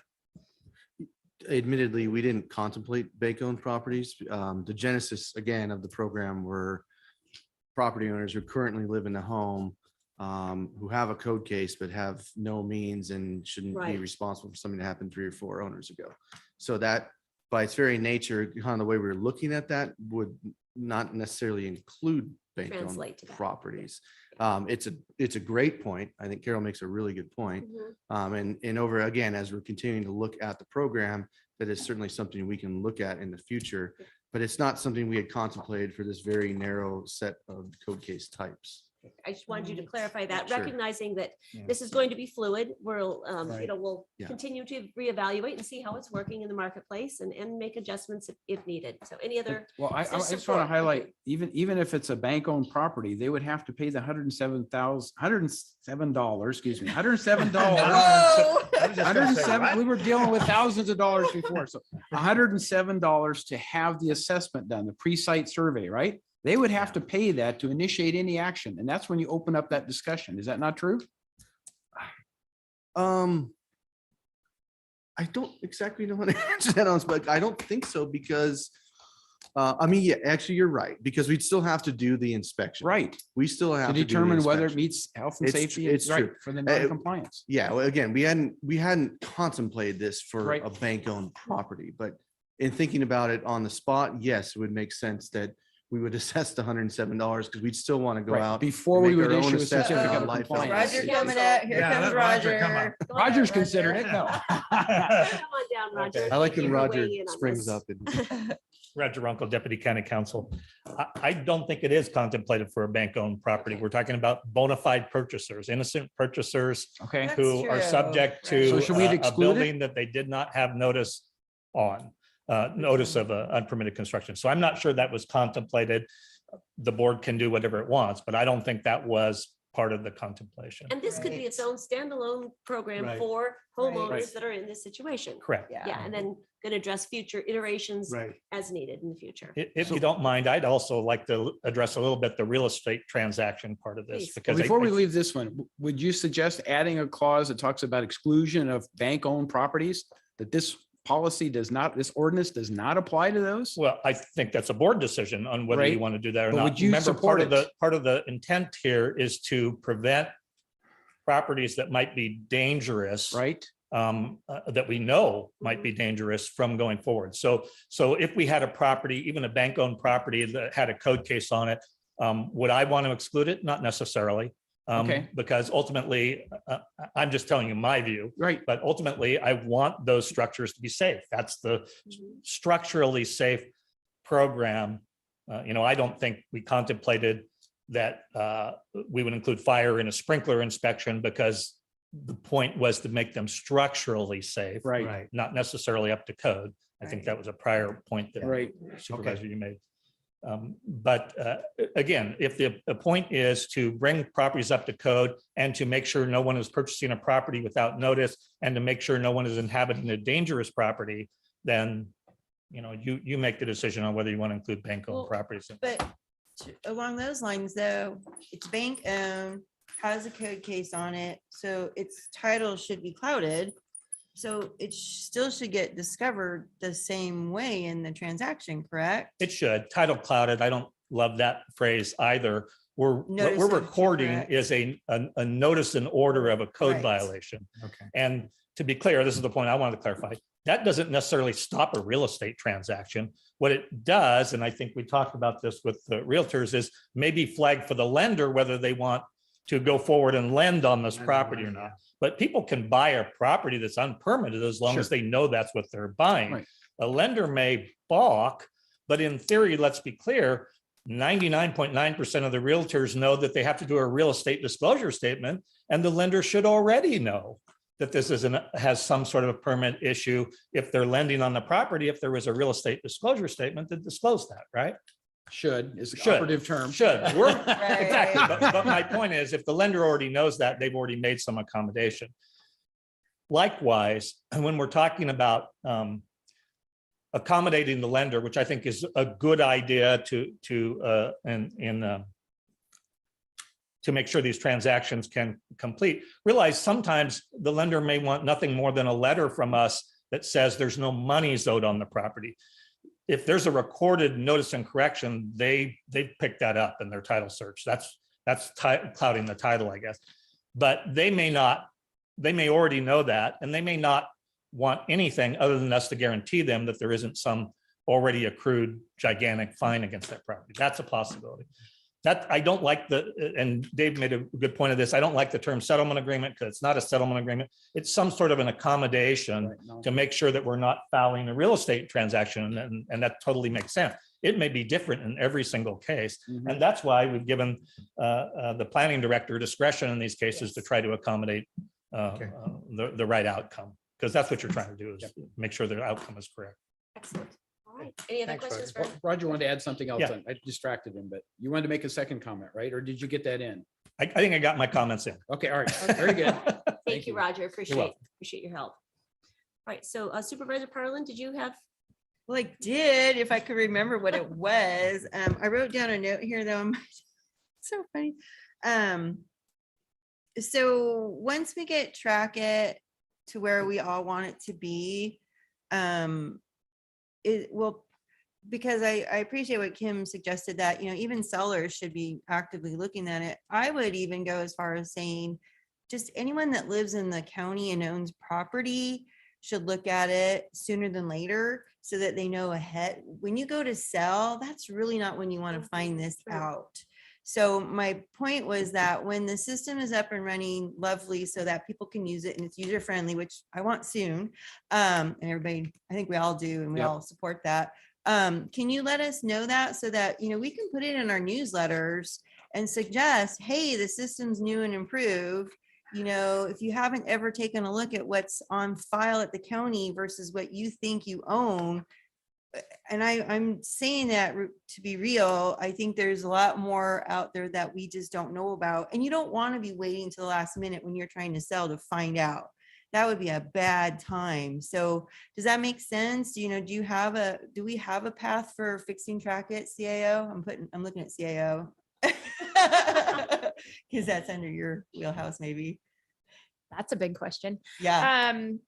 Do we have a plan to fix Trackit? So Karen's gonna have to help me out with that. So we are dedicating IT resources to improving Trackit. It's just so we critical. have, I think the county has a financial responsibility to try our darndest to make that program work the way we need to, because of the amount of both financial investment and staff investment that we have made over the past 5 years. So I think we are giving it one last real good push to get it to work for us the best we can. And then we'll have to have other conversations. I want to kind of just remind everyone, and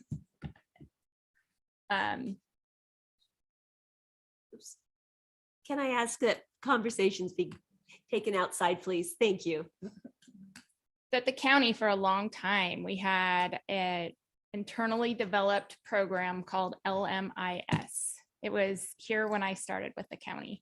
It was something that internal county staff resources had developed and had customized over 20 years. So it was dialed in to our operations. And it's just been a really painful transition, moving off of something that was so perfectly customized to something that was, and at the time, we all said we want this out of the box solution. We don't want to customize, because that's the most kind of financially responsible thing to do. So there were security issues for that, right? Oh, We had to absolutely. move Oh, away from that. 100%. Yeah. We did not have a choice but to move off of the mainframe. 100%. Just wanted the public to Yes, understand. thank that. you. Yeah. Thank you for that clarification. It's just those that have been around a long time that are used to that system that was just kind of so perfect. It's just Trackit's going to take a moment to catch up. Okay. So Karen, thank you for being with us. Yeah, What I would you don't like to have share too with much us? more to add than what the CAO said, but I will say, based on the conversations we've had about Trackit recently, what I have want to do at this point is sit down with IT, and we're going to map out, a plan, maybe 12 months. Here's what we're going to do in 3 months. Here's what we're going to do in 6 months. Here's what we're going to do in 9 months, to try and get Trackit to where we want it to be, and make sure we do. IT has been wonderful in helping us with resources.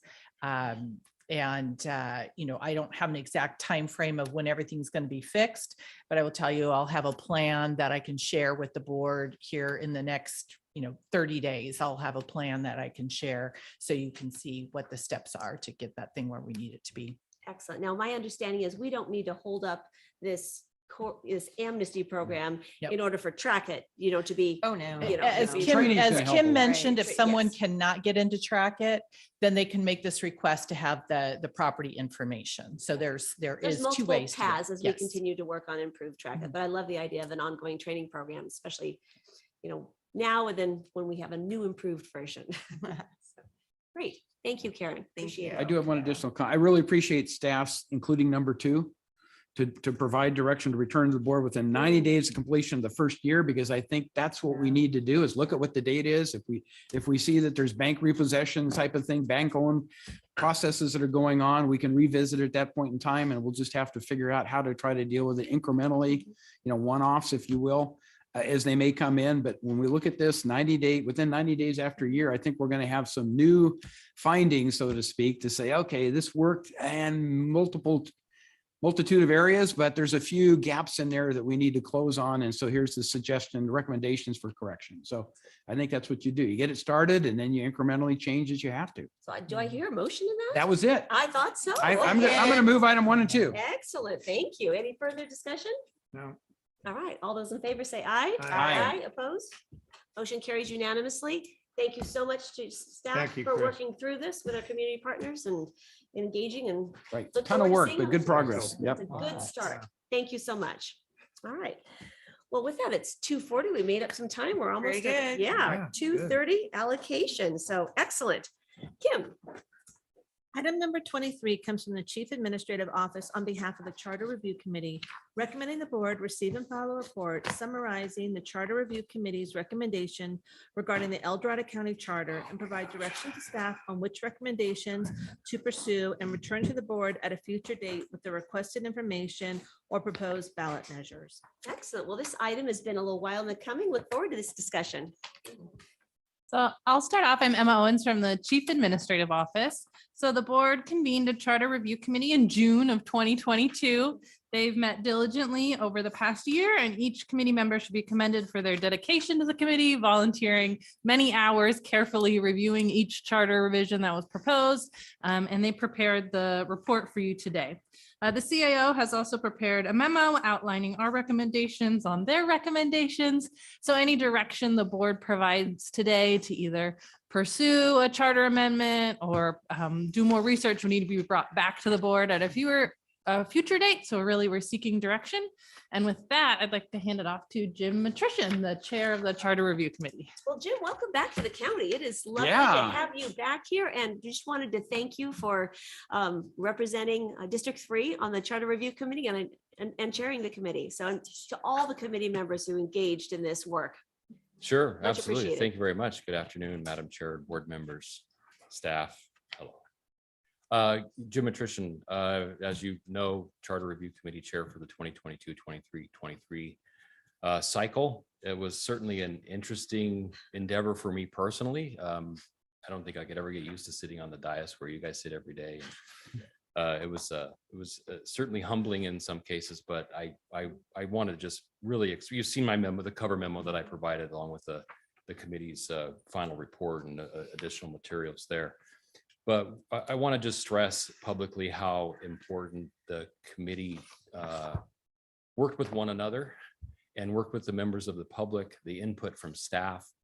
It just cannot be overstated how important that work that they and the time that they put in. Emma and Kaylee and Paula France all had, always defer to the committee. We did a great job volunteering, et cetera, but it really is up to them. So I extend my gratitude once again to Emma and Kaylee and Paula. Paula France conveniently retired partially through our term. So that was good. She was here long enough to give us some really good input on the 504 section in particular. So before you today, I didn't prepare a speech or 50 PowerPoint slide deck item. You've seen enough of that today, I'm sure. I'm compelled to not bother Madam Clerk by touching the microphone. Sorry, just teasing. You have 4 recommendations before you today. I gave you some summary, some detail on those 4 recommendations from the committee. I can go through them if you like. I trust you've read these things. I can do them in summary, however the board would like to. Why don't you go through them for the public? Yeah, sure. So summary recommendation 2, I'll just touch on that real quick, was Charter Section 202, which is a term of office for members of the Board of Supervisors. This was a topic we discussed at length. All of these actually we discussed at length, and our recommendation was to extend it by 1 additional term in recognition that the role of the supervisor is there's a really sharp learning curve for a lot of new members. And when you have term limits, there are always challenges with that. You spend the first couple of years, in my personal experience, the first couple of years learning how budgets work and how many services the county actually provides. You can come to board meetings, you can attend things, you can read agendas until you're actually really diving into the great, huge detail that a lot of these topics, not just your budget, but what you just did, the amnesty for program for code enforcement. What an interesting topic. I saw that on your agenda. I thought that's a good one. And you guys handle it really well. Of course, there's a lot of work that goes into those. So just as an example, that having an extra 3rd term we thought would be beneficial for board members, just a little more time, consistency. You set the county on its right direction. You still leave office at some point. But you have that much more time to really, truly, in my opinion, make a difference in what your job is. Okay, and you can stop me and ask questions at any time. I'm happy to dive into, to the best of my recollection. A couple of our members, Pat Frega and Tim, our alternate member from District 1, is here as well. Excellent. Charter recommendation number 2 is focused on section 205, which is the setting of meetings for your board meetings in other districts. Try to find some balance here in encouraging the board to visit your respective districts for official board meetings to address any local issues that may be coming up. And it was really just a suggestion to get the board to recognize that when they adopt their annual calendar. And if they know, if any board member wanted to have that, have a future board meeting there, they would be able to vote on that at that time. And it would require that that happen if the board member requested it, rather than kind of being optional. You have that choice now. We thought it would be useful in the charter to make that a provision as a requirement. Recommendation number 3, focus on section 401, which is your powers and duties, and that was about department heads reporting and submitting a report to the board on their strategic plan goals and accomplishments by year and for the ensuing year. This was a request made by the El Dorado County Taxpayers Association that provided some really good background information, some conceptual ideas on where they were coming from with that item. We all were, contemplated it carefully, and Carol Lewis was instrumental in just providing some good information and background and that insight from that perspective. And the committee was in support of asking the board to consider that as a charter amendment to make that a requirement. All right, move on to recommendation number 4, which was specific to Charter Section 504, which is the sheriff's salary limitation.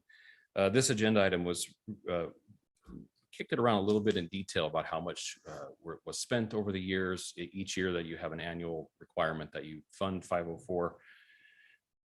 And the committee landed on maybe we need to look at the 3 comparator agent or the 3 comparator agencies that the county uses to establish that rate every year.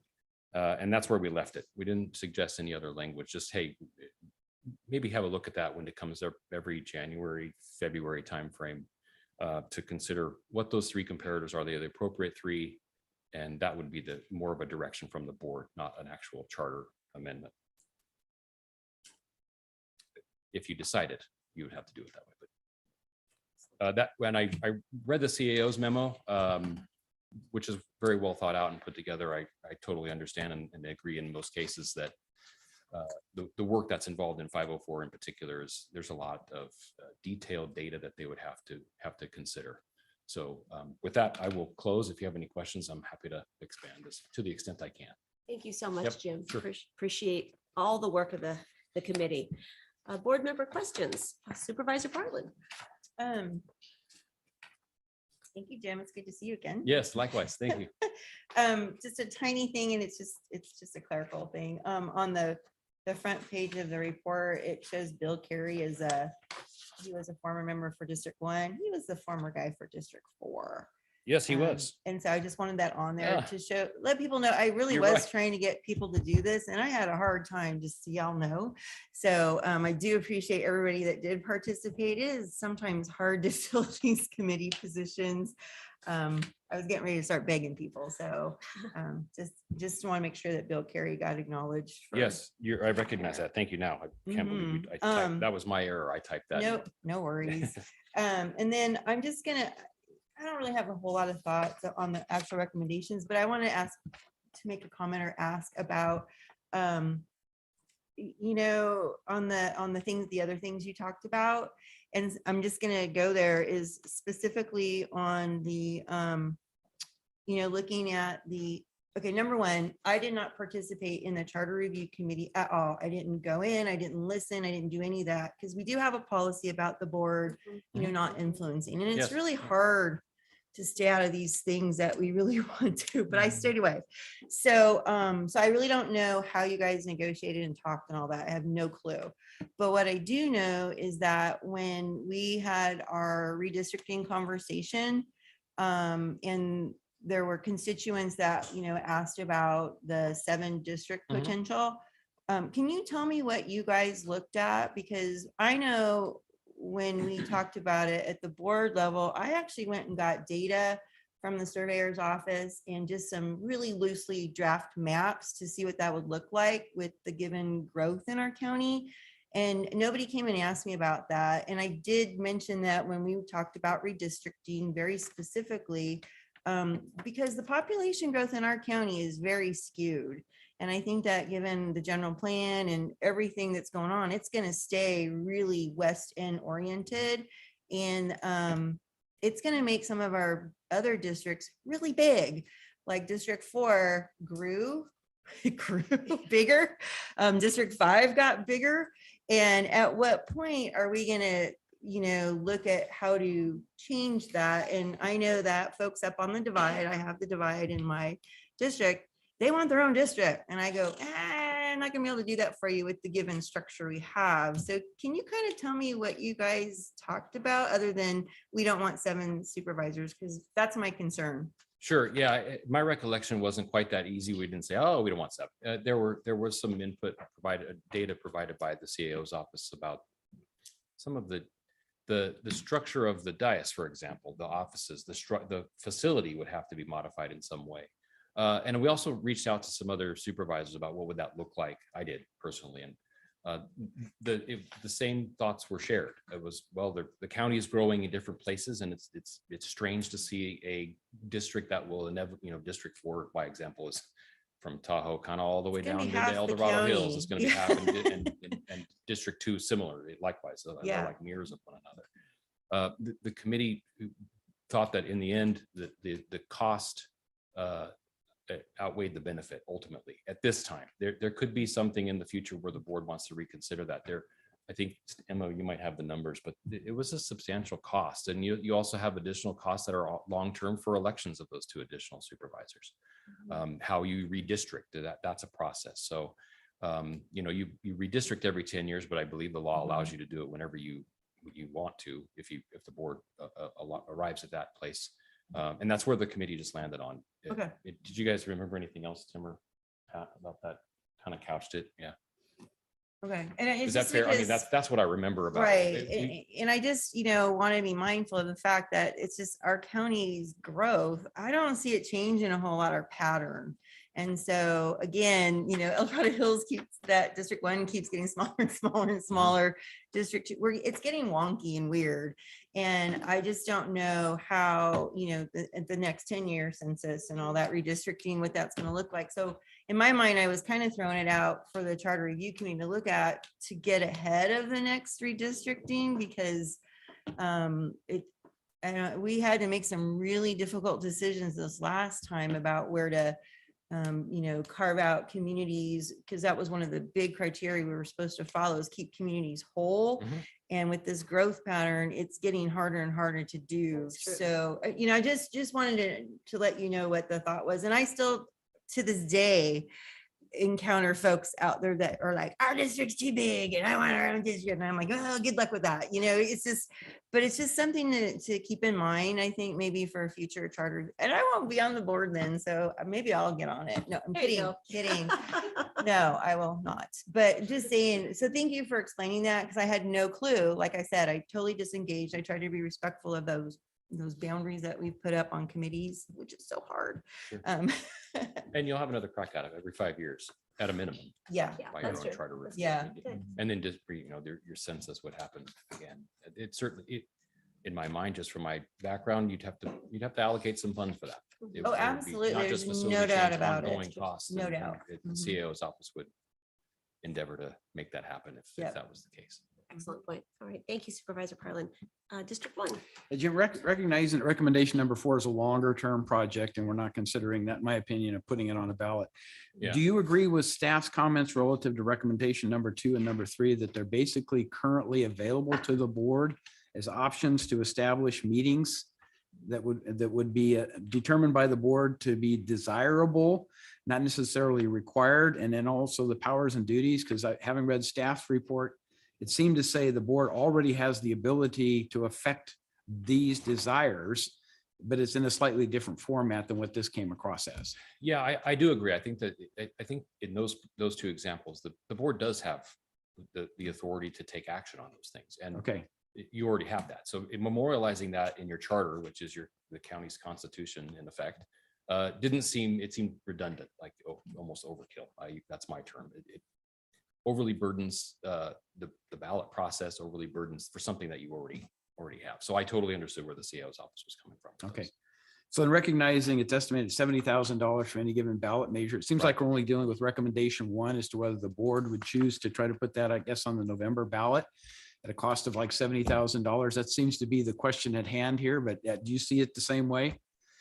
Yeah, I mean, I understand where your job is to balance what the CEO recommended, what the committee recommends.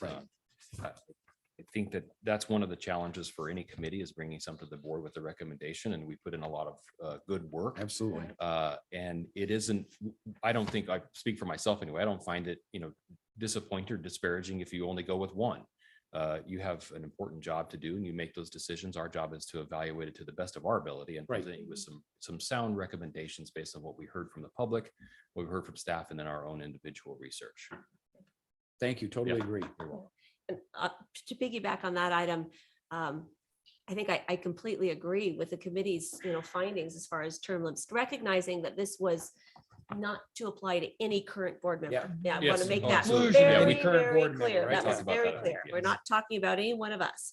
But your findings are very sound, and there's a, stark reality to what you talk about in terms of a learning curve and the ability to dig in deeply and to become a professional in this role. It does take time, and our constituents are best served when we bring our best and our knowledge to this role.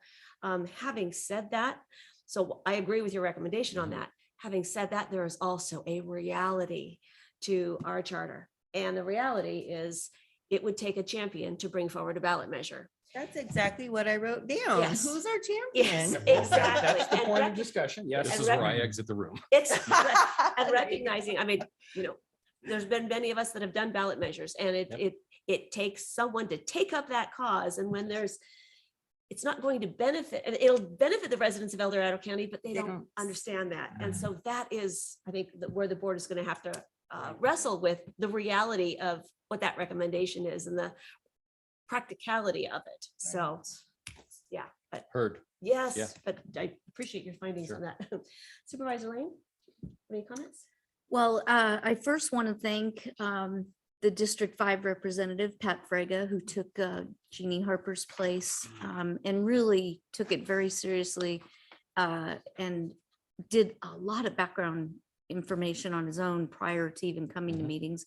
And I know that because he always wanted to meet with me to share with me all the information he found out. So very detailed.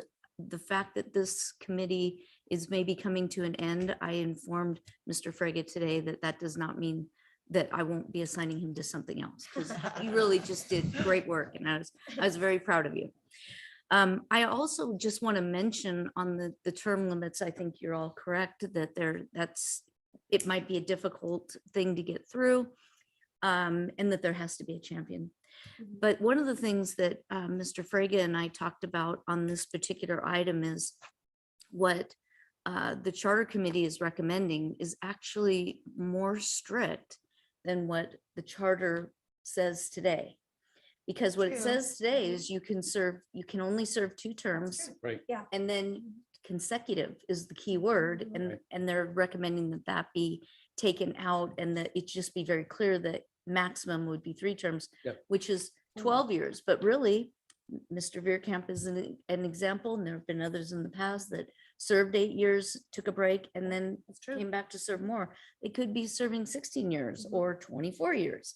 So if in fact this is something that the board wants to carry forward, and we do determine that there's someone out there that could be the champion for it, that to me was a very strong argument for why this is probably a better solution than what we have today. So no, just great job. I sat in on several of your meetings in the back. I didn't say a word. Were you incognito, like in camo and everything? But I really enjoyed watching the process. The staff, you guys were great, keeping form together on it and providing really good information. So just great job. Thank you for your time and your effort. Thank you. Absolutely. On behalf of the committee, we were grateful for the opportunity for sure. Actually, I have a clarification that on the comparator agencies for 504, if we determine at a later date there are better agencies, would we need a vote of the people to change those comparator agencies? We would, yeah. Mhm. You still have to amend the Built charter. into the charter. I That's thought so, but I just needed Yeah. to clarify. That All language like right. is in the stone, it's charter. built in there until we tear it down. If that's what we It's choose like to the do, Ten right? Commandments, Yes, right? exactly. There it is. Yeah. It's almost like. Almost. I guess I would like to bring up one other thing is that some members of the committee have suggested maybe we should not be a charter county. And I actually think there's a lot of significant benefit to considering that at some point in time. We're not going to do it now, but is there really a net value in today's world with being a charter county versus not?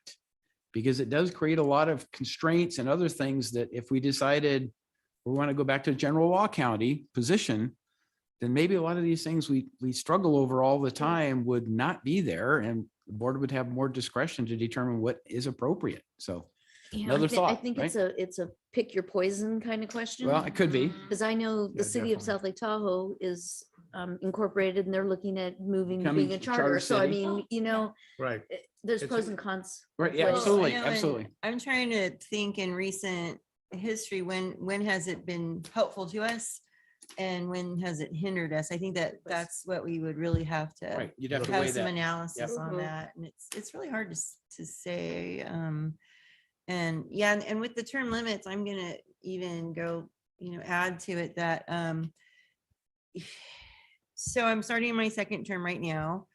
And what I'm learning is that not only for the work that we do and all the committees that we're assigned to work on the county's behalf and interface with other counties and state representatives and organizations, what I'm really learning is that relationships matter. Yep. And once an organization understands how you are representing your county, then, and I'm just going to throw out RCRC. I've so enjoyed being on RCRC. Can't even tell you how much I've enjoyed that group. Because it's like-minded counties kind of, which is nice, and but then they know issues that are going on in our county. They know how my brain thinks now. And so they're asking me to be on ad hocs quite often so that, and I'm really good about speaking it now. I'm comfortable now. I wasn't at first. It took me a couple of years to get really comfortable in those settings. It's quite overwhelming when you don't know what other counties are thinking and what they're about and all that. And so now I've been quite comfortable in advocating our county, what I hear here, into those organizations, and then go to the state and represent us. So, that matters. And often, my first year, I remember going to an RCRC meeting, and I think it was Jim Holmes I was sitting next Oh, to yeah. at Placer County. Supervisor Holmes. yes. Right. And I sit down next to him. It was pouring rain or something. I can't remember. And he's like, oh, where are you from? El Dorado County. He goes, oh, like that. And I'm like, oh, right. And then, I go, well, I go my first year. Right. And he goes, well, how long have you been a supervisor? And I think at that time it was 16 years. Yeah. And right now he's going to be finishing up at 20 years. Right. And He's not running for reelection. but right. yes. And redistricting kind of helped him not Yeah. run again. But Yep. my point is that everybody knew him, and he was kind of, sought as a senior member of the committee and in his county. And so those things, they do have an impact on, if we have this constant churning and turnover here, which is just difficult. And honestly, I had considered running for RCRC's executive board. But it takes 4 years to move up in it. And so I was doing the math and I'm going, Get there. forget it now. It's not going to work out. And it would bring some neat benefits to our county. So it's a tough sell though, until you're in here and you get your head around how important that is. And again, without a champion, I just don't see it succeeding at how badly it was beat last time. So Throw money down the drain. yeah, I Yeah, know. right down the drain. It's just a rough one. So, Yes. but there is value is what I wanted to say. And I appreciate you guys coming to the conclusion. It's Supervisor Lane, you're right, though. It is more restrictive when you do some math on it. Right. So that's also kind of interesting. All right. Yeah, I Thank you just so want- much, I Jim. just want to say something. I want to thank Sherry Rafferty for all the time she put in to represent my district. So, thank you for all your hard work and bringing this to the board today. Thank you. Absolutely. Thank you, Excellent. Supervisor Turner. Let's take public comment in this item. Thank you, Jim. Appreciate it. Now taking public comment on item number 23. Individuals will have 3 minutes to address the board.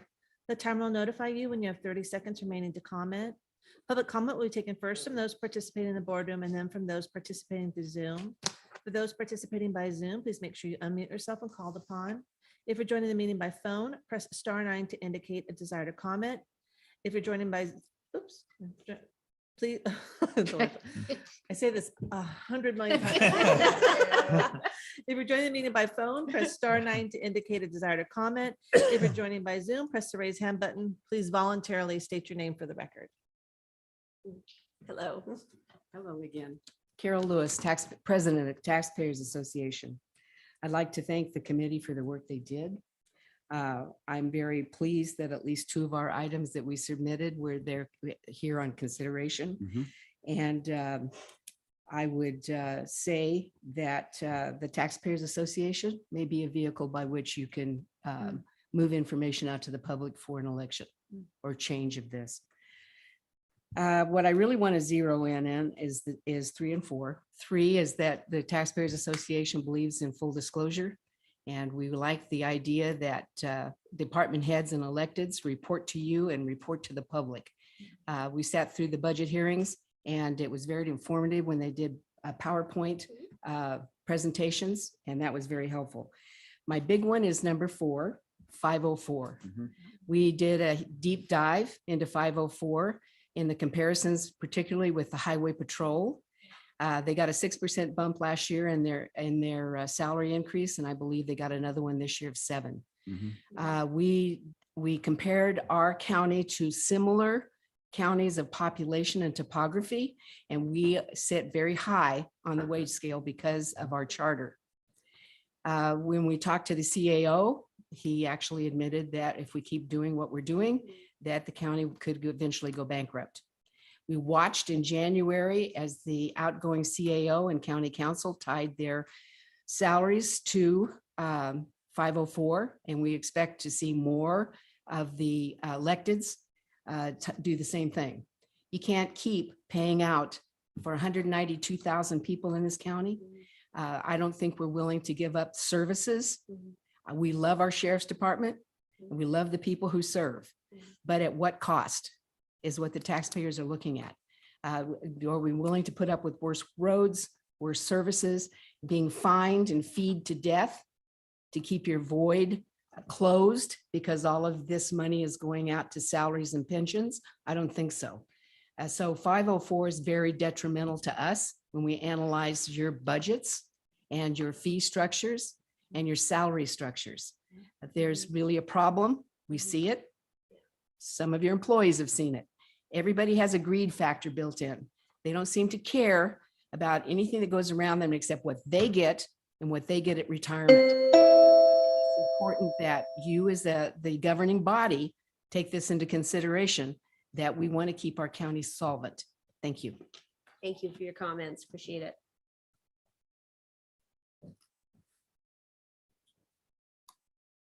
Good afternoon, Chris.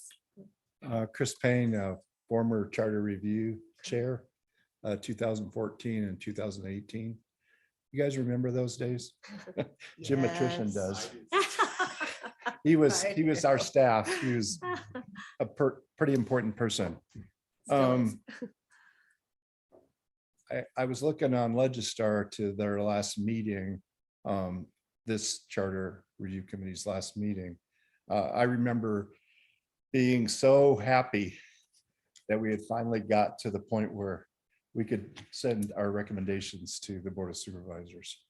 I think he's done an excellent job in summarizing, and they as a collective group, I think, really worked hard to be able to come here today with their recommendations. The voters speak. No matter how good an idea might be, this is a charter and it requires the voters' approval. So how you approach these items as you select to take one forward of the four recommended is critically important. If you're not committed to pushing it forward and doing what's necessary, it's not going to pass. So in that regard, I just want to say it's very difficult.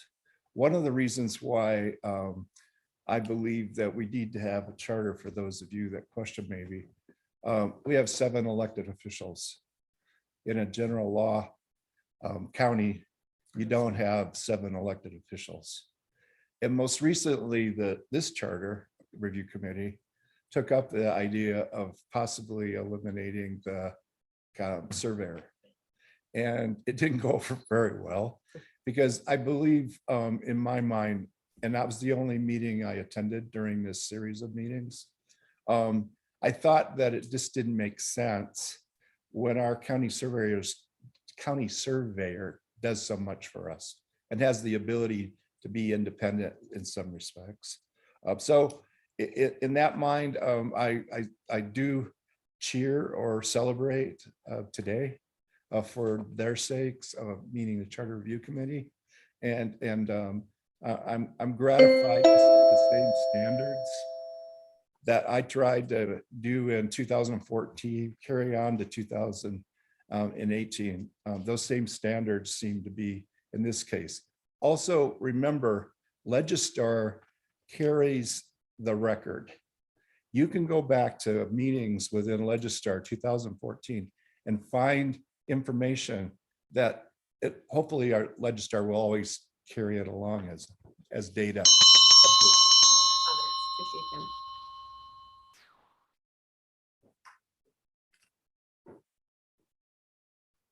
Good afternoon. Thank Hi. you for your work. Thank you. I'm Pat Fraga, for those of you I haven't met. I want to thank Supervisor Lane for asking me if I'd serve on this committee, which, thanks a lot. No, I learned a lot. Everything was great. Paybacks. The staff was fabulous, especially on those snowy days when it was treacherous trying to get down here. If you have any questions about our thought process, I can maybe help answer some of the questions that maybe you've come up with that Jim couldn't. But I particularly want to address item number 2, the meetings. A little bit of history. The first charter required that the Board of Supervisors meet in every district. I was at the charter meeting when that first came up. And the reasoning was good governance. There may be an issue, and I think Supervisor Parkman said it, the districts are getting larger. You may know about an issue that's going to come up in the Divide or in Garden Valley or Cool, that over the next year, that even though the Board of Supervisors does have the means to schedule it, it takes 3 votes. And if you can't convince 2 other members of the board to go to Garden Valley, it drops. Or there may be an ag issue in Somerset that your folks are going to think is very, very important. And if you can bring the Board of Supervisors down to Somerset, they're going to go, you know, that George Turnbull, he's all right, because he's providing good government. The board is coming to us. When the first meeting requirement was that you had to go, that was over 20 years ago. Technology wasn't what it is today. A few years later, because there were difficulties and maybe we didn't have, broadband the way we do now, it changed. But now we're 20 years later. 20 years is a long time. Part of the strategic plan that I looked at said that broadband in all the libraries is important. All right. I really can't address this in 30 seconds, so I'll finish it. But I would say that if you want to be receptive to the voters, and they're the boss. If a supervisor wants to go to a district because something is coming up that only you know, you'll have to go. You request it. When they make the schedule, you have to go. If you have any questions, I can answer them for Thank you so much. Thanks. Appreciate your work on the committee and appreciate your thought process on these items. Anyone else? Good afternoon, Tim. Good afternoon. Tim White, alternate member of the Charter Review Committee for District 1. And I'll have to speak quick because I only have 3 minutes. One, let's talk about the need for a charter. And Supervisor and I have had these conversations over the years. I think it's time, charter or no charter, that was beyond the remit, the directions you gave us. That was not ours to study. But I think it's something that is worthwhile to be studied in the future. What benefits do we get from having a charter as a general law city? Certainly less than 25%, 13 out of the 58 counties in California are charter cities. Some are small, El Dorado Hills, Butte, Placer to a certain extent. Some are the largest, San Francisco, San Diego, LA. The reasons why they have charters are different. But I think if I look at the charter, and I really think you need to have probably county council, and I hate to give him more work to do, but I will suggest it. What are the pros and cons? What are the benefits? Do a cost benefit analysis. I think it really deals with 2 areas. Probably if we're a general law thing, 504, Sarah's salary is out of the charter. It's not covered. It's dealt in a different way. Also with the number of electeds that's been previously mentioned. So let's go to some of the issues. Board of Supervisors, terms, you've heard the reasons why, and I really have to pick up on what Supervisor Parlin said. We think 12 years makes sense because it's continuous. You get experience just at the time you are serving on SACOG and all these other issues where you are as a committee member, where you can move up to the executive staff, where your partnerships and the relationships you have made, you're turned out. Whoever gets appointed starts at the bottom. You never get to that level where you can have more influence and direct more benefit to El Dorado County. And again, we've closed the gap because you serve 12 years and you're done. There's none of this 16 or more years possible. With respect to the issues 2 and 3, meetings and more reporting on the budgets and reports, it's really about transparency and good government. And it is important. Is it expensive? Yeah, it's $70,000 for an election item. And that money, $140,000, that can go for a lot. However, democracy is messy. It's supposed to be messy. It's not easy. We see that at the national level. We see it in front of this board at times. I truly think that making it more transparent, this board, this staff, everyone here, yes, it's more convenient to have people come here, but sometimes it's necessary for the government to go out to the people and not require the people to come to the government. Thank you so much. Appreciate your comments and your work on the committee.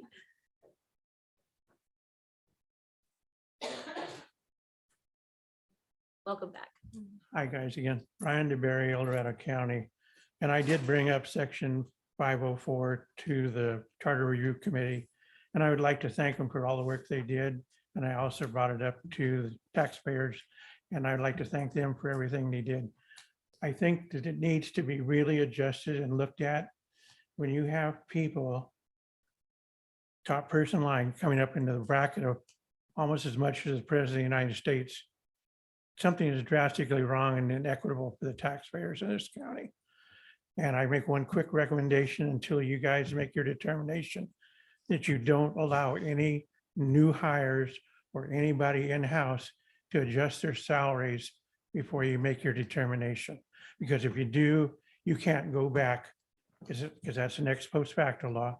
You can't go back and redo them like apparently it's been done. Thank you guys for your time. Thank you. Thank you for your comments. All right, Kim, let's go online. Now taking public comment from our Zoom participants. Now taking public comment from Laurel Brentbaum. Good afternoon, Laurel. Good afternoon, Madam Chair, Supervisors. I really just wanted to come online to thank my fellow committee members and especially Jim. He did a great job as chair, but mostly staff. They were great. Emma, all of them were just super, super supportive and patient. So I wanted to make sure that I was on record thanking them for their support. And thank you for your work on the committee. Much appreciated. Yeah, thank you for filling the District 4 void. Yeah. That nobody, I really appreciate it, Laurel. It was great. Thank you for You're that. welcome. You're very welcome. There's no additional public comment. All right, excellent. And I would just personally like to once again thank Jim Matrician for representing District 3 and chairing the committee, as well as Mindy Jackson as the alternate. I know you both dug in and worked really hard, as well as all of our engaged community members. We just really appreciate all of you taking up this work and bringing these recommendations before us. I mean, these recommendations are hard enough for us to work through. You had the burden of the whole charter. And so thank you for that. All right, Supervisor Heidel. Yeah, I just want to recognize Richard Ross by name. He served as the District 1 representative, and he was previously the alternate when we had the previous charter committee. So he had the learning experience of working with the committee. He brought the good governance aspect to it. So I wanted to make sure that Richard's name was named, and Richard was named, and thanks given to him, as well as Tim White, who's here today. He was the alternate. Both of them were very actively engaged in this, and I think we ended up with one of the best set of recommendations we probably could have hoped for. That said, the difficulty was mentioned, who's going to champion these things. Yeah. And so I don't know anything we could propose to the staff other than see if someone is willing, some organization or group of organizations would really be better, would be willing to take on the championing role, because that's the campaigning piece the county can't do. We can educate, we can't campaign. So that's the part that, short of that, it just doesn't make a lot of sense to spend money to put a ballot measure out there that, 9 times out of 10, it's probably going to be defeated. It won't pass. We have to have some sense of assurance that what we're doing here will get the public support. And so I think we're only talking about the one item. That's Or at least their attention. well, yeah, well, at least enough to read it and Right, understand it, as opposed to know to change, because everybody thinks it's a new tax, right? And that's kind of the level you fall into. Is this going to harm my pocketbook? I'm going to vote no, right? So I think the tendency today is vote no on things that people aren't properly informed, as opposed to voting yes. So my direction, suggestion to the staff would be, we need to reach out and find out what groups would be willing to champion this. And if we can't come up with a solid group that we think has the lift ability to educate, inform, and to really get people to turn out and vote on this, then we probably don't move forward. But if we do, then that would be the next step. But I think we're only talking about the first item with respect to term limits. So let's walk through. each Right. of Let's the, see what we're all thinking here. Exactly. 'Cause I'm because- I'm just not expressing where I sure. am, I'm not where I sure write. are either. Okay. Yeah. Okay, so let's tackle the first one, which is section 202, term limits for the Board of Supervisors. So what is the board's will on this, recommending that the Charter Review Committee agreed that 3 full terms, consecutive terms would be their preference, and the CAO is looking for a recommendation from the board on this and does not have any operational objections to this revision. So what is the will of the board on this item? I'm in agreement with the recommendation. If we can get a champion, that's the big F, right? Or a group of champions. It really takes a group. You can't just have one organization, I don't think, sponsor this. It's got to be multiple interests across all our districts, right? Depends on the organization. but Interested yeah. parties. Well, it does. Interested parties. It does, but Any hopefully other they're thoughts? non-political, because that just creates another problem. Anyway. I just nonpartisan. don't see, based on how it did last time on the ballot. I mean, it was Yeah, what, exactly. 3/4? It did very bad. You're right. And I honestly just don't see it changing in our county. Although I have had a few people say they wish I could be on there longer, but this won't apply to me. So there you go. Although I had a recall, I'm still working on. So whatever, people are interesting. I just don't see it passing. And I cautioned last time, actually, I did as a member of the public on the 2018 Mhm. Charter Review Committee. I actually engaged heavily on this item and did some polling of my own and said, the people do not support it. I said, please don't. I came to the board then after the Charter Review Committee, I came to the board and said, please don't put this on the ballot. It's going to make you guys look out of touch with your constituents. And they did it anyway. And they looked like they were out of touch with their constituents. So I just don't see it. I don't know. I don't know how to ever change this in our our particular county. And I agree with you, Supervisor Perlin, especially this is going to be an incredibly contentious election year. Right there. And there's I think an overwhelming distrust Right. of government. And so I don't see the general public understanding this enough to vote yes, especially in such a heightened You're right. political climate. Especially you trying to put it on next year's ballot. No way, no way. No. So, okay. Or could be held in abeyance to a You future know, election, am but I whatever. agree with you because I have mixed feelings on it. but Sure, I I do think- too. But I think the biggest issue is here is what is the input from the public? And I feel that especially it failed so bad last time. It did. It's not going to happen. And that's my belief. Because So a lot of unless a- people, and a like group- Lori was saying, Yeah. and John was saying, I mean, Wendy was saying, a lot of trust in the public is the biggest thing. Do they really trust you? And they have lost a lot of trust, especially when it comes to government, especially through the federal, through the state and the county levels. So that's all I have to say. Right. And, to follow up on what Supervisor Heidel said, I mean, if a group should appear Right. and say they really want to tackle this, we don't have to do 2024. There's Right. other years. Right. So That's true. if somebody were to show up and say, this is important for the important. county and we think they have the wherewithal to actually do it though, that matters too. And then we can have this conversation again, right? CIO, we can have this conversation again if. What is the time limit on this? I believe you can, county council, yes, you can do that at any time. Okay. Great. Supervisor Williams, do you have anything to add at this one? Okay, great. Item number 205, setting of meetings. And I certainly agree with the reasoning on this. I mean, it would be ideal if we could have board meetings in every area of our vast county. However, the logistics and the demands that we are under in terms of technology, as the CAO's recommendation reported, we just don't currently have the facilities in all districts to hold a board meeting. Also with new technology with Zoom, while it's not ideal, it gives us our constituents the ability to not have to be sitting in our board Right, chambers all exactly, day in order exactly. to weigh in on it. District 3 is rather centrally located on the west slope. Now, I do love the idea that we are looking at 2 meetings in the Tahoe Basin. I think that is, with that granite curtain, so to speak, that granite divide, is an important consideration. So I think that's a really happy medium, that in the future, should we identify facilities in all 5 districts that can hold a board meeting and the community, that would be great. But I just don't also think we have the bandwidth and the resources and the finances in order to make that happen. The thing in the past, I understand what they were thinking in the past, especially having it in every district. But the technology and everything we have, especially when people can zoom in now, they don't have to be here. They Right. can zoom in. And I think that's where the difference lies right there. Thoughts, board? I Well- can't see making this. Yeah. Yeah. The other just thing, I can't. think we have the discretion to establish a board meeting in the district if we want. For instance, we're anticipating a special board Mhm. meeting to Yes, deal with we the Central are. El Dorado Mhm. Hills That's true.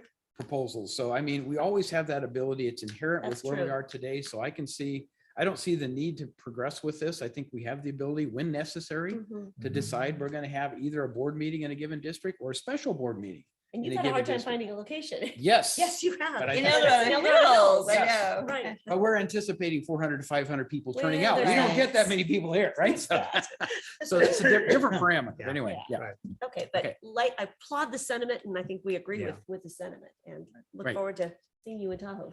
I look forward to having you in Tahoe. Excellent, Yes. excellent. All right. Item number 3, the 401 powers and duties, and this is requiring strategic plans and public presentations. And I think our staff did a really good job at saying, this is our current practice has been to have, and I agree with Carol that our budget presentations and workshops with PowerPoints and where the government, sorry, it's getting to be the end of the day.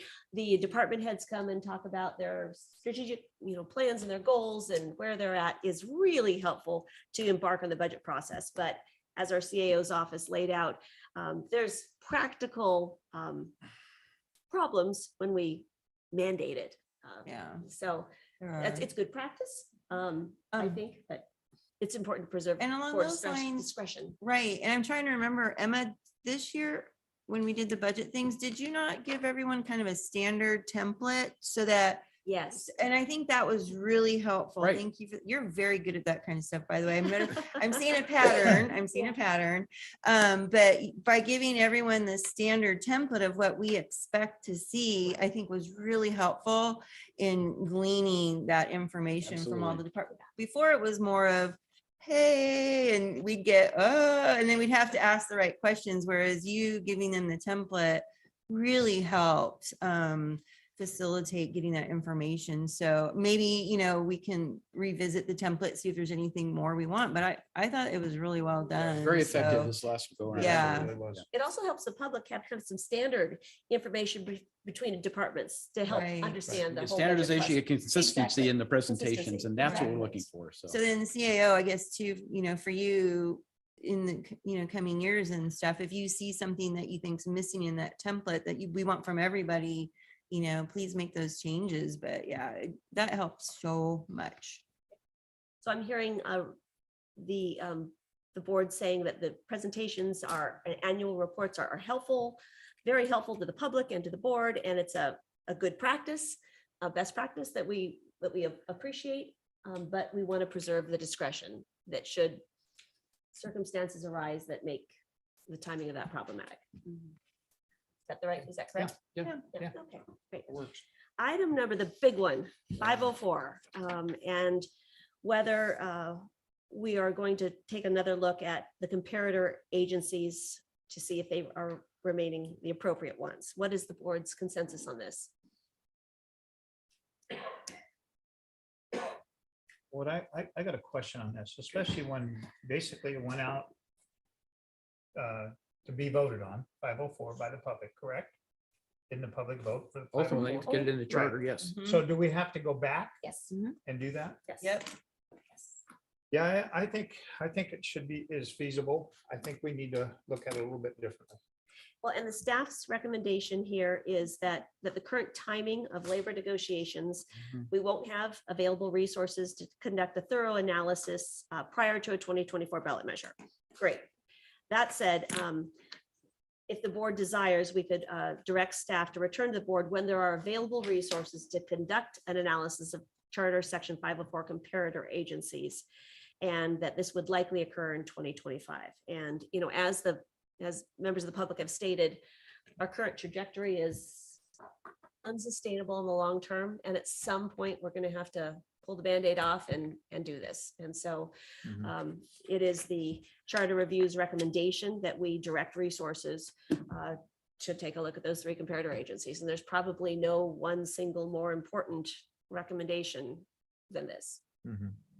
So do we want to give some direction to staff to start taking a look in 2025 and doing some analysis for us? Is that kind of That's where where we I'm want to go? landing. At some point, we have to do that. And I think Right. So would it be on the election cycle in 26? Oh, no. This is not election stuff. This is just Analysis. analysis. This is the Okay. detailed analysis. we're not there yet. Yeah. All right. Yeah. Benefit ratio type of thing. And right. recognizing this has nothing to do for our love, support, and gratitude for, our sheriff's department and agency. It's just good governance and taking a look at something that has become very unsustainable in the long run. And I'm just thinking about this, but, currently our CAO's salary is now tied to 504. Our county council salary is tied to 504. This is what Mrs. Lewis was talking about. We see the writing on the wall because everyone is going to keep tumbling in if we keep allowing it. Maybe we need to contract this out. Maybe it should not be an internal analysis because there are some rough edges to that. And then it wouldn't affect the labor negotiations and everything else that staff has going on. I assume since we just finished our budget recommendations and directed staff. There's always contingency. You're right. Look, what would the CAO's recommendation be based on the current board discussion? So if the board wanted staff to look at this now, it's the slides in HR for the most part, right? So you can certainly direct staff to work with HR. I'm not sure what their professional services budget looks like. We can see whether or not that could be kind of absorbed within the department's current budget. I honestly don't know how much such an analysis would cost, but maybe staff returns with that information for the board. To return with information. Yeah. But again, this is going to be a requirement to inform and educate people what's happening. And again, we're going to need a champion if we're ever going to talk about putting it on We're a not even ballot. there yet. I though, understand, yes. but we're going to Yeah. expend money going that direction. So I guess proceed cautiously is my, True. I don't see this ever changing, to be perfectly honest, short of a major disclosure of something going on, because it's so embedded after 1994 this was Yep. proposed. 1994. So we're talking about roughly 30 years, right? It's been in place. So, But that might be the People change exact slowly. argument for change. well, So people it could change go either slowly. way. But anyway, And there's, this is information and it's a matter of good governments to give ourselves and the public the information on which to make an informed decision. And that is our charter review's recommendation. So that would be direct staff to work with HR to return with information on Outside consultant, whether it could be done internally, how long it would take, how much it would cost. the process. Yeah. Okay. So what is the will of the board now that we are at the moment of decision? What did you guys glean out of our conversation? It was. Nope, nope, maybe. Nope, nope, nope, maybe. Nope, nope, nope. Analysis. Analysis, right. Right? Yeah. So, and how do you want the direction? CAO, what would you like it to say? Kind I of. wish the HR director was here because I would like to know what his workload looks like right now. Perhaps it's returned to the board within 90 days with the information that you requested. So whether or not it can be done internally or externally, I'm going to guess it's going to be externally because we already had the conversation, which is why we made the recommendation that we did. And And running in the room. Yeah, there he yay. is. If we He told heard you us. you're close, Joey. Good thing you're close. I know. I thought I seen him walking out his door. Did you miss Welcome. us? What were you guys talking about? Okay, so should we fill you in? I was watching it. That's why I got here. That's so why you're fast. here. And yeah, go Yeah, ahead. so- So what's the So question? the board is wanting to take a look at and understand what the process would be for us to look at the comparator agencies in charter section 504. So what would the process and the timeline and the resources Yeah. be? Would we do it internally, externally? And, this is just out of the blue, so we Sure. recognize it's just a loose Yeah, no, kind of I appreciate it. thought process. My thought, well, timing wise, not only is it's going to be a big commitment for my staff, Okay. workload wise, but also the fact that we're going into negotiations, Right. that really, Okay. it just makes the timing, not only from a bandwidth perspective, it's just awkward to be looking at Charter 504, knowing that impacts a good number of our employees Right. while we're in negotiations with other unions. Honestly, I would suggest that we look to an outside professional agency. I know it costs money. How much exactly, I don't know. But I think something this sensitive, I think it would be best to have someone from the outside who's truly unbiased, and not that any of us are biased, but it just kind of removes that awkwardness to looking at it. And I think that it's a pretty straightforward process, right? We're going to, whoever does this is going to look at our 3 comparators that have been in place for 20 something years and kind of look to see if maybe it's time to change to different comparators or look at it a different way.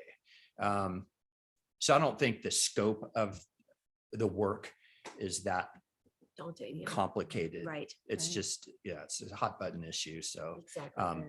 that's kind of what my first reaction is, to find the money, hopefully to have an outside agency, and there's plenty of these agencies that do studies all the time. Okay, Would so your staff be able to support it in this calendar year? Or, because the recommendation from staff is defer to 2025 is what I'm reading it. That was the recommendation, because that's probably when we're gonna be done with negotiations. Was it best to bring it back in first quarter 2025 with your inputs as opposed to trying to get something within the next 90 days? Oh, 90 days. I don't think That's that's, typically what the board So, has done. well, I'm not saying this, that's proposed here. well, so for next I'm just calendar, saying the plan within 90 days. yeah, so we're in September, we're already, because if this went to the voters, that wouldn't happen until next year. So we're already going to be looking at Charter 504 in November, December of this year with our current comparators that are on file for calendar year 24. So we're talking about sometime in early to mid 2024, where I'm assuming the board would want some kind of recommendation from either my department I or think an outside that, agency. Joey, just so you know, I think the board, generally speaking, does not want to put any ballot measures on the 2024 ballot No. because it is just going to be such a Right. big. Okay, yeah, okay. no. We're not talking looking at that. 2026 at the earliest, I believe. Yeah. So Got Just it. so you Take the know. pressure off. Right. This is- Yeah. This is too big Okay, a- so that helps. yeah, Yeah. lift. Yeah. Okay, thank you. Right. Yeah, All right. so. That said, I would still recommend that we search for an outside Right. professional agency that specializes in this type of work to do this. do you want to take that role on now, or do you want to defer that until the first of next year? Now I see. Yes. Right. When do you want to take that on? Thank you for clarifying. Oh, seeking, An you know, outside outside firm. vendor. Because we're gonna have to do an RFP and all that other stuff. Right. It's gonna take a while. It's going to take a while. It may take more than 90 days. I can start it anytime you'd like. I can start it next month, but we may not have someone in place until early next year. Oh, yeah, All right, that would that's be fine. Is That's that fine. okay? Yeah, oh, yeah. If you can start it now, We that's can what I start need to that now. Well, I understand. want to go back to the whole negotiation thing though, and make sure that timing is everything often in right. things. So is it actually a bad idea to even launch anything until after 2024? Do you think that with negotiations, it's a bad idea? I just want to make sure that we're being thoughtful and sensitive. And Because the timeline is not. I was looking critical down on at the this. CIO's squishy Right. face. No, and Joey was candid about it. I mean, that is a consideration here. We are moving into our negotiations, some of Right. whom will be impacted by these discussions, and it will make those conversations more tenuous. So there was some sensitivity to that. So it's that and the workload. I don't, that being said, I think that we could probably start, but certainly the contracting process, being fully transparent that this is something that, you know, the board isn't considering. We all understand for the 2024 election cycle, that it would be a subsequent election cycle, but start moving on the analysis. But I mean, it will have an effect on the conversations. Yeah, I mean, in a perfect world, it would be cleanest to do this once we have our negotiations buttoned up, but we're practically always in some kind of negotiations. It's We pretty rare are. when we have, you know, contracts with everyone, and we're not, but we have a couple of the big ones coming up that we've actually already started. So I just ask you to consider that, but we can at least start the process of looking at vendors through an RFP process anytime.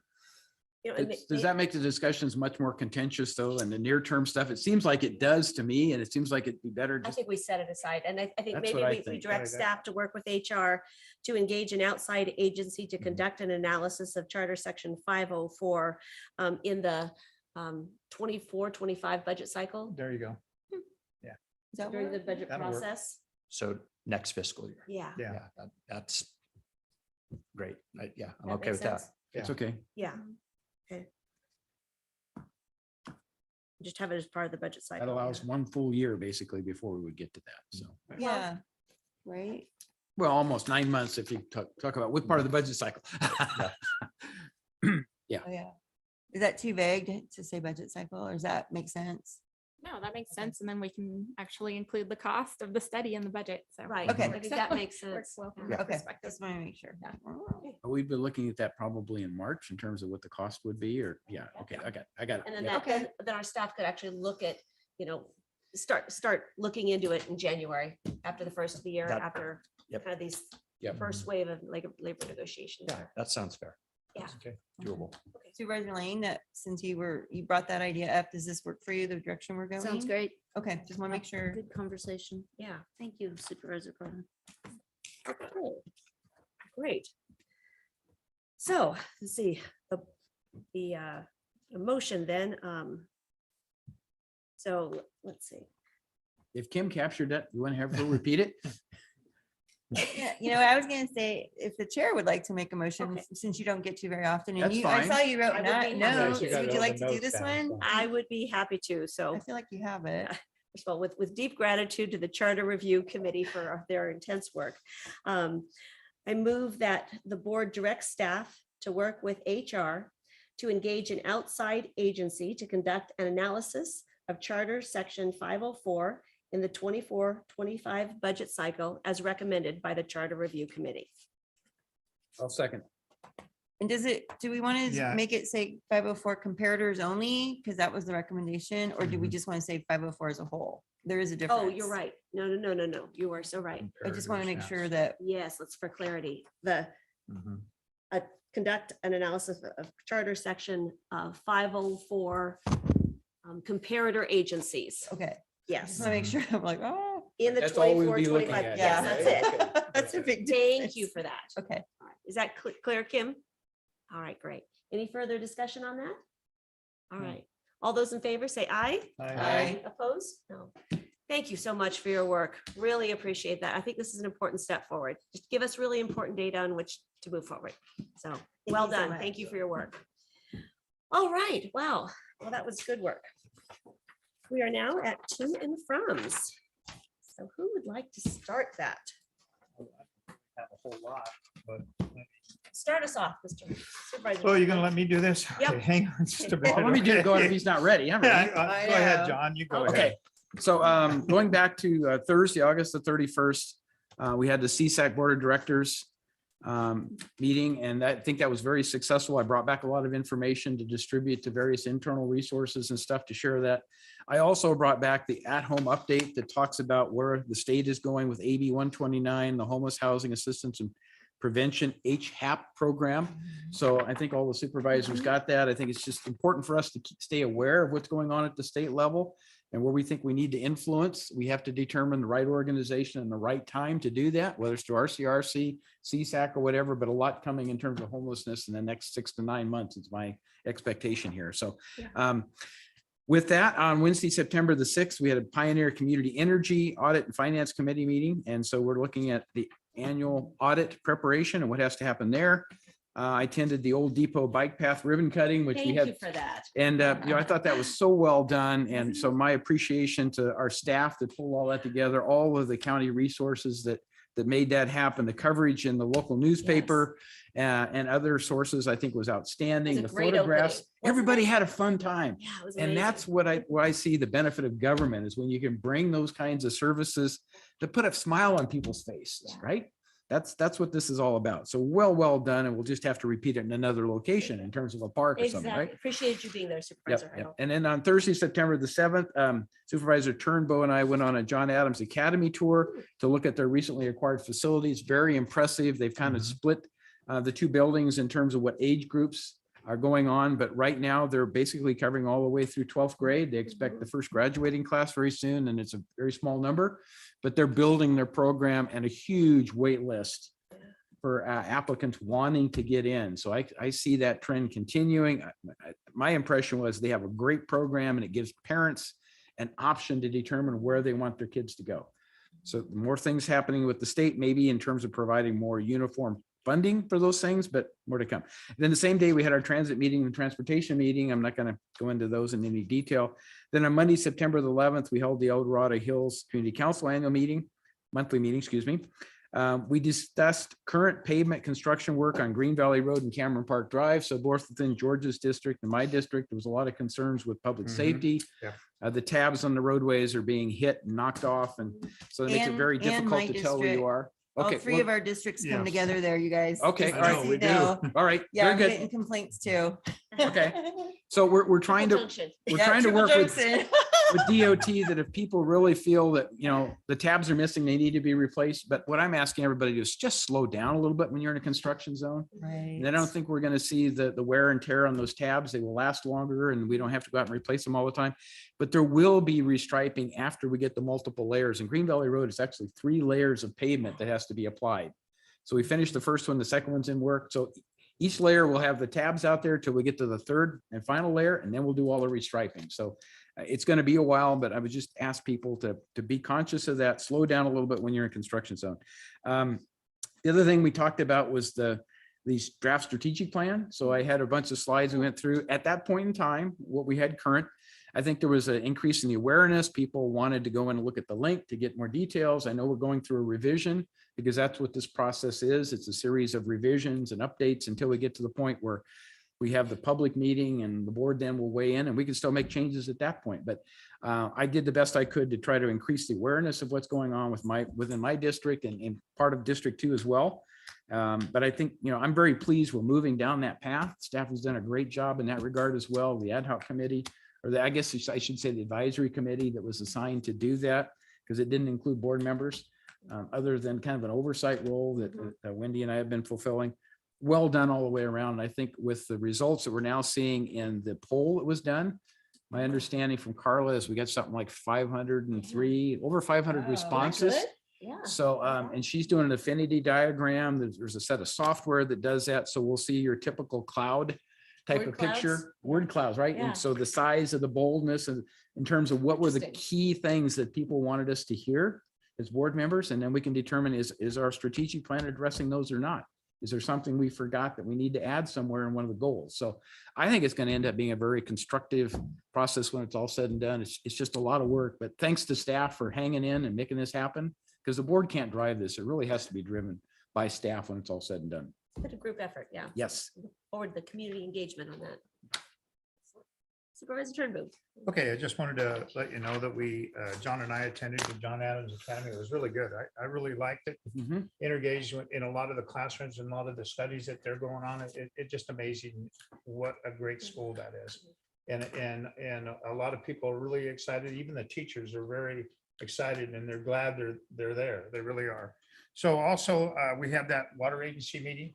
In fact, you and I toured Grizzly Flat before the I water enjoyed agency that a meeting. lot. I enjoyed that a lot. So some of the concerns and basically we're working on making sure that they draft a work plan to be able to in place so they can fix that problem they have in Grizzly Flat. It's been going on for a long time. I think we So made some progress we there. did. Yeah. I think we're was moving good. forward. I think that's a great thing. Also, I had a meeting of a Zoom call with Woody and actually transportation, basically what's going on Caltrans and what's going on the S-turns that's going down through from Crystal Boulevard all the way to Sand Ridge Road.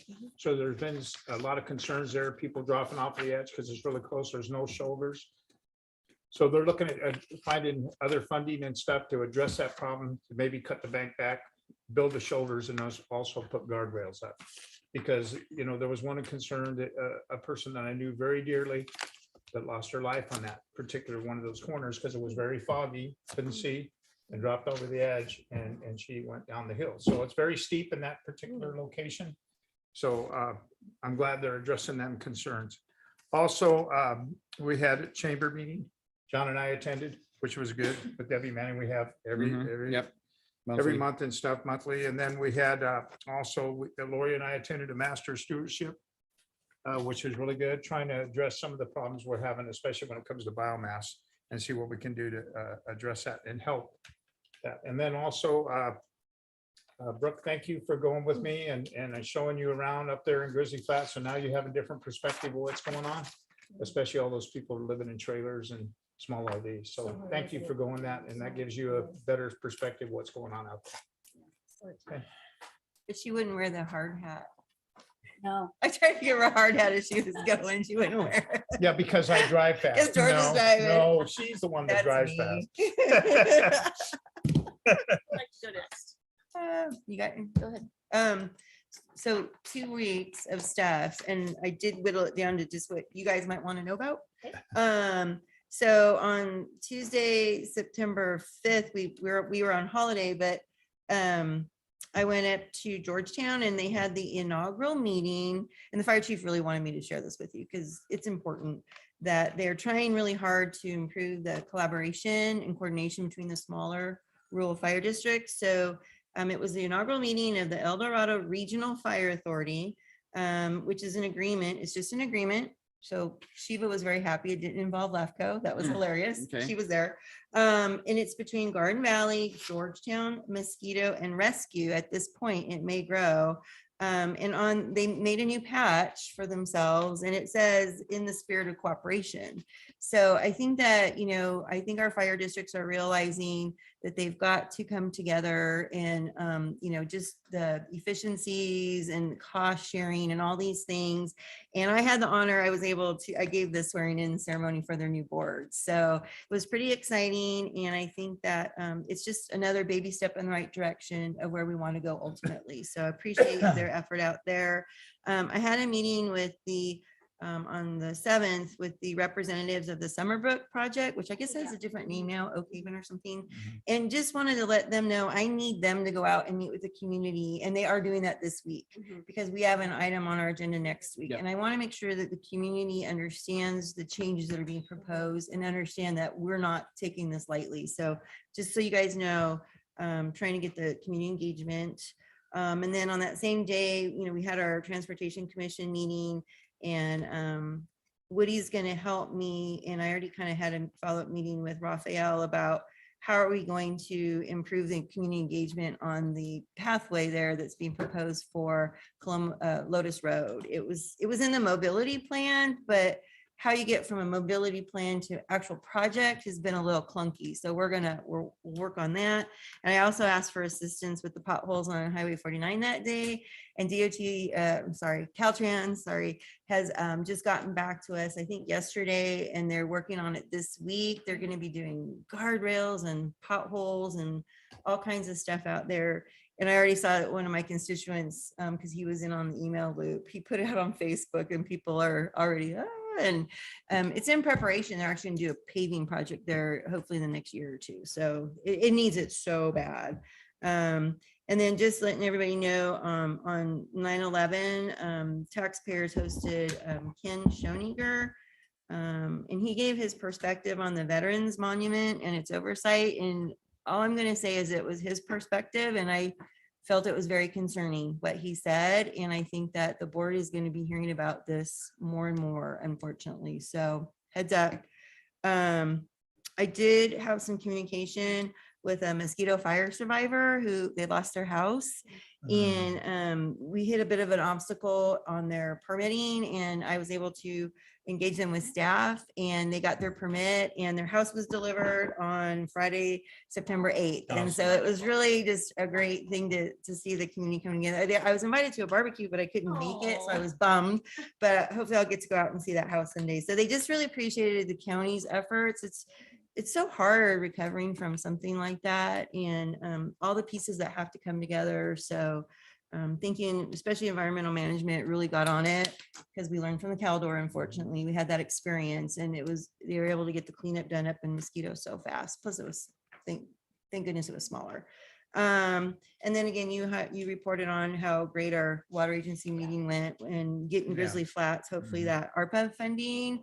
They promised they will work on their scoping and timelines and stay on it. So we are all going to have to stay on that together to keep them on track so that we can keep that funding for them. It's a tight timeline. And the water agency will be monitoring that to make sure those Very ARPA much funds so. are not in jeopardy. And we So, emphasize that so much to Grizzly Flats. They need to over communicate with that. They just need to over I think communicate. they got the message I too. think they did too. It was a really good meeting. That was very positive. And we did appoint our interim general manager. Rebecca Guo is now the general manager. And I think it's going to be so positive. She's just so full of energy, and wow, she's a go-getter. And then I did get a phone call. I just, these things. I got a phone call from a constituent, and they were asking why didn't the county support. Georgetown Fire District went out for a grant application for a community resource center, knowing that the county needs to do something in Georgetown. We do not have a county-owned facility in Georgetown for our library. And it's been an issue. I think I brought it up in the past. And there's concerns that why didn't we support it? So I had to do a little bit of explaining our processes for buildings, that it is in the strategic plan to, get away from leased buildings and move into county owned. Staff is well aware. So I'm just looking forward to pursuing that process. It's much needed out there. I gloat all the time how much our library is loved on the divide, and the lease is up September of 2025. So just letting you know, it's ticking and the community is getting anxious already. They've been anxious for a year and now it's accelerating. So just heads up for you guys that it's coming, and there's some work to do there. And I appreciate our library director, Bryce, is on it. And so he'll help us stay engaged. And then I think, was this the last thing? Hey, you guys, it's the last one. I went up to Mosquito on this last Saturday for a fire district, firehouse breakfast there. Also, I mean, I go to breakfast all the time, love talking to the community. But I wanted to mention to you that our retired assessor, Carl Weiland, lives out there. So saw Carl at breakfast and he said hi, and he's doing great in retirement. But he also just wanted to give the county kudos, and especially DOT for we hired Shimmick Construction to do the Mosquito Bridge project. That has been so impacting on the roads and the community, people trying to commute and everything. And Carl just said the community is just so appreciative that Shimmick is a good contractor. Awesome. And they've been very collaborative with the community, letting them know where they're working, when they have to close roads, flagging. It's been awesome. And also DOT has done a great job of trying to keep the roads patched, during this construction and heavy equipment. So just wanted to give everybody kudos on it's a big project. And we do have a meeting up there next Thursday evening, I believe, where DOT is going to go up and give an update to everyone on the project and how the bridge is going. So I'll go to that and I can report back if you guys want, but I think it's going well. And just want to let you know, it's nice to hear that, we have a contractor that's doing great in the community. I hope they keep up the good work and the project seems to be going well. Great news. Well, thank you so much. Appreciate it. Supervisor Lane. Thank you, Madam Chair. Just a couple of things. First of all, in the Tahoe Basin, something that's being discussed, and we're trying to get good information out there, but the process of getting good information out there is that there's a lot of misinformation. But it has to do with South Tahoe refuse. They're coming up with a new refuse system that's going to involve, they call them totes, but they're different types of garbage cans. SB 1383, which is the Senate bill that I know you're aware of, is requiring that we do a better job of separating our garbage. And these are steps that Tahoe has not. We have a MRF, and a lot of stuff gets filtered out at the MRF level, but SB 1383 is requiring us as residents to do a lot of this work. So it required South Tahoe Refuse to come up with a new system, which also is going to have some costs associated with it. Those items, both of those will be coming before this board at some point after it goes through the Joint Powers Authority. So I'm just kind of giving you a heads up on that. You might be hearing about that. Also, the Vacation Home Rental Advisory Committee has been formed, and their first official working meeting will be next week. So they're getting going, and I'm hoping to have something back to this body by January or February of next year. Finally, I attended the 9/11 22nd annual ceremony of that tragic day, and I shared with the residents the proclamation that you read at the board meeting. So that was good material to be able to add. Yeah. And then finally, a thank you to Supervisor Turnbull. I've successfully gone out now with each of you. Yay, good job. Districts. And it's been so helpful, especially as we talk about projects. You guys really kind of show me where the issues are. And Supervisor Turnbull has been promising me for months that, yes, we're going to go out. And I finally said, if we don't put it on the calendar, we're never going to go. True. So we did. Your assistant, Mr. White, joined us as well, and we did get stuck in traffic. Tree. I'm sorry, Mr. Tree. Mr. Yes, Mr. Mark. Mr. Mark. I always get those two mixed up. I came in right at the end, That's so okay. they're That's all right. confusing to me. But he was great, and we got stuck in construction traffic, and so we had a little bit longer to talk about some things. And I really also enjoyed the time with him because we don't always get to share time with the other assistants. You know, we're kind of touching I never base. got a word yet edgewise. Yeah, Wait, what? No way. It was hilarious. There were a few times when Supervisor Turnbull was like, "Excuse me, I need to say something." Oh my So, but I do want to share that it was very touching seeing that area in person, and it's it's shocking when it happens. I know this firsthand also from the fires we've suffered. It's shocking when it happens, but to go back 2 years later and see what hasn't happened I know. was really sad to me. Yeah. And I promised the supervisor that I would work with him to try to come up with some ideas on some things we can do. And I have 2 so far. They know. might just She's be already managed. ideas. I don't know how But we can viable try. they are, We can but try. let's try them. Okay. But something has got to change there. Yeah. The gentleman that spoke to us earlier said, do you have a conscience? Do you think about this? It completely changed my thought on what we do going forward. And what I know we need to do going forward is something urgent. We should be embarrassed that we have a community in our district that's struggling the way they are and that we're not able to do more. And I think we FEMA can should be do more. embarrassed at the Right. lack of Yeah, response. exactly. FEMA should, but we don't have control over FEMA. So we don't want to do this game because we do this we don't all wanna the point time. fingers We and- just need to take, Right. just do what we have control of and make a difference. And FEMA, I think, might be part of the equation. That's one of my ideas. Mhm. So- Well, I've already reached out to FEMA so many times, even wrote a letter to FEMA, Yeah, asking for any kind of modular homes they might have somewhere else. right. So we're working on that. But one more comeback, I got to say that the post office is coming back. Yep. They're doing the infrastructure right now. Yep. Post office is sitting, I think it's in Texas. It's going to be transported out here once they get the infrastructure and put it in place. So as people will be able to get their mail out in Jersey. So Great. modular post office? Yeah, it's like it was before. That Great. was a modular. Great. home. Yeah. The school was too, right? Wasn't the school a modular? it The was a school was a modular modular too. So, yeah. Yeah. Anything else, Supervisor Lee? Thank you. All right, excellent.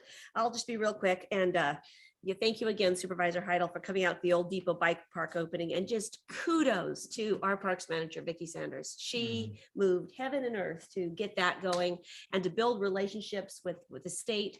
Thank you to the state for the Prop 68 grant that made the funding possible for that. We had a state representative there at the park, and he was blown away by the community's response. The community was there in force. I've never seen an opening like that. Kids were there. We had a DJ that had heard about it on Facebook, a really good DJ. He says, I'd love to volunteer my time. So he set up and had music playing, as the kids and the adults were getting out on the park and enjoying it. And I think there were 50 or so Prop 68 grants that were awarded. Yep. This was the 4th or the 5th in the state of California that's actually been done. And so the state parks representative was just blown away that we could accomplish this quality of park in such a quick time frame. And he was blown away by that, which I think will help put us in really good standing for future grant applications, because we can deliver projects. Another really wonderful part of this park was that a local artist saw that was working with our staff on the railroad ties, the railroad that runs through the old depot. It is the old depot. And so he took those old railroad ties and made an archway and laser cut Old Depot Bike Park in these old railroad ties as you enter into the park with these old steel. It's just magnificent. It's beautiful, with beautiful restrooms right on the trail that are cleaned. I mean, our parks manager, Vicki Sanders, goes out there in the morning in her dress and heels and cleans those bathrooms. I know. I mean, talk about dedicated staff. Yeah. And I've heard nothing but overwhelming praise from our community. And this is the first county park that Vicki has ever done from scratch. Do you realize that? Oh, from scratch. She sure. manages a lot of our parks, but she has never actually built a park from scratch. 20+ year. Is that employee, I believe, right? amazing? Right? Yeah. And It's been a long so this time. was a big deal. And I love that it's in the heart of District 3, in the heart of a really big residential area where, you know, connected to the El Dorado Trail, where folks can access it and really enjoy it from all different communities. Really, really proud of the work our staff has done and thank them. As far as the Youth and Families Commission, I serve on that. And this is the commission that the board approved $100,000 this last year in funding to help fund. It is a collaboration with EDCO as well as our probation department that is funding this commission. And we recognizing that the commission was started several years ago, then the pandemic hit, we realized that we have new commissioners. And so we are embarking on 4 full day, strategic planning, foundational meetings, again, to get everyone up to speed, working with the consultants that helped form this commission. We had our first meeting on Monday. It was really helpful. We have also hired our program coordinator that will actually do the work of the commission. So once again, the goal is to take the pressure off of children and families in crisis. And now that we have experienced staff in place that can work with the commission to actually move that forward, the goal is for the commission to bear the burden of the system. So our children and families in crisis don't have to continue to knock on different doors to access services, but to bring a whole coordinated approach to the services and resources in our county. It is not an easy lift, but it will make, pay off big benefits for the children and families in our community. And we just want to make sure that there is no wrong door for services and support, and that all agencies and entities have a communication platform so someone doesn't have to tell their story, 11, 15 times as they go to the different service providers. So we're working through that, what that data analysis is and what that data system is. So we've made a lot of progress, a lot of work ahead of us, but really firm foundation. So I thank the county for their investment along with EDCO and probation. Also, finally, so many people talked about other things that I've been involved with, which I've enjoyed thoroughly. I have been coordinating with the El Dorado County Transportation Commission, Department of Transportation, and myself have been engaged with Caltrans. It is now harvest season. Apple Hills is in full swing, or ramping up to full swing. So I wanted to let everyone know we had a really dynamic collaboration meeting with Caltrans last week. And you may have noticed that the overhead signs on Highway 50 and Caltrans now say which exits to go to access the Apple Hill region. Perfect. That's So awesome. really thank Caltrans. It was like, no problem. I said, yep, we've got it. Come down by White Avenue, so you see multiple. as you- Well, and they said they could expand them if we needed them to. Caltrans has been so cooperative. I just really appreciate that collaboration with DOT and myself and EDCDC. Also wanted to let people know that we are advertising Point View Drive, Cedar Grove, and Ridgeway Drive as the exits for Apple Hill to try to get folks to branch out their impact. We are not advertising, per the city of Placerville's request, especially the Placerville Police Department, Schnell School Road. People take Schnell anyway, but because there's a school there and it backs up with off ramps, it's problematic if we really advertise that. People will use it, but we just don't need to bullhorn and tell them to. We are also purposely not advertising the new Ponderosa roundabout exit. We want to see how that's going to function. We have some concerns that depending on where folks get off, that could back up. And we have mitigation plans that we're working with Caltrans and our CHP that if the main line backs up in either direction, there will be mitigation measures in place. Yep. So we're working with them on that. Also really grateful to Woody at the El Dorado County Transportation Commission, who finally has a contact with Google and is making sure that the new roadways and the highway configuration with the close off of the left turn lanes and the highway median are reflected in their mapping data. Nice. So really, That's great. once again, it's kind of a pilot to see how that works, because we've never had an opportunity to really engage with Waze and Google and all of those mapping tools. So we're we're embarking on that right now and look forward to monitoring all of this closely. But just wanted to let the board know all of these Oh, efforts really that are. good. Yeah. That is awesome. It And I is. was wondering about the choice of the numbers on the signs when I was going, I'm like, wait, I wonder which exits are. So good choice to try to fan it out. Exactly. And we've also, just so you know, I've been working with a harvest traffic committee made up of some key Apple Hill farm owners and winery owners, just a core committee that we work with year after year to debrief on how is the harvest season, how does it work for you, engaging them on what their suggestions are too. So using the community to help inform that too. They originally did want Schnell, but that was problematic for our Right. partners, but Absolutely. the rest of their suggestions, yeah, we can. So that's the. Really good. That's awesome. exciting. So I And was- can't wait to hear how it, on the back end, Me how it too. went and all that. So I was at Apple Hill this weekend. Everything was moving great. I'll continue to monitor that as well as DOT, and we're all up there monitoring. good. Yes, good stuff. CAO. Thank you. Just a few updates. So one, the strategic plan will be coming back to the board next Tuesday. So you'll have an opportunity to discuss that, and we'll receive more public input, and we'll go over all that survey data that we received. The other item, I wanted to say this last week, with the appointment of Olivia Byron Cooper as the HHSA director, we now have a fully staffed department heads. We don't have any department head vacancies, which is the first time in quite a while. I asked Joey, I was like, how long has it been? Because it's been a long time, but he couldn't get it to me, but it's been a long time. Wow. Very cool. Yeah, Nice. so that's really exciting. Yeah. And then lastly, if the board would indulge me again for a letter of commendation to one of our employees, Brian Betancourt. He works for Parks. Oh, yeah. He was out on the Rubicon. He was making his way back to the office, and there was the self-identified senior residents, and they had a flat tire. And instead of driving on by, he stopped and he helped them and fix their flat, and they were just wonderfully grateful to him. And so I just want to pass that along, and he'll be receiving a letter of commendation. Very nice. Wonderful. I love this mechanism where we can recognize our employees that just really go out of their way to care for our community in unexpected ways that make a difference. I love that. Yeah. Fabulous. All right. Well, with that, it is 4:16. We are adjourned. So thank you, everyone. Yes. Good day. Thank